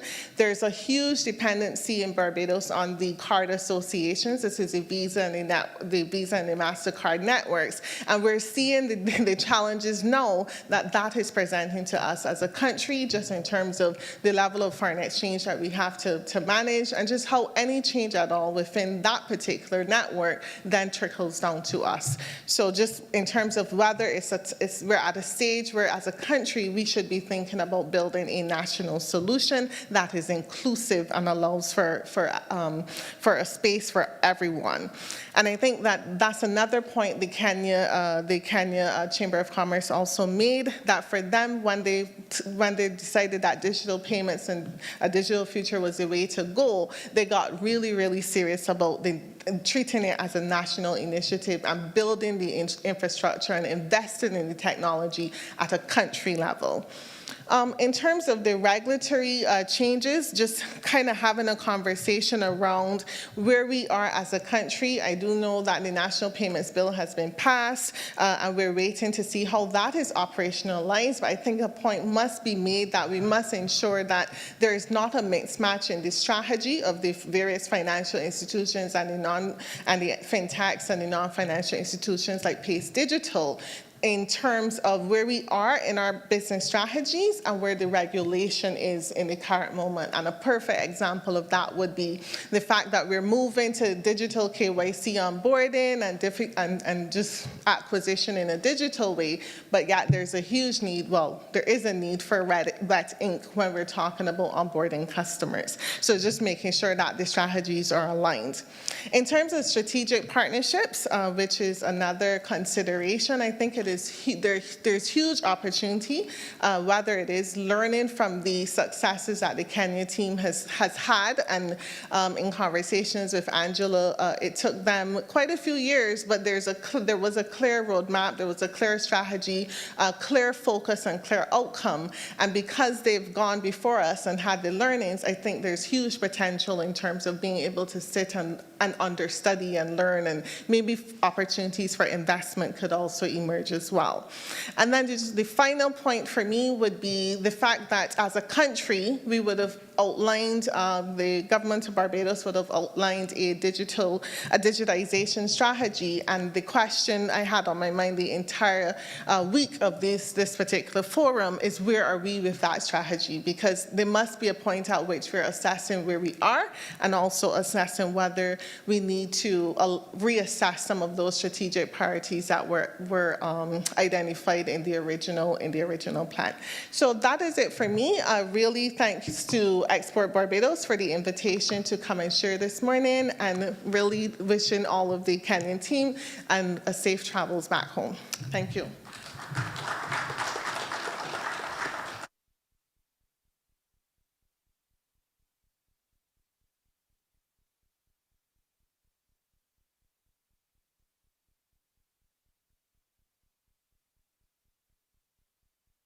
Ladies and gentlemen, this is an extremely important session because, you know, without cash, you cannot cure. It takes cash to cure. And therefore, before we proceed, we would just like to get two questions to the audience. Just give two opportunities to ask two questions on the stock exchange side, so we can have more investment happening, and also on the Kenyan commercial bank side, how this digitization, where we're shifting from analog to digital, how can we begin to leverage this digital technology to grow economies in a rapid way? So we'd just like to invite two questions, and then we are going to roll into the next session and take a break and come back. And I really want to thank the President of Kenya. Now I can breathe a little bit more comfortable as we proceed today. Okay, so any questions from anyone in this particular area? All right, we could just share the mic on the floor. Yeah, there's no mic on the floor? Okay, you can borrow my mic if needed. We will just wipe it off. But any questions on the finance side? Yeah. Okay. Right? And whoever the question is pointed to, you could just come to the podium and just address it. But I think it's important. It's very, very important, because how do we get this stuff happening? I mean, I have one burning question I was going to ask at lunch, but I downloaded the Kenyan app, the Safaricom app on my phone, because I have friends in Kenya, so I want to send them money from Barbados rather than using Western Union. Can I, as a Barbadian, send money via these digital platforms, even as gifts, to provide support? And then also, because the investment opportunities could be very low here, can we also, as Barbadians, invest in Kenyan opportunities? How can these systems be facilitated? So I'm going to open board with my question, and whoever feels best in position to answer that one. I think it would be KCB. Thank you. Yeah.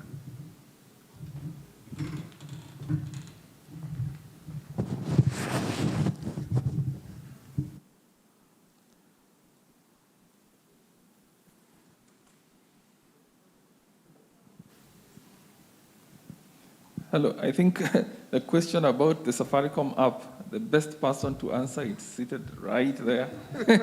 He's actually the expert on that question. I think the reality is for a bank, an institution like KCB, funds that flow into KCB from outside the region at the moment are mainly through more traditional means. Right. The money gets digitized once it gets into the ecosystem. Okay. But if you're sending money from here, traditionally, you probably use SWIFT or any other digital way. I mean, we have a lot of digital partners who send money from the diaspora or from elsewhere in the country, whether it's TerraPay or any other person. They'll bring the money in and you can receive it digitally, and then you can start using it. But it has to come into our ecosystem. But if you're going to use Safaricom app, I think I'll ask Sitoya to comment about whether you can use your Safaricom app from here. Yes, you can answer. Did he pick up? Yeah, he's answering the question. So Safaricom, you can just help us if we can use the app or some way we can get to use the app in conjunction with send.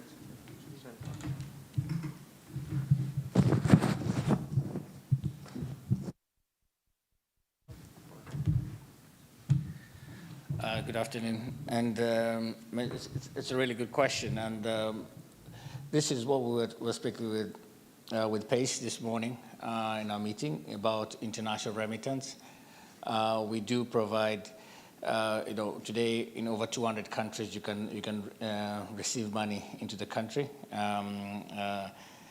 through the remittance side of the business, and by downloading, hopefully soon, having a remittance app potentially in the future will be something that we could look at in terms of now you can connect to your bank account or your card account here and actually send it to Kenya and through the integration processes that we do have.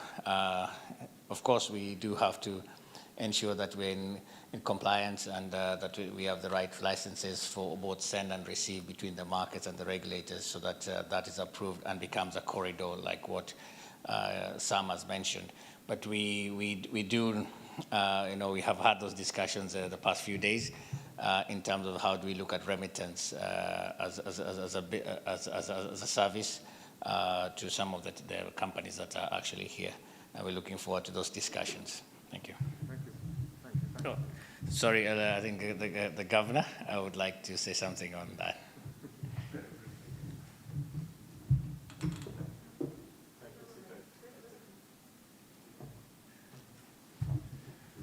Thank you very much, Sitoya. Patrick Jiroge, Governor, Central Bank of Kenya. Just to make a point to answer your question.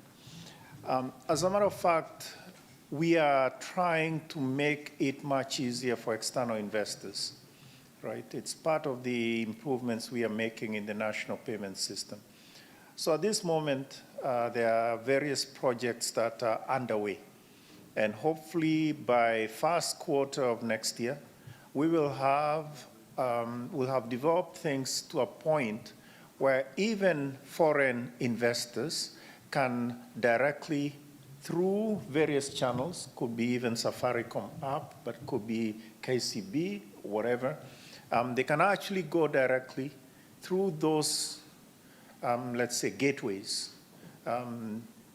completely agnostic of what gateway it is, and make investments, for instance, in the Nairobi securities market. So you don't need, in effect, to have, let's say, too much knowledge, etc. You can just go ahead and make the investment. The point is, behind all this, you have the regular sort of checks done already. So for instance, when you get into the KCB gateway or the Safaricom gateway, you will have sufficient, or Equity, also Equitel, you'll have sufficient information done in terms of KYC, etc. So, and that is the ecosystem that we are talking about. It will actually be a very mature ecosystem once you are in, and once you've done the KYC and whatever other checks need to be done, you can actually pretty much effortlessly move into all the aspects of the ecosystem. So that's our dream. Okay. And the other things, for instance, even buying government securities, which is something that happens today, but maybe comes with a bit of lag, a few days, etc. So it'll be actually all investments will be available to you once you've gotten through those gateways, once you've gotten through the checks. So thank you very much. Thank you very much, Governor. Yeah. So you heard it from the governor of the Central Bank of Kenya himself. So Barbadians should soon be able to invest directly in Kenya and actually participate in their stock exchange. We think we have one more question there as well for the panel. Mm-hmm. Well, good morning, everyone. Is it afternoon already? My name is Abe Gina from Kenya. Delighted to be here. I'm part of the media team. My question goes back to the last presenter who did talk extensively about the digital trends. And looking at your presentation, you mentioned that by 2024, we're likely to see 54% of all transactions being digital. And for an economy of your size, and of course with the linkages with Kenya, the Kenya Chamber of Commerce as well, how are you looking towards deepening the economy in regards to having a cash-light economy, and what is the vibe from the Barbadians? Thank you.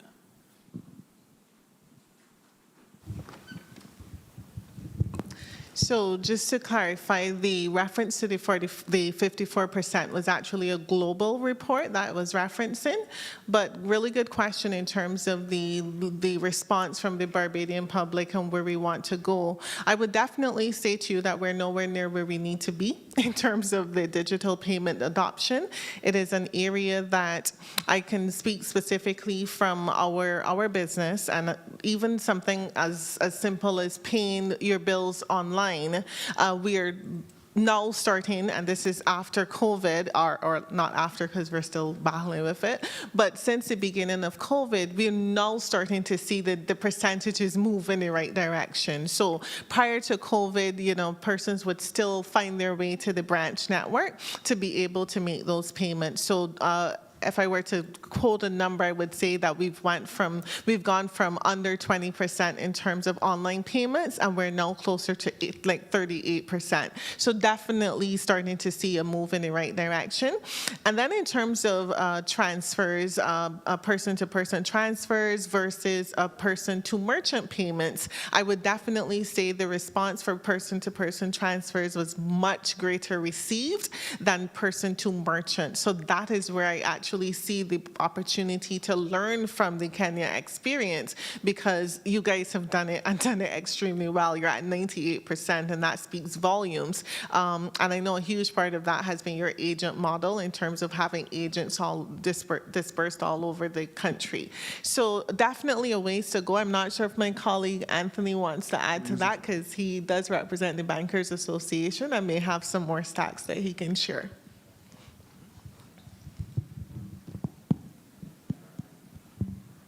Hello? Yeah, hear me? Yeah, thanks, Alison. Yeah, she's correct. The pace of digitization, electronic payments has been slower than we would have liked. The early adopters in any technology advancement are always the young people. So those are the ones we have to get at first, and then it will grow from there. But it has, in fact, been slow. So Alison, your card is a mobile wallet, and that is something that is relatively new to Barbados. There's one other mobile wallet in the environment, and their acceptance has been, I think, lower than we would have liked. But it will take time. I'm not sure what you refer to as the agent arrangement, but the important thing is this is to get merchants. Because if you have a mobile wallet, you have money on your phone, apart from paying each other, I mean, what you really want to do is use it at merchants. It is supposed to design to replace cash and replace even cards. So you need to have merchant acceptance. So you have to have a lot of merchants, particularly small merchants, because this is something that can bring people who are unbanked into the market. So small merchants and individuals who don't have a bank account, they can now be part of the financial system. So you have to have a widespread merchant acceptance to facilitate the use of the card, the payment, and so on. So it's a work in progress. I expect that the banks, the commercial banks, will also be launching similar products in a not too distant future. I would think that because we have a banking network to support it, we may have a little bit of an advantage. Maybe not, but we'll see. But the more players out there, the more the product will become accepted. And eventually the goal is to replace paper. You all seem to have done a good job in Kenya. There are a couple of other places in the Caribbean have done a good job. So hopefully we'll be on the bandwagon shortly with that. Thanks. Okay. Thank you very much for the panel. So just put your hands together for the panel on the finance. Very important aspect, takes cash to care. Okay? So we're looking forward to the B2B meetings, which will continue. And a lot of persons most probably want to have conversations with you. So our team would arrange some roundtable sessions outside for finances to peer with persons who have investment needs. Okay, thank you very much. So next up, as we prepare to bring closure to these partnering sessions that we've been having as we sanitize, we have coming from the Bridgetown Port, CEO, Mr. David John Marie. The Bridgetown Port has a lot of investment opportunities there as well that possibly we can liaison with Kenya to see materialize. And also from the Kenyan Port Authority, we have coming to the podium Ambassador John Mwangimi, the CEO of the Kenya Port Authority. So we will have you seated, sir, shortly as we finish sanitize. Yes. So again, these are two key areas because transport and logistics is very, very important when it comes to us distributing and getting our goods and services into each other's economy. So the ports are very, very important aspects of this investment forum. Thank you. Yeah. Okay. Yeah. Yeah, you're all alone. You're all alone. Yeah. So yeah. No, so, yeah. So you can sit, and then as soon as we finish, we would have, as soon as John Marie finish, you can make your presentation. Thank you very much. Yeah.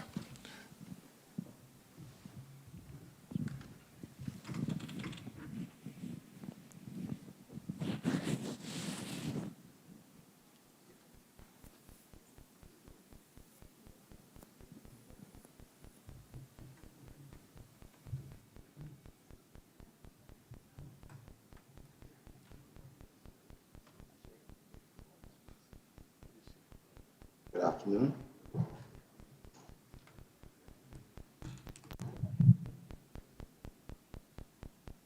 Permit me to adopt the protocol that has already been established and say welcome to the Kenyan delegation, and thanks so much to the organizers for inviting the Barbados Port Inc. to participate.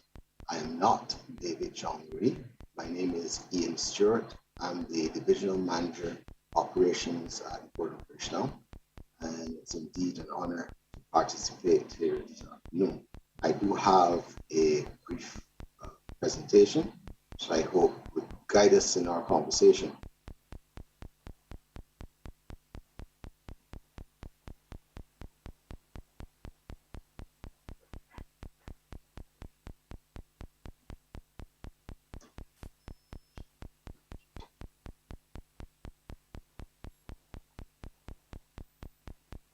So just a little bit about the port. I think we are proud to say that the many awards that we've won over the years has established us as a multi-user port of international standard, award-winning, of course. Although small, we do have a number of the largest cruise lines in the world which call Barbados home. And as has been indicated during our conversation today, yes, the cruise is one of our core businesses at the Port of Bridgetown. But the port itself is, as I said before, a multi-user facility. So we handle not only cruise vessels, but cargo vessels as well, inclusive of containers, all types of bulk, liquid, dry, and break bulk.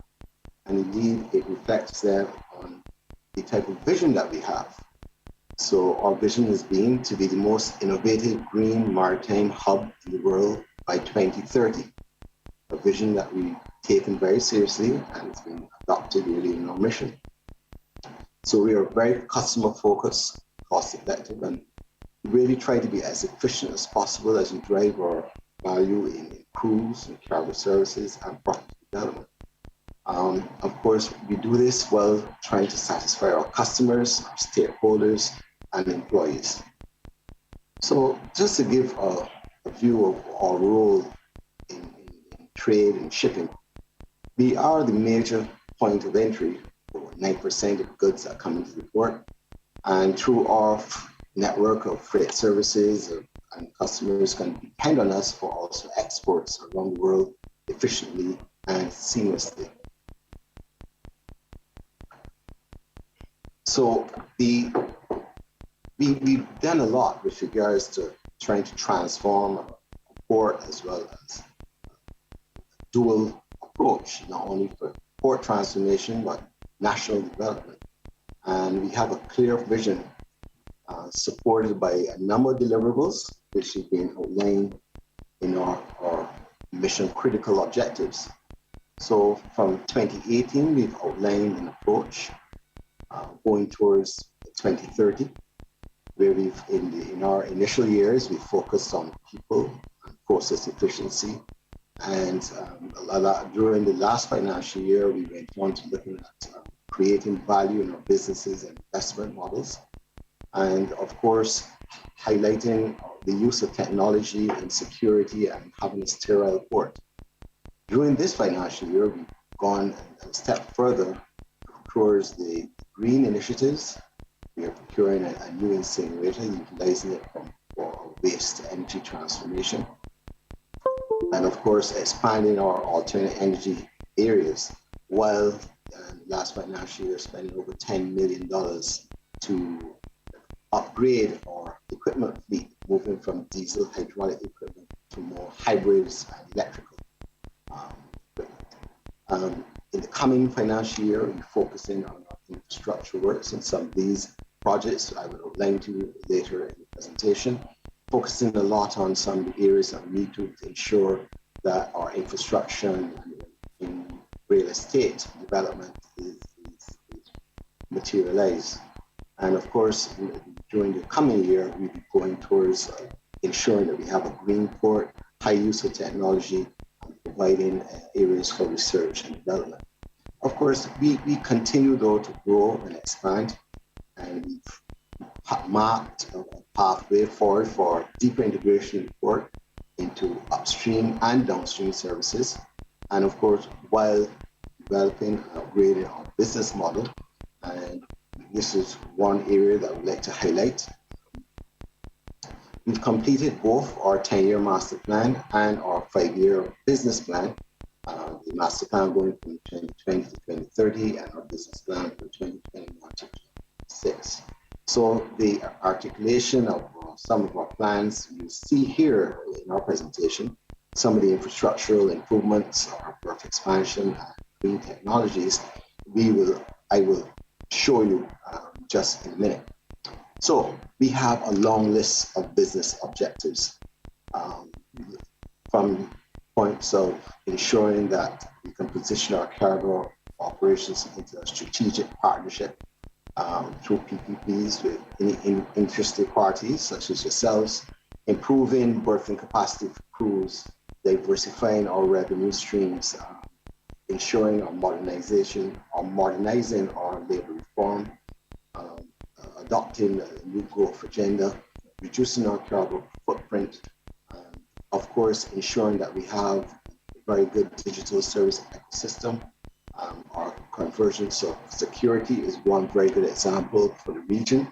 And of course, pursue our continuous improvement while implementing our performance measurement tools and enhancing the organizational structure. But some of these projects, I would just like to take you through to set the context.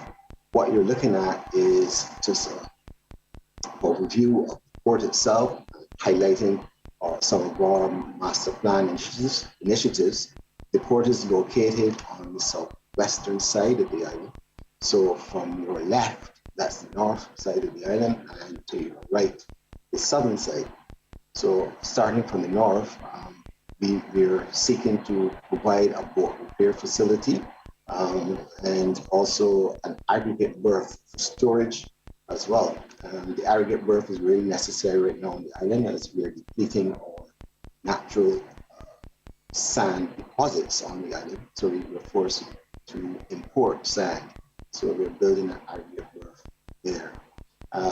There's a cement operation ongoing on the northern side on the great bulk handling facility. And we also have a project for the expansion and upgrade of our Shalagraph Harbor. This is another area for investment, which I will highlight. And just to the rest of that is a new berth that we are seeking to expand the North Cargo berth, where we will be utilizing for not only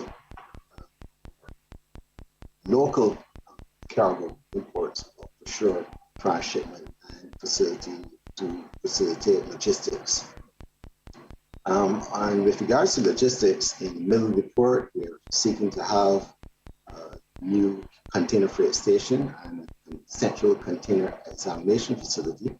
And this facility will be placed on the outskirts of the port just to ensure safety and security on the inside and reduce the number of persons who have to enter the port to actually to complete business transactions. Also in the future, there will be a logistics facility and an area for R&D, for research and development through marine maritime training and incubation center. We have also for old sugar bond that's there. And just the last one is the cruise facility, which is to the southern end of the island. And just to give you some perspective of those projects, I just provided a list. This is a substantial list of projects for the port, and some of these will be done in-house, as indicated, while some are for concession. And some of these projects are open for investments, and I'm sure that you will be interested in seeing some of these. Some of these projects are for PPP financing as follows. The Shalagraph Marina, that project cost is at 32 million Barbados dollars. The aggregate berth, as I described previously, that's at Barbados $75 million. And again, that's where we'll be importing sand, all types of aggregate boulders, that type of thing. Also providing a facility for the export and transshipment of these materials throughout the region. The North Cargo berth, this is an investment of $80 million. And this one also provides the not only facility for local imports, but surely for transshipment. The Bridgetown Cruise facility projected cost here is $200 million. And this is facilitated not only for our day cruises, but for home porting as well, there are 2 finger piers that are projected there in this provision of terminals and shops and so on. And the central container examination facility, a container freight station, is for LCL cargo or less than container loads, where we will be delivering cargo from containers that are unstuffed and provide a facility for our customers to transact their business. So that is it with regards to the investment opportunities that go to British Town. I'd like to thank you for the time and be able to answer questions at the appropriate. Thank you.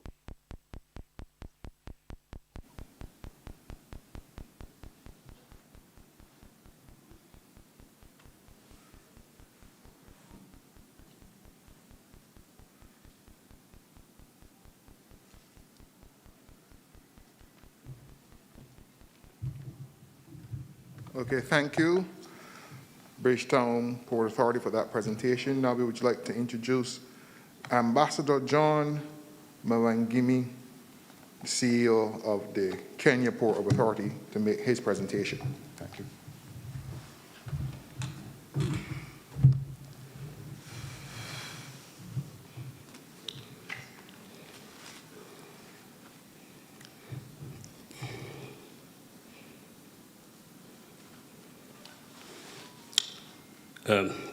Good afternoon, ladies and gentlemen.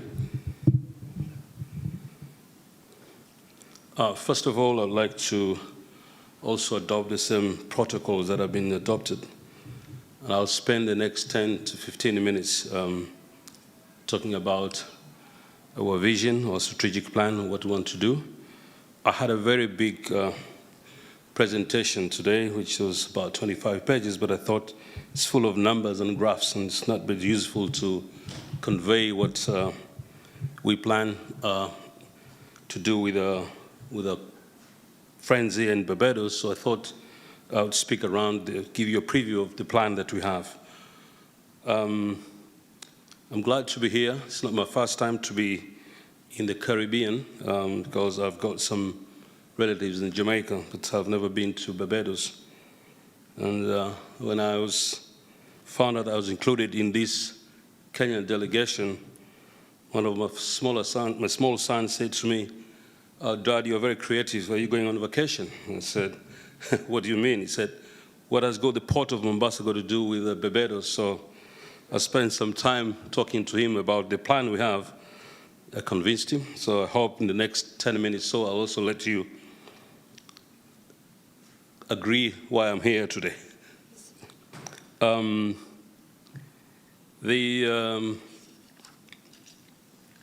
The shipping industry business is about location. You know, that's really the basic way to look at it. And the more the strategic the location, the better for the industry. And I spent time looking at the map of the Caribbean and where Barbados is located. And as the Honorable Prime Minister said last night, it's very true. Looking at it, you'll see it's marked on. It's actually the gate of, it's a gateway to this region, Central America, also South America, North America. So that means it's a very, Barbados is very strategically located for purpose of the shipping lines.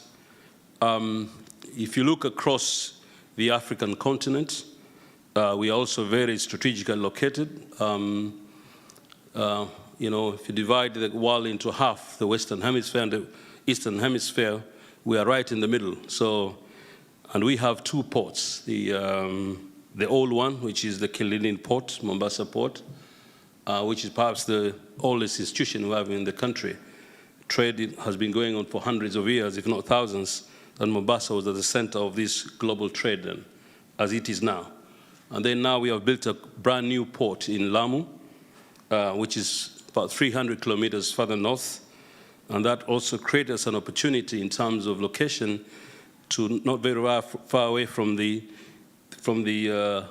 entry to the Suez Canal. So you can see strategically it enables us to be able to explore and exploit the potential that we have as a region. Now, I've been, quite frankly, in this job for the last 3 months.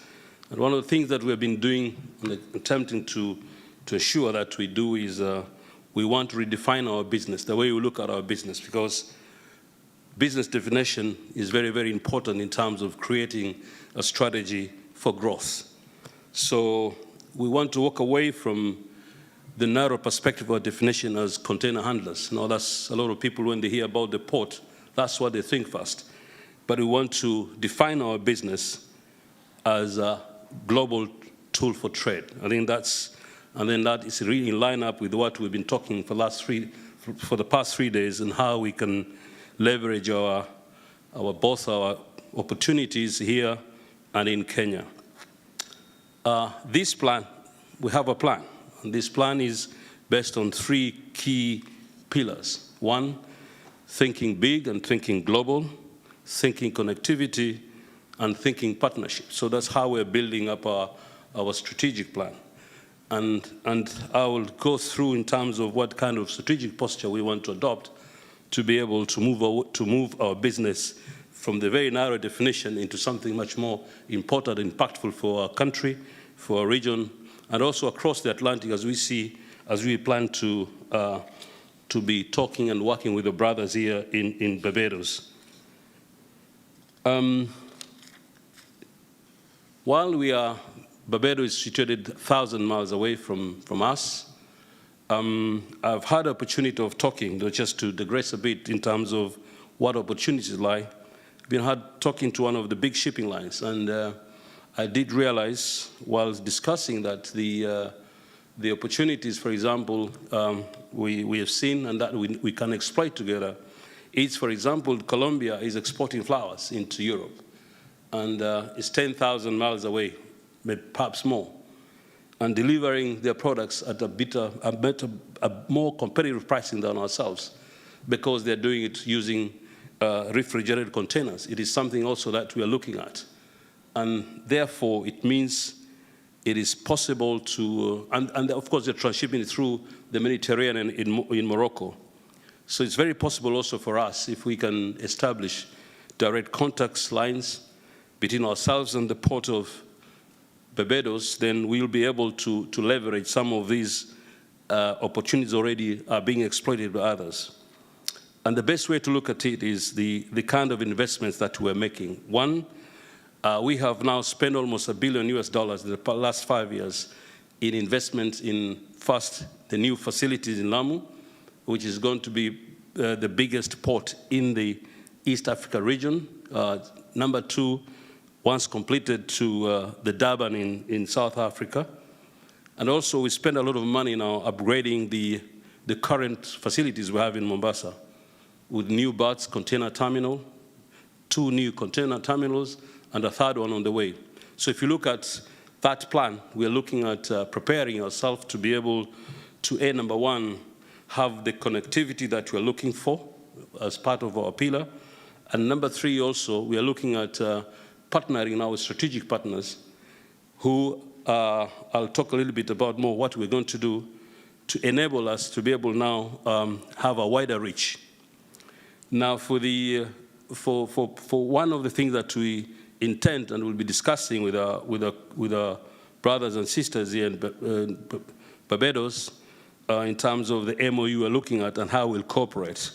But I think the background I'm giving in terms of what we are trying to achieve will help us now accelerate these discussions. The port of Lamu is going to be the biggest port in the East Coast. I've said that, just outside Durban.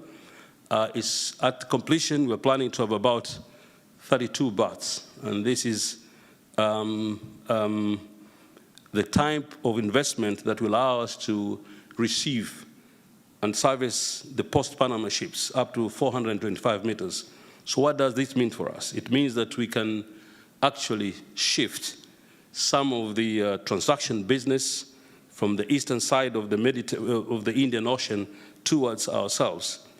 And this will be possible if we now look at some of the hinterland business, because most cases we look at when we talk about shipping lines, we talk about the seaside of the business and not particularly the hinterland business. So Lamu We are looking at partnering with some of the strategic partners, mainly manufacturing businesses in the East. As you know, most of the world factory is based on the East, and bring them into our territory through the setup special economic zones. So we're in serious discussion now. And for Mombasa also, we also already have started now the construction of a special zone supported by international development partners, and this will provide facilities for most of the big manufacturing industry. So if you look at those two investments, are meant now, first of all, to shift some of the manufacturing to region very far away from where now the theater of manufacturing is. Now, so how does this possibly be a good thing for us as on the Barbados?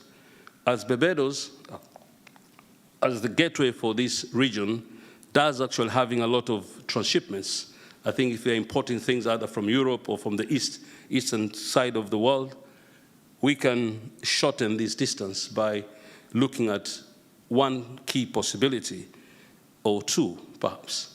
We can have the ships coming into our ports in Lamu, going up the Mediterranean, and we are talking about also some partnering with the Tanger port in the north of Africa in Morocco.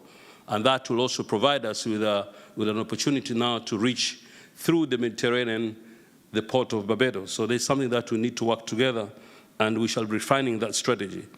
The other route, of course, the southern route through South Africa, which is much longer. It might not be very viable, but depending on some of the imports, maybe from the southern part of Africa, that is also another possibility that we're preparing. And to boost also some of the hinterland business, in Mombasa, in Kenya, we have actually embarked on a lot of investment in road infrastructure around the port of Mombasa and the city of Mombasa, and also the road network infrastructure around Lamu also is ongoing. These are very, very important projects for us because they will have created the kind of the interconnection that you're looking for. Listening to my colleague from the port of Bridgetown here in Barbados, it's actually in line with some of the part of our next pillar, which is connectivity. We also have invested in a brand new terminal for cruise ships, because the idea for us is that, as I've said, we don't want just to be remaining as a container facility, but also as a global tool of trade. And this also includes exchanges of services like the what is happening here in this country. We like to borrow the best practice. We want to work together because our aim is actually to be also the hub of the cruise ships in the Eastern Indian Ocean. This investment is ready. We have already engaged some of the strategic partners who will want to work with together. And the thinking around this place, I think around is this. Barbados has got perhaps one of the most advanced, as we can see today, in terms of the facility they have of cruise ships. And given the discussion that we're having this morning and yesterday around the connectivity by our airlines, we are looking at the possibilities of having to have perhaps tourists coming from here who have been visiting around this region, flying to Kenya. We also have a very important site to see, the wildlife game, the beaches and the snow-capped mountains in the equatorial. So it's a great neighborhood in terms of a possibility of selling packages together. This is something that we're preparing a paper and would like to come and share with our brothers in the next trip we're planning, so that in Barbados we're planning, so that we can now start strengthening the plan. This is works in progress, and I look forward to engaging with our counterparts in this part of the world. I thought before I conclude, just the preview, I also give you a few numbers, in terms of what we have been performing at the Port of Mombasa.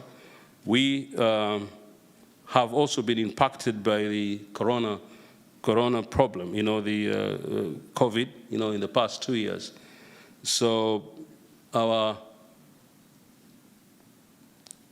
business slowed down, in 2020. In 2019, our throughput was 1.4 million TEUs, and 2020 it went to 1.3 million. But the running rate now, I think, will exit at around 1.5. So the business is picking up, but the challenge we're facing is that because of the some of the economic stimulus packages that were done in some of these major countries, there was high disposable income, and we've seen a lot of people started buying goods from the East. So most of the containers, and that's really the problem that we're facing now, most of the containers are backed in China and the Eastern countries. And therefore, there's a shortage of containers, and that has sort of constrained our business, and hence the impact on our growth. We also have increased much more our conventional cargo. We're seeing more growth outbound, from Kenya into our traditional markets. So that's how it's looking like. But I think for us, the bigger picture is about the theme that we have been talking around, about connectivity, about how we can break the barriers and we stop seeing Barbados from us as a country which is very far, or this region from where we are located. I thank you for your attention.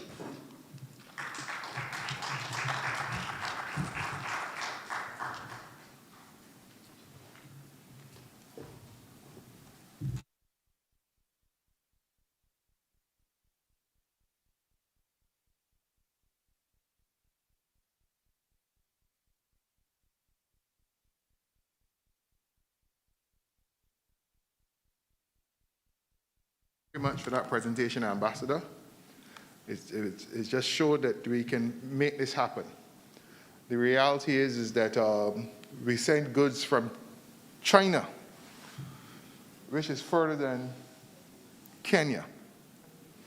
And therefore, we are in a position now that we're collaborating to pull together these two nations to engage in serious global trade through our ports and through our logistics network. So thank you very much, Ambassador. Very, very, very, very good presentation. Thank you very much, sir. Okay, now we want to invite our last session for today. But we continue because business is all about follow-up. Well, we're having our deliberations today, and we're talking and we're exchanging ideas and concepts.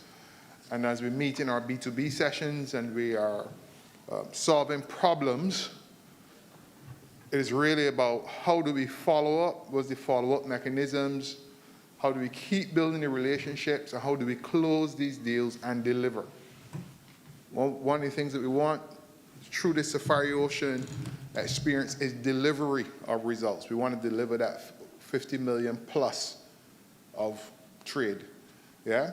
And today we're going to do that just after this session. We're going to exchange gifts between Barbadians and Kenyans to really show that we intend to deliver, that this is not another talk shop, that this will impact on both economies in a positive way. So now I just want to invite to the stage to form our last panel. This is the Biotrade and Bioeconomy group.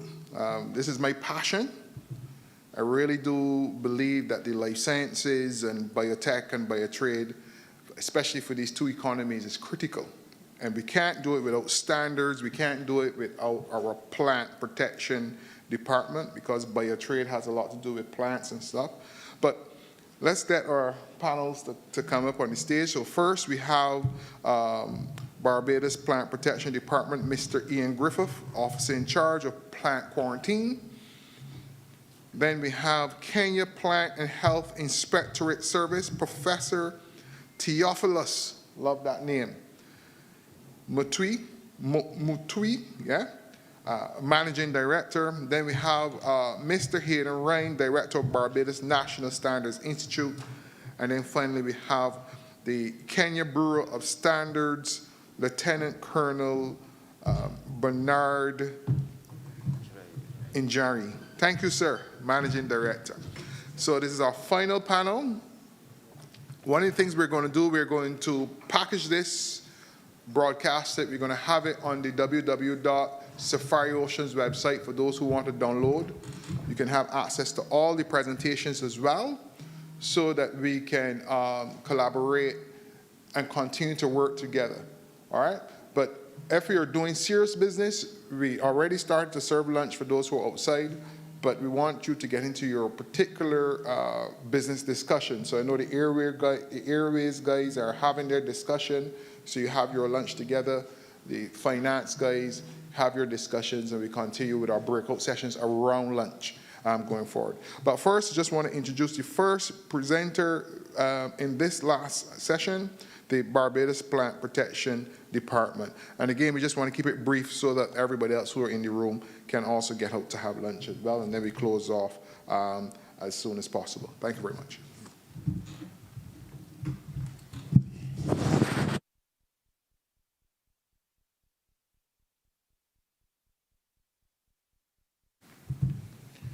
Good afternoon, ladies and gentlemen. Good afternoon to the Kenyan delegation.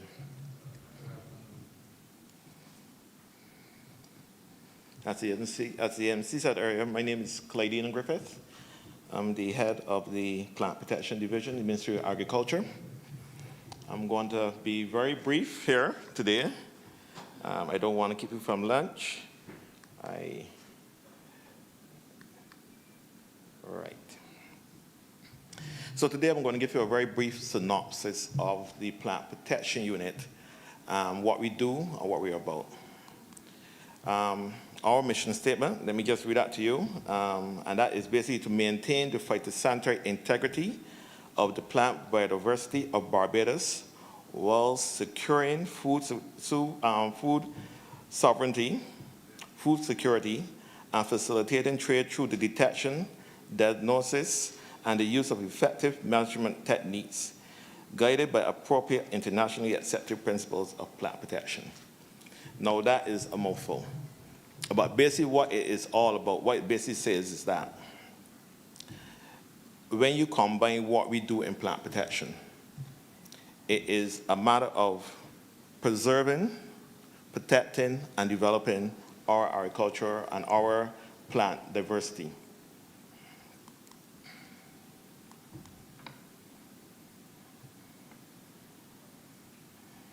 Let me go back 1 minute, right. So, the Plant Protection Unit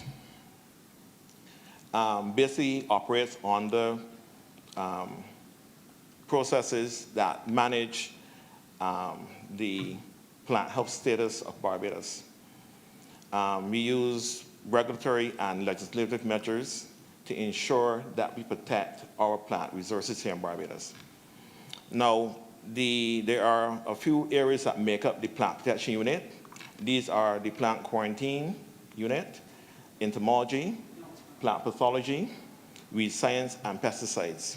Now, these units combine to give Barbados an umbrella of protection. And like I said before, you're looking to preserve, protect, and develop our plant resources here in Barbados. So when you combine what these units do in a holistic manner, we are looking at the issuance of certificates to ensure that what is being exported from Barbados and what's being imported in Barbados meets a certain phytosanitary standard. And I know you're going to hear me say phytosanitary very often in this presentation. I'm going to try and limit it. But when you hear me say phytosanitary, think plant health. That's the long short of it. When you hear phytosanitary, think plant health. Okay, we also do the surveillance of growing plants in Barbados, both in areas under cultivation and wild flora, and plants and plant products in storage and in transportation. So basically what that is saying is, not only are we looking at what is being grown in fields, we're also looking at what we consider to be indigenous plant life. So when you go into St. Andrew, St. Joseph, and you see all those plants, it's not only that we're interested in what we grow for food, we're also interested in the aesthetic value of what we see around us. Also, what you have growing around your house, your palm plants, your flowers, and so on. We're interested in preserving those things for you and for Barbadians. So we also inspect consignments of plant and plant products that enter the country by imports. And we also, if need be, are involved in the disinfection and disinfestation of those products if they are contaminated with plant pests. We also protect areas of Barbados because, let's say that we are exporting, no country is free of plant pests, but we have to certify that if we are exporting and a country is concerned about a particular pest, that we can say, okay, what we are sending to you does not come from this area, or the pests, there are no pests in that particular area. We also conduct pest risk analysis, which is basically a fancy way of saying that we ensure that any new product that's coming into Barbados meets a certain standard and does not expose us to any phytosanitary risks. And one of the main things that we also focus on is the training of staff, which is very important because it's a highly technical area. You have to be aware of not only the pests that you're going to encounter, you have to also be aware of the international standards that are out there that are established that we have to follow as we are signatory to different agreements.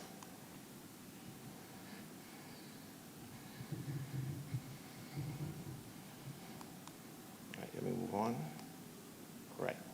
So our mandate is basically based on those things that I mentioned before: the pest risk analysis, the identification of specimens that were incepted when we do inspections that may have that may be of a concern to Barbados in terms of phytosanitary risk.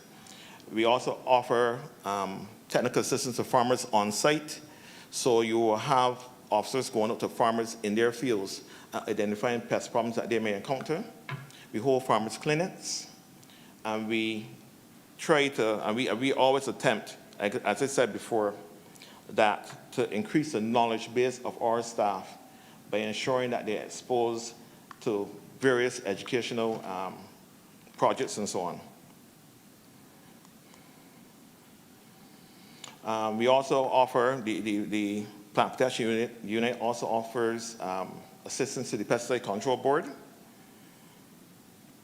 And the evaluation of pesticides is something that we are very interested in because it's not only a question of preserving our environment, but also ensuring the health of Barbadians when these pesticides are being used.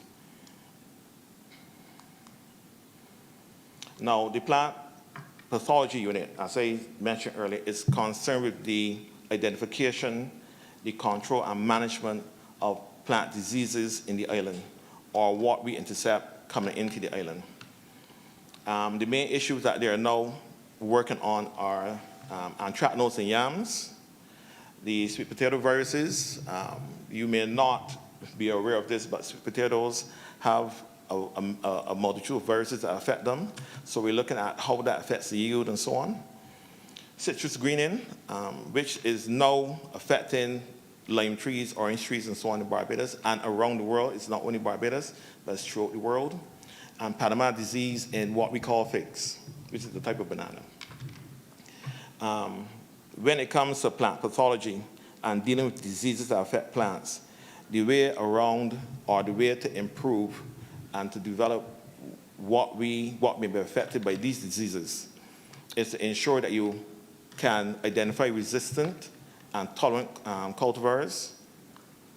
You use biological control agents, and you can't get away from it to some degree. You must use pesticides, but we look at using them judiciously to ensure that the health of Barbadians is not impacted by what we do.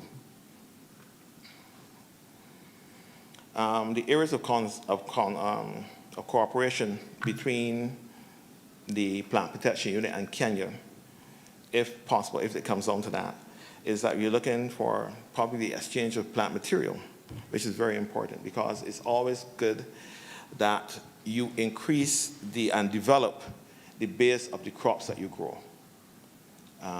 If we are having a problem here, there might be something in Kenya that's resistant to that particular disease, that particular insect pest, and we will look at that. Let me move on, right. Okay. Right. So the sharing of PRAs is also important, and PRAs, as I said before, are pest risk analysis. These are developed once a new product is coming in, but as you know, new products are introduced into Barbados almost every week. And when you have to do a pest risk analysis, it takes time. If you have a pest risk analysis that exists for that particular product, that could be probably tailored, and that would decrease the amount of time that we spend trying to develop one. And also sharing of information on basically what Kenya does when it comes to things like the same citrus greening, anthracnose in yams, and fusarium wilt in pigeon peas. And there's also a move afoot now to deal with organic pesticides. So any assistance in that area would be welcomed. These are some of the leaflets that we have created in the ministry to answer certain pest problems that we encounter. Now, the pesticide control unit is basically concerned with the ensuring that the pesticides that are being used, are being imported and being used in Barbados are registered, are safe for use in the environment and for the citizens of Barbados. And this is achieved through the management of those particular pesticides throughout the entire life cycle of that pesticide, which would mean basically from manufacture to disposal.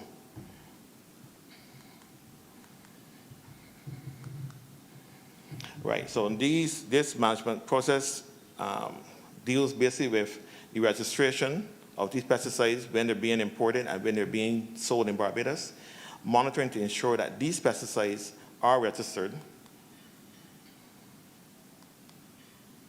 public awareness, education in terms of how to use pesticides, and how to, not so much how to use pesticides, but what pesticides to use on particular problems. And networking in terms of the fact that the pesticide boards throughout the region and beyond that tend to get together and share information on how it's the best way to ensure that they preserve the environment and also protect the citizens of their countries. So right now there is a project going on in the Pesticide Control Board, which basically is the collection of empty pesticide containers. Once upon a time, there was a possibility that containers were being used and replaced at the wayside.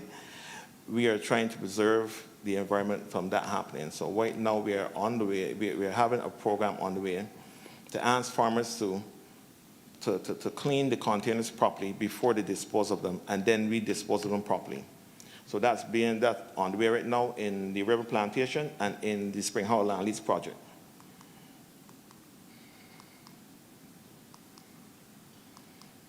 All right, so let me get to entomology now. Entomology basically is the control of insect pests in crops and in ornamentals. And as I said before, we also take into consideration our indigenous plants in the country. So the major things that we have dealt with over the past, I would say past 2 decades, were the pink hibiscus mealybug, the citrus leaf miner, the Adrian, this one is the one that we look at. This is the one that basically transfers citrus greening throughout the country. The West Indian fruit fly, the red palm mite, the giant African snail, and the varroa mite, which is a pest of bees. So the entomology section, they use a lot of biological control. They have moved away to some degree from chemical control. So they've had a lot of success in this area in controlling the citrus blackfly, the cactus mealybug, and the pink hibiscus mealybug sago palm scale over the past 2 decades or so. So we've been very successful in these areas to such a degree that now some of these things can be exported to other countries to assist them in controlling these pests. Now the ongoing work for entomology is still always has been the control of the West Indian sweet potato weevil. This is in sweet potatoes in Barbados, is what we call scarabee hair. And it's always been a pest from the late 40s to current. But we're always trying to control that, and so far we've done a pretty good job. As you know, right now, Barbados is relatively self-sufficient when it comes to sweet potatoes. We also look at the cotton boll weevil. As you know, that we are looking at cotton as an additional industry to sugarcane, and we are trying to develop that industry, so this is one pest that can affect the health of that industry. And as always, we always have incursions of the the white fly, the thrips, and Lepidoptera, which is basically moths.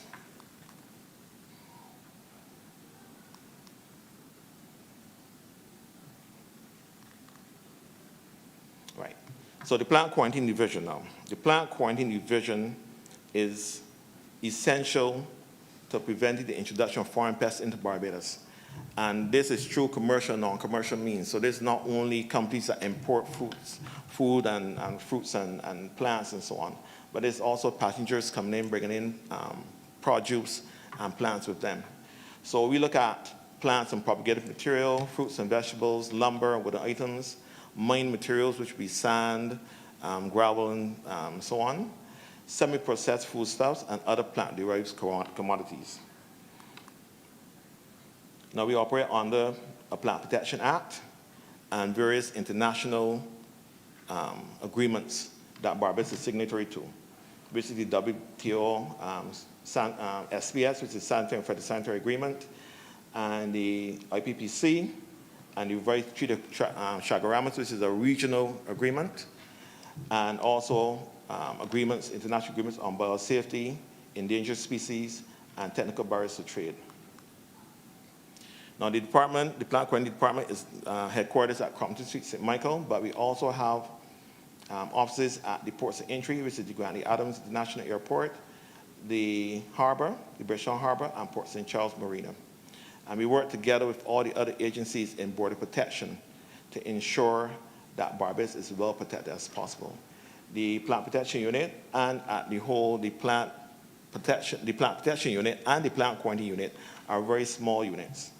So for the population of Barbados, it's a very small number of people that tend to be very successful in protecting the entire island from the pests and diseases that are actually out there in the world. So the thing is that the introduction of exotic pests into Barbados poses a significant problem in terms of economic and agricultural development.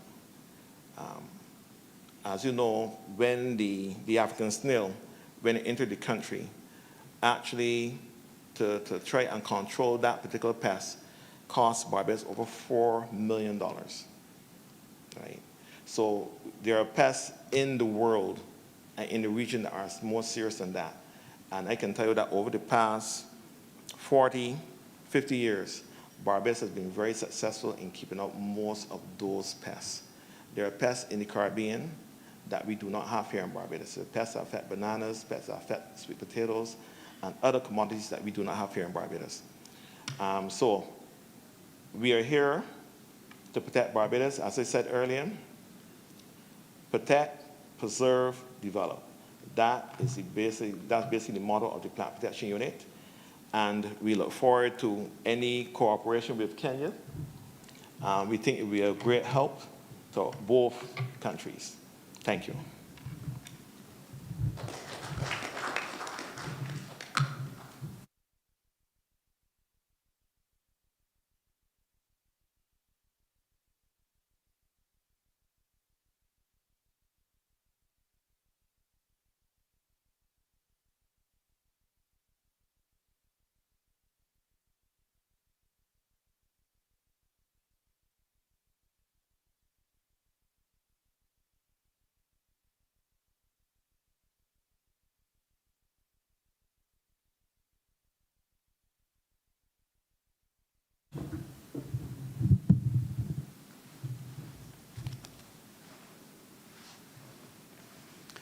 Good afternoon, ladies and gentlemen.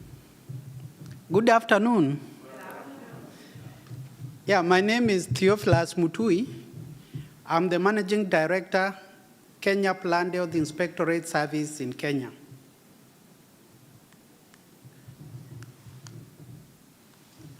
So, Kenya Plant Health Inspectorate Service is a strategic government agency responsible for ensuring the quality of agricultural inputs and produce in Kenya.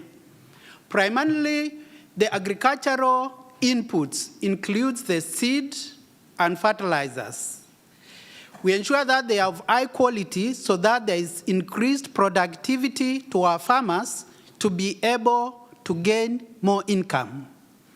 On issues of quality of agricultural produce, this includes the cereals, the fruits, the vegetables, and cut flowers.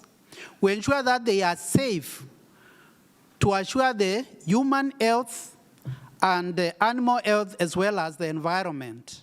Here we are talking about the agricultural produce having less pesticide residues, as well as mycotoxins like aflatoxins and heavy metals. KEPHIS is the official national plant protection organization in Kenya under the International Plant Protection Convention.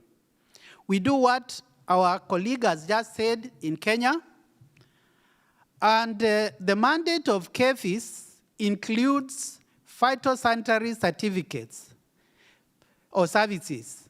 Phyto means plants, sanitary means health, so plant health services. Coronavirus came in to help us explain why we need to do what we do.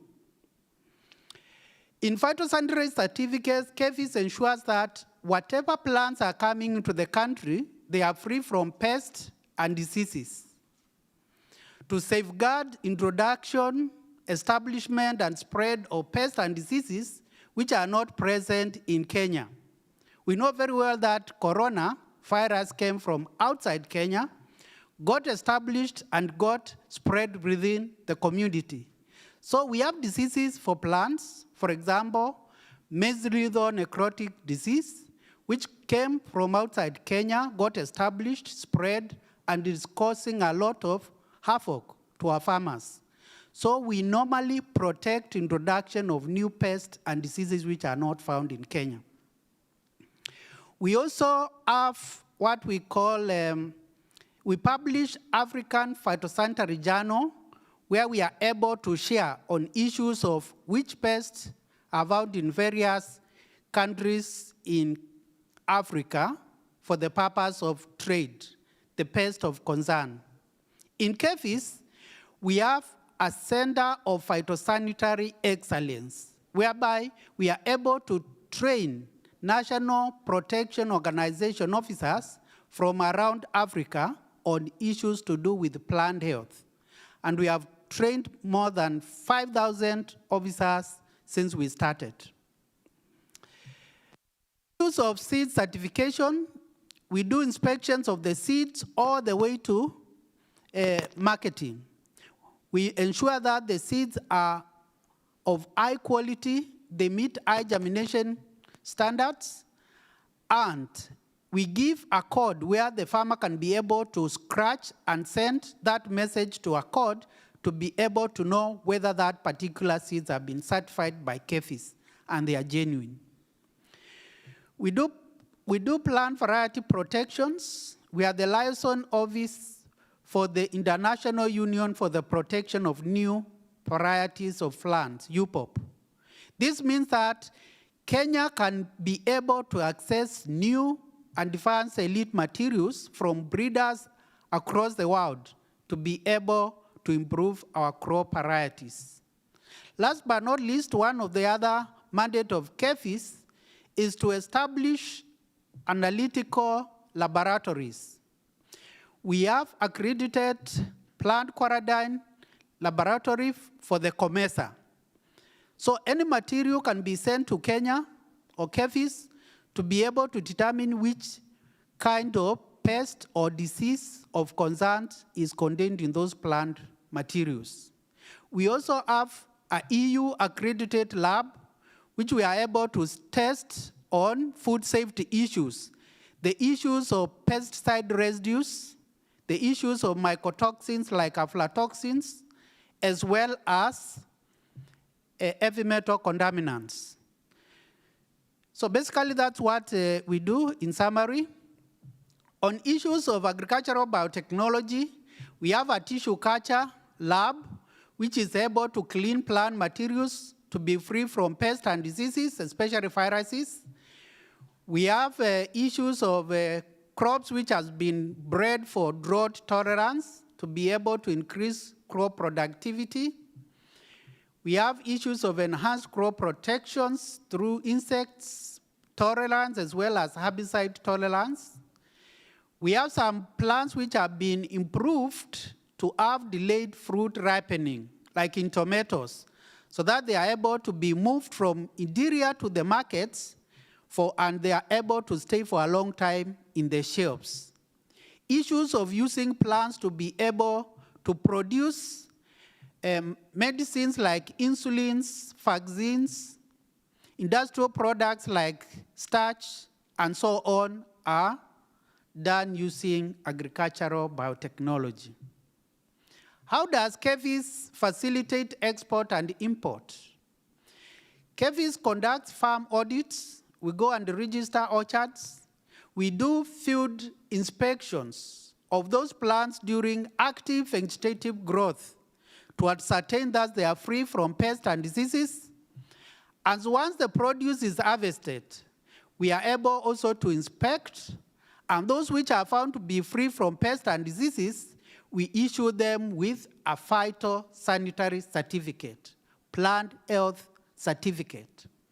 This is equivalent to the current COVID-19 negative certificate, to be able to allow the plants to move from one country to another by assuring that they are free from pests and diseases. So that's how we support the issues of exports. On the issues of imports, we normally issue a plant import permit.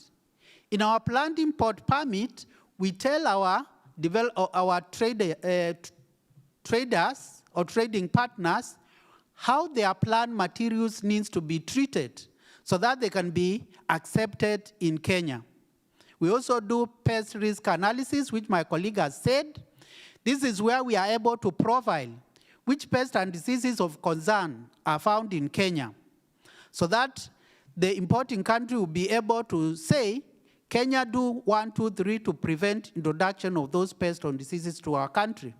We also do the same from them when they are exporting to us. We tell them, this is a particular pest of concern to Kenyans, and you need to do fumigations, you could do radiation, you could do hot water treatment to be able to remove or kill those pests and diseases so that when they are coming to Kenya, they will be free from pests and diseases.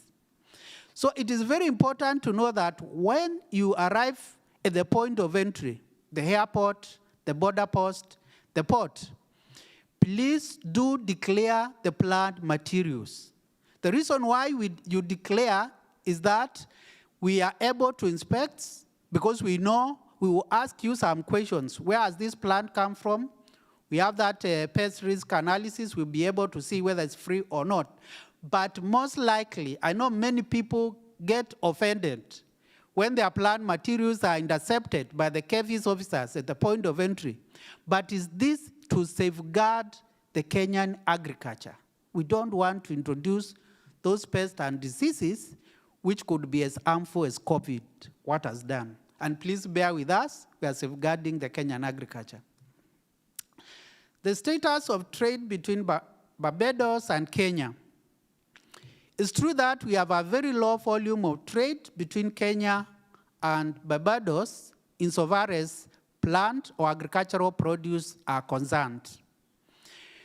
Kenya and Barbados established a joint commission on cooperation, which was able to identify food security and sustainable development as an opportunity and unexploited opportunity of cooperation.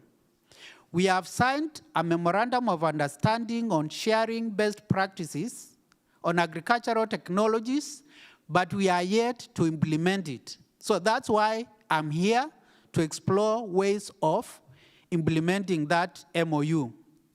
Of course, Kenya is endowed with rich agricultural products, while we know that Barbados has a strong sugarcane production system, and our colleague has said they are trying to diversify into getting into cotton. Kenya was able to approve BT cotton. It is undergoing farmers' trials, and this is a place we could cooperate. The Kenyan value proposition is that Barbados could meet most of our domestic food needs via imports of our agricultural produce, while Kenya could learn how Barbados is successfully growing sugarcane using modern technologies. KEFIS, on behalf of Kenya, proposes to export the following agricultural produce to Barbados: tea, coffee.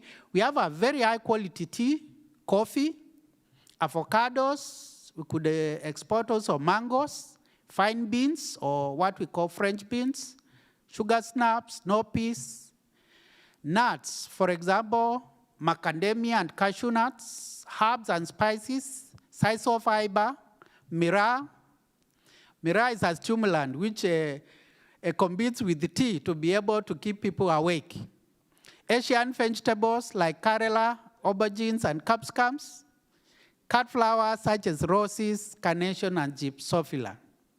So these are some of the produce which we produce in Kenya. You can see nice assorted vegetables, mangoes there, carrots, fine beans.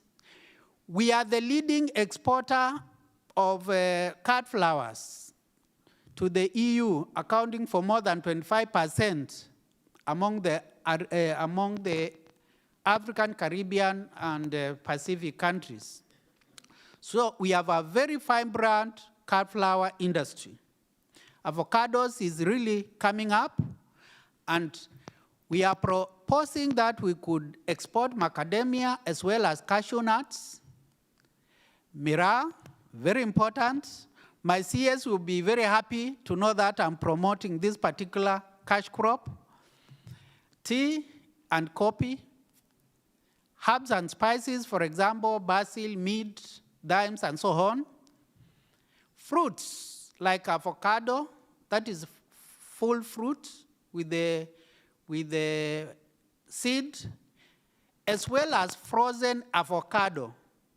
This is a product which we export to China because they felt that once we do frozen, we are able to kill most of the quarantine pest of concern to Chinese. We are proposing mangoes. We have good varieties like Kent, Apple, Gowe, Boribo, and so on. Fashion fruits, we have both purple and yellow. We have sisal fiber, which we could export. And a produce of Kenya, which is grown under the sun, we normally export through Kenya Airways to various destinations in the world. We invite you to visit KEFIS. To the left is the COMESA reference lab for the plant quarantine, while to the right is the EU accredited food safety lab. Asanteni sana na karibu Kenya.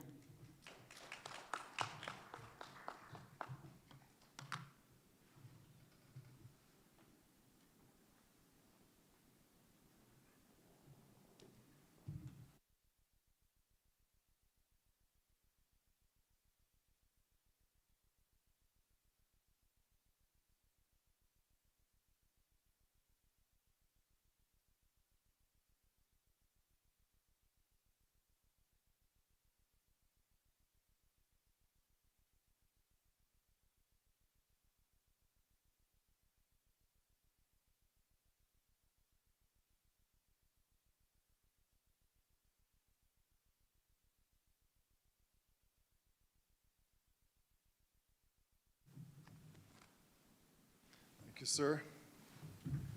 Good afternoon, ladies and gentlemen. Permit me to acknowledge that the protocols have already been established, but certainly I would still want to thank the chairman of Export Barbados and BIDC and the CEO of BIDC for the invitation. I'm delighted to be here. Again, my name is Hayden Rind, and I'm the acting director of the Barbados National Standards Institution. Warm welcome to the Kenyan delegates to our country and our shores. And I hope that it's not all work, but you have the opportunity to see some of our beautiful island. One of the more difficult tasks would be to grab your attention after a full session this morning, just before lunch. But hopefully I'll be able to keep you engaged for a short while. I don't know if you have the presentation on. If you know anything about a National Standards Bureau, the work that we get engaged in and with can be quite technical. But this afternoon I thought that instead of a technical presentation, I would just give you some visual aids towards a more conversational approach to the work that we do in standards and how it relates not just to business activity, not just to the sister countries as we build relationships, but how it really works globally to enforce our competitiveness, to facilitate trade, and of course to protect our consumers. Now, I listened very carefully to all of the presentations which went before me, and what was most pertinent is that a strong strategic theme of partnerships, linkages, synergies, relationships. You saw this really coming out. Now, in a couple of days, this is October 14th, or just next week, the international community of the International Organization for Standardization, and it's commonly known as ISO. So we at the Barbados National Standards Institution, we're also part and a member of the ISO, but our membership allows us to rally around 165 countries in that international community. And one of the more salient results of that is because of that partnership, because of those synergies, there's strength in the work towards developing our quality infrastructure. So the depiction there is the theme for the 2021 World Standards Day coming up in a few days, and that's a shared vision for a better world. Again, in keeping with the collaborative efforts that we're discussing and trying to form and trying to create through this session. So as a member of ISO, the BNSI is a driver of the country's national quality infrastructure. And this is critical because it enables social progress, enables our economic development, it helps us to participate in international trade and in the achievement of what is commonly known as our sustainable goals. It's no secret that for around, it's almost 2 years, we've really been battling this pandemic. And whilst at the beginning it was seen as a health crisis, we have really appreciated that it has far-reaching economic consequences as well. So the global community partnerships between countries, like what we're seeing here today with the Kenya-Barbados Business Forum, really is important. We need to work together to mitigate the global crisis, which is posing such a severe challenge to humanity, unlike what we've seen.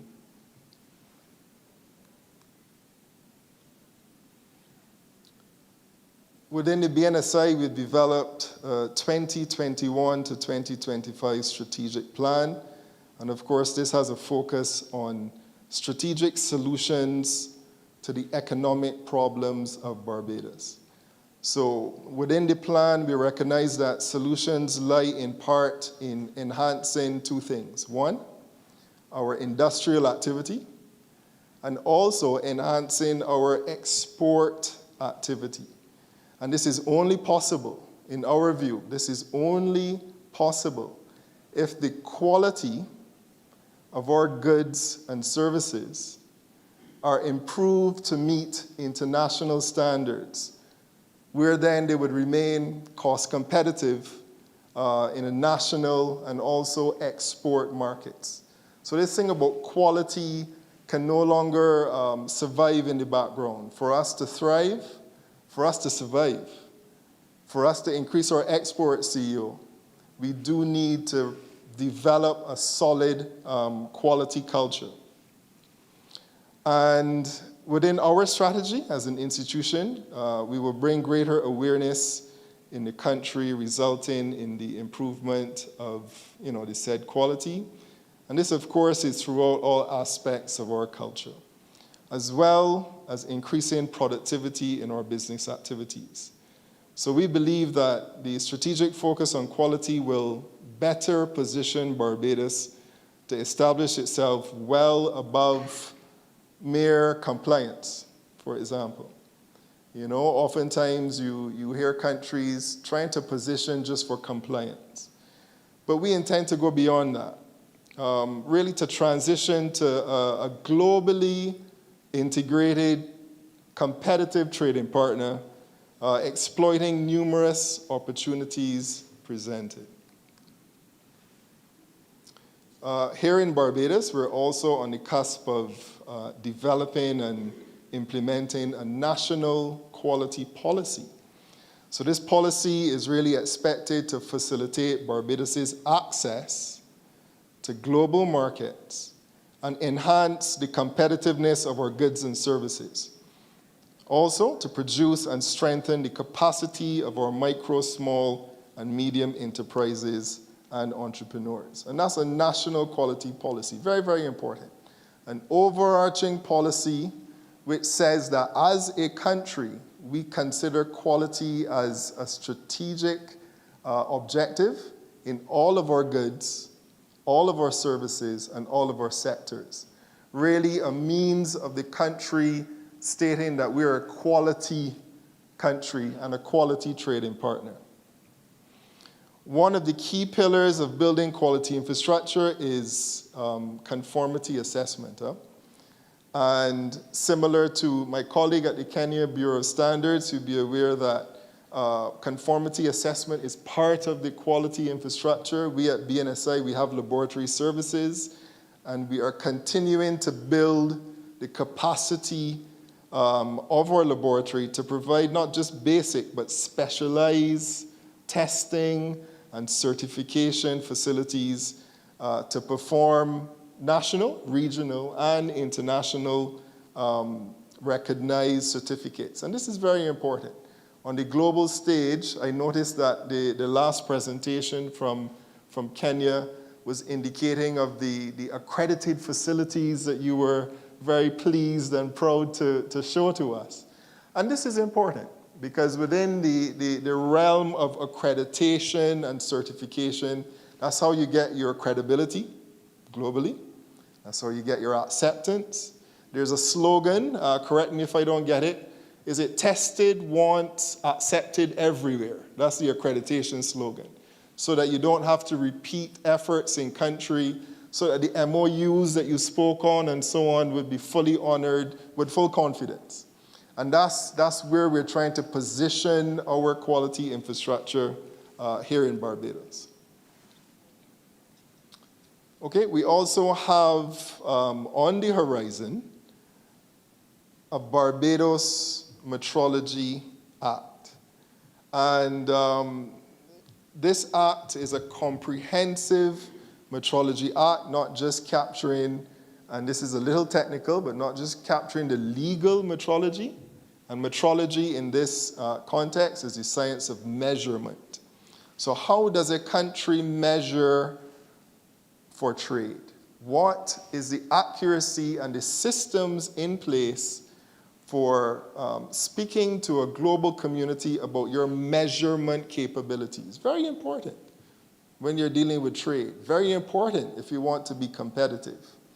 So in country, your standards have to be in alignment with international standards to ensure that your measurements are going to be accepted everywhere. Very, very important. So we're about to, I think it's with the Attorney General's office, so it's right on the heels of being proclaimed. This is the Barbados Metrology Act. Under the pillar of accreditation,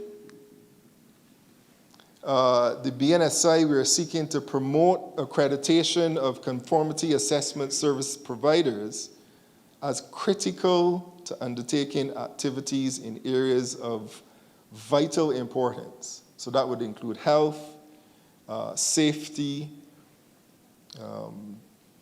security interests as well, other interests with the economy. So all of the critical and the vital areas, we're saying, look, we have to have systems where we approve what we do and that are globally recognized. And that's where accreditation comes in. So we don't have an accrediting body, so to speak, but the Bureau, we act as a national accreditation focal point, where then through the BNSI, we will facilitate the accreditation of the various test houses. So I promised the CEO that I wouldn't be lengthy, but just in summary, the more important takeaway is to know that part of the solution to our economic problems, not just in Barbados, Kenya, globally, part of that solution is to increase our export activity, increase our industrial activity. And this can only be done if we play on a platform of quality, if we enhance our quality institutions and our quality infrastructure. One of the outcomes, like the CEO was stressing, we're stressing outcomes, would be hopeful MOUs with the Kenya Bureau of Standards when it comes to our conformity assessment in Barbados and in Kenya, so that we can have that acceptance and that mutual agreement with you. And that's the intention coming out, so that our export markets expand, our industrial activity expands, and we climb our way, piggybacking on quality out of our global challenges. So thank you for your attention. Ladies and gentlemen, have a wonderful evening. And again, I trust that our Kenyan guests get to enjoy some of our shores. Thank you.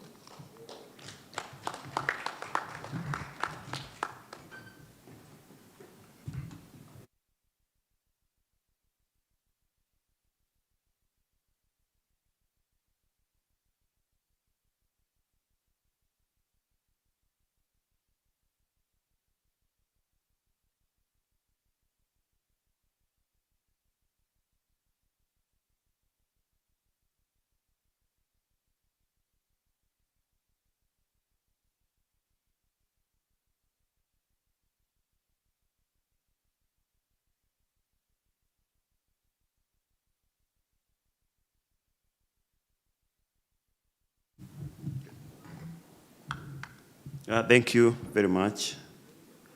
Ladies and gentlemen, good afternoon. My name is Lieutenant Colonel Retired Bernard Jiraini, the Managing Director, Kenya Bureau of Standards, the agency that is responsible for governing and maintaining standards, metrology, and conformity assessment in the Republic of Kenya.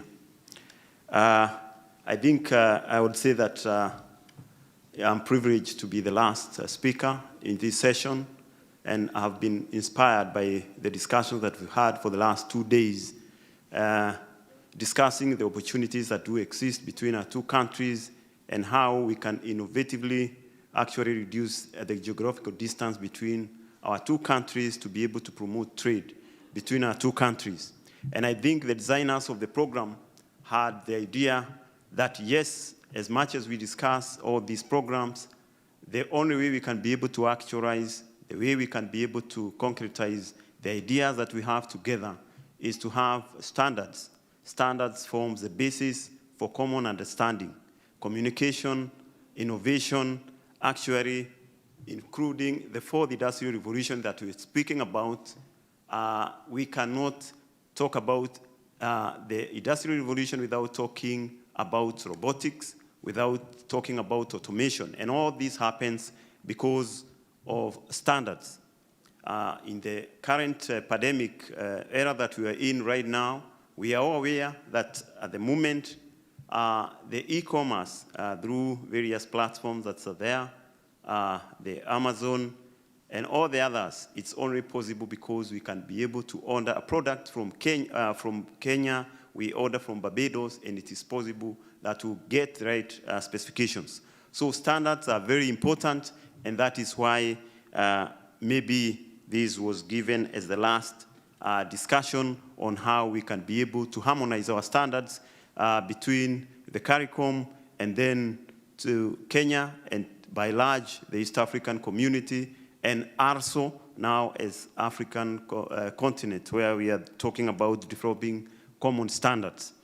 Just to give you a small brief historical background about KEBS, Kenya Bureau of Standards was established through an act of parliament way back in 1974. I learned that the Barbados National Standard Institute was established in 1973. That means you were born 1 year ahead of us. We were supported by the government of Germany that established the laboratories, both metrology and testing laboratories. And we appreciate their support, but we have now been able to increase the scope of tests that we are able to do. We are now accredited to the ISO 17025 for both laboratories, that is for metrology and testing. And this is a demonstration that the results that we get out of these laboratories are credible and they can be validated.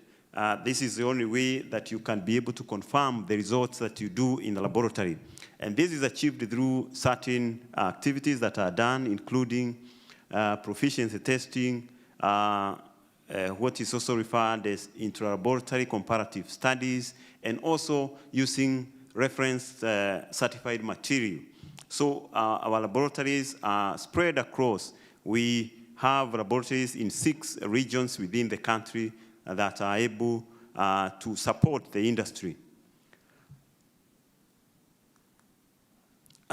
Interestingly, the diagram that is here was also shown by my colleague here. And I think telepathy, it is not a fragilism. I think standards is that we speak the same language. And as you can see, I wanted to demonstrate that KEBS operate an integrated quality infrastructure system where we host metrology, we also do certification, we do standardization, and accreditation. Accreditation is also done by a body that is separate from us, but we do all the others. You'll note that in most of the advanced countries, developed countries, these departments are separate entities. But for developing countries like Kenya, we are integrated system. And like my colleague has said, he's developing, or the country is developing the national quality policy. We are also in the process of coming up with the national quality policy so that we can agree on who does what. For example, my colleague here in KEVIS, there's a bit of overlap in what we do and what they do. When we come to the National Transport Authority, when it comes to a National Environmental Authority, when it comes to other bodies that are in charge of, port health, the public health, there's an overlap, and we are developing a national policy to be able to harmonize that. But the moment, this is how we operate. Like I have said, our mandate is that we are responsible for governing standards and metrology and conformity assessment. When we talk about standards, it is not the body, the national standard body that develops standards. Standards are developed through consensus by a team of experts and stakeholders that we normally invite. And actually what I can report this afternoon is that we have aligned ourselves to the ISO principles of creating standards through an open manner. So we have reconstituted the technical committees to be able to come up with standards that take care of all the stakeholders, not only the manufacturers, the consumers, but all interested parties. The standards that we develop in different categories. At the national level, we develop the standards. At the regional level now, at the East African community, regional economic community, we develop standards as harmonized standards. And therefore, this creates opportunities for investors from Barbados that will be interested to coming to Kenya, and knowing that they have an opportunity now not only to get their product market from the Kenyan market only, but also to the entire East African region, because we develop standards together. Also, in line with the East Africa Community Common Market Protocol, we have what we refer to as mutual recognition of quality marks. That a quality mark that has been issued by Kenya Bureau of Standards now gives the product, it will be able to now cross-border trade within the entire East African region. And we are now encouraging DRC Congo to join the East African community. Now it is not 150 million. We are talking about an additional over close to 90 million coming on board now. So we are talking about an investment in Kenya will open up a market that is even wider, opening up to close to 240 million in terms of the population. And we do appreciate the level at which we are in terms of facilitation of trade, because the quality marks that are issued by different partner countries are recognized, and there is no issue when we are transacting in terms of trade. At the African level, like I have said, the African Organization for Standardization body that develops standards for the African countries is headquartered in Nairobi. And we are now developing standards to cater for the entire African region. This is going to be very critical for the African Continental Free Trade Area, and we believe that is an opportunity for us to have cross-border trade, inter-Africa trade. And we are now encouraging the CARICOM to be able to partner with us so that we can be able to increase the trade. At the ISO level, again, maybe I can just highlight the importance of standards. Standards are used to achieve 3 objectives, and one of them is protection of consumers, and that is our priority. Kenya Bureau of Standards is to protect the consumer health and ensure that he is well protected. If you look at the first photo that is shown there, this is a bus that has been involved in an accident, probably because the body was not properly designed. We have now, as Kenya Bureau of Standards, come up with a standard for the body, for the buses, that has now the roll beams that are reinforcing the structure. Again, probably the welding was not properly done. Kenya Bureau of Standards has now we've gotten the certification for welding certification, that our welders that are involved now in some of these critical work are now certified, and we continue to build on these competencies so that we can do proper welding.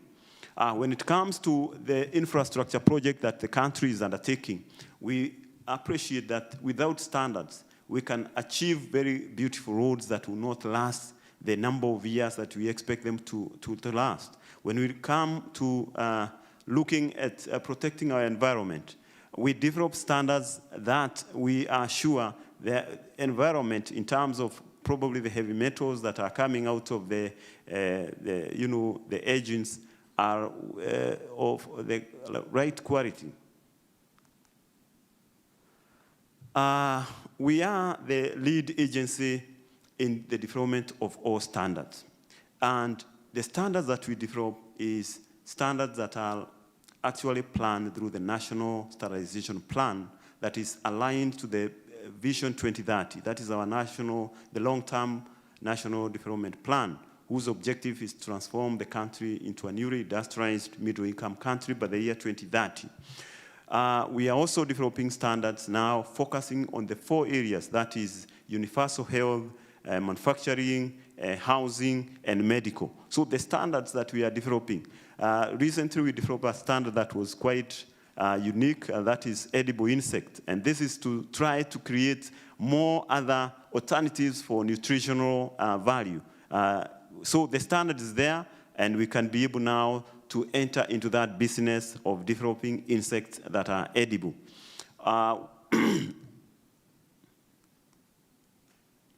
had talked about the harmonized standards within the East African mutual recognition of standards. So we normally undertake also product certifications for investors that may be interested in investing in Kenya. We do give permits to manufacturers that are operating within the country.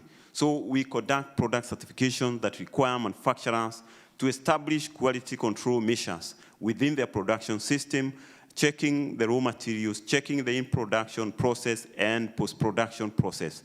And we continuously monitor the products that are getting out of the manufacturing plants. And we also, again, go to the market from the supermarkets, from the warehouses, and pick product and subject them again to the test. And that is the job of the market surveillance. And once we find this non-compliance, what we normally do is to advise the manufacturers to stop manufacturing and advise the consumers to cease consumption of those products as we deal with the manufacturer who is undertaking that manufacturing without compliance.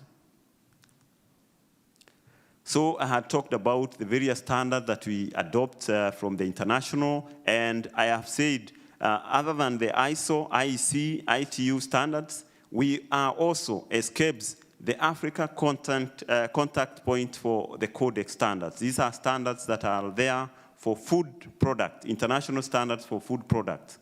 So we'll be able to transact very easily as we move toward adoption of the international standards between ourselves and Barbados. And that is why we say in ISO that we are creating standards to improve the quality of life, make life easier, better, and safer. When we look at metrology, which is the science of measurement that my colleague mentioned here, the laboratories are quite well equipped, and our personnel are well trained in terms of undertaking the tests that are required. And we have been able to acquire what we call calibration measurement capabilities, and we have published that in the BIPM. And this is one of the ways that we have been able to demonstrate credibility in terms of the test capabilities and the capacities that we have within our country. So the tests that we do, all the investors that will be interested in investing in our country, we can guarantee you that we have the quality infrastructure that is required to undertake calibration and testing of your specimens as you undertake manufacturing. When we come to the conformity assessment, we have a very well elaborate conformity assessment that involves, we have engaged third-party partners, that is international companies that are acting as our agent internationally. They are spread across the world in 19 regions, undertaking inspection and tests of all the goods that come into the country. We have entered into that arrangement to make it more flexible, more easier for goods to come into the country so that we can have a seamless flow of goods. And that is the only way we can make ourselves competitive in terms of the cost of the product that we have within the country. And once these goods have been inspected, they are issued with a certificate of conformity. That is a certificate that shows that those goods now meet the Kenyan standards. Once they arrive at our ports, we also undertake risk-based inspection to ascertain that some of these products really meet the requirement. And this is also done randomly. But once now they get to the market, we have the market surveillance department that undertake that surveillance to ascertain that there is no goods that filter into our market. And this is to create or to have, to safeguard the country from the unfair trade practices, prevent dumping to our country so that our local manufacturers can also be competitive. So as we encourage investors from this country, we can assure you and guarantee you that once you establish your plant, your factory within the country, you should be able to compete fairly well. At the international level, as you are aware, our presence is quite big. The outgoing president of the ISO, Mr. Eddie Joroge, is the ISO president, and we are quite proud of this, that at that global level, we can be able now to articulate our positions in terms of the standards, because at the ISO level, we say all voices heard. All voices heard means that whether you're small, whether you're big, you must make your contribution to the standards that are going to be used internationally. In addition to this, Kenya Bureau of Standards has also been elected to the ISO Council for 2022-2024, and I will be representing KEBS at that level to articulate the issues, and especially on the developing countries. Members, I'm also a member of the Commercial Advisory Group. That is also a group that advises the ISO on commercial matters. We are also members of the DEFCO group, where we have the vice chair. We are also very influential in terms of the number of the technical committees that we participate. We are participating in 78 technical committees that formulate and make standards. And we are also all observer members in 157 technical committees. Like I had said, KEBS is the Africa Codex contact point and WTO TBT contact point for Kenya. So the areas that would be interested in with our partner states here is on standardization, where we can exchange, materials, information, areas that would like maybe to have influence for the standards. In terms of conformity assessment, it's not possible for goods to come to our country without having a mutual agreement between the standards. We can also work on training, and especially now that we have the digital e-learning. And again, metrology is very critical. We are aware you are quite advanced in technology and would like to benefit out of this area. But I would say that we have a partner that we can work together to facilitate trade between our two countries. Thank you very much. I hope I did not take that long. Thank you.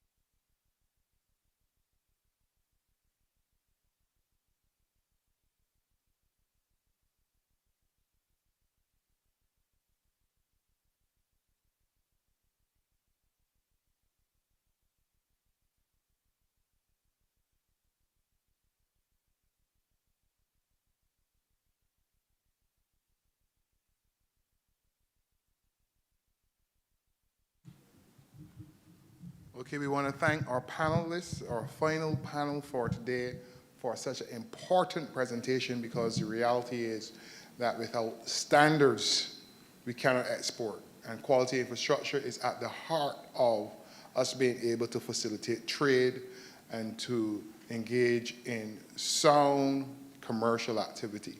So we want to thank the entire presentation. So we look forward to getting into this work, because we want to do $50 million in trade.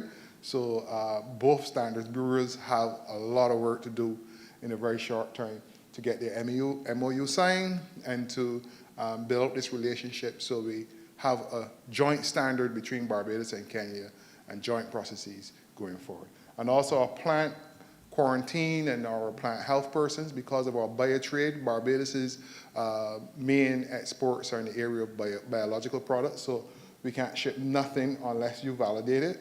So we really want to get everybody together, working in a significant way, but in a seamless way as well, so that goods and services moving between Kenya and Barbados is at the highest global standard. So thank you very much. So put your hands together for this panel. Yes. And you can just exit that way. So as we come to closure of these sessions, we really want to thank our team. On behalf of the folks at Export Barbados, at the Barbados Export, BADC, Barbados Investment Development Team, you are phenomenal. We want to thank you for your hard work, and also the team from the PMO's office, Ricardo Redmond and team for world-class broadcast, and Kyle for covering this event as well on photography, Kyle Harrison. We've really had a significant team. But as we wrap up, I want to invite both chairmen to the stage. We're doing a final gift exchange between Barbados and Kenya. So my colleague from Kenya would express gratitude, and also he will let us know exactly what he wants to share on his heart as well. Yeah?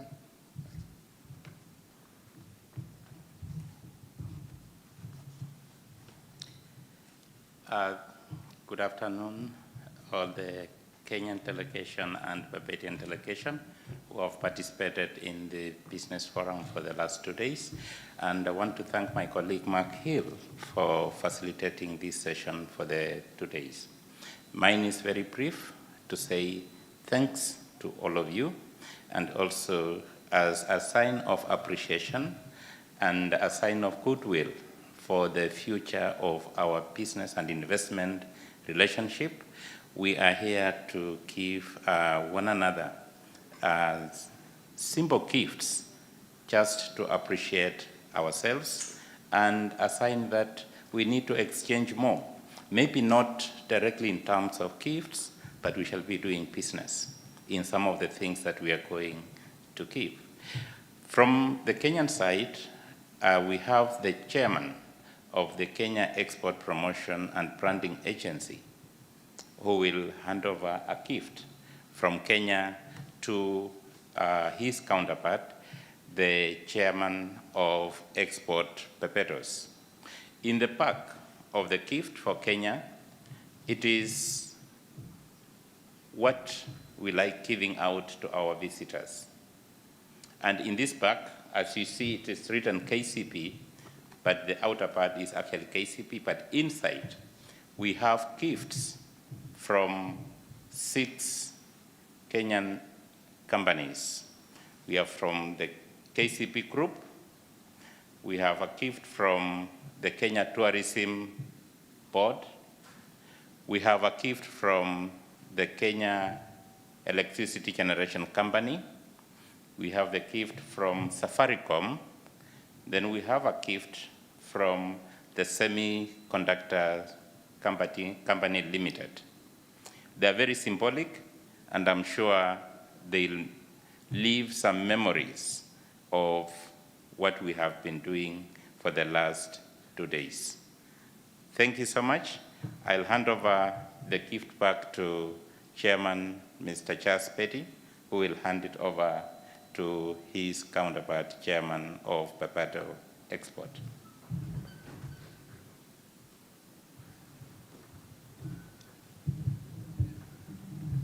Okay, so on behalf of Barbados, the Export Barbados BADC team, we also have our gifts, and our chairman will hand over our gifts. We have our Green Monkey chocolates as a taste of our innovations that are now coming into the market in a significant way.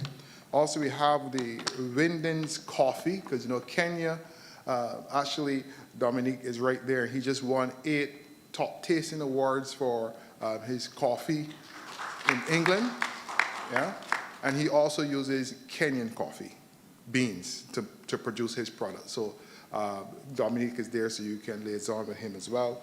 And also we have from Wabisco, our beloved Shirley biscuits, so you will love those as well.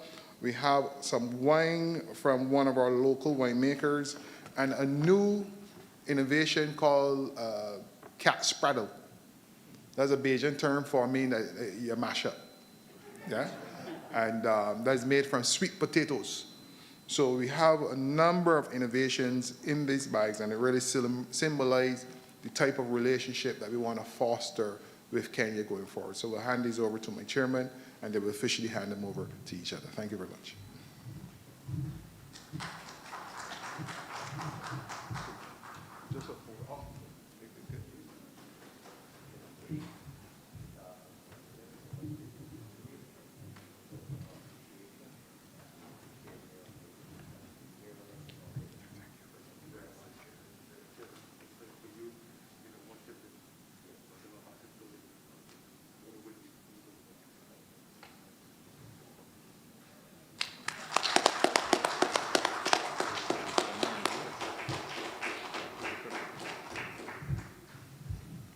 So for those of you who didn't have lunches yet, lunch is on the outside waiting for you.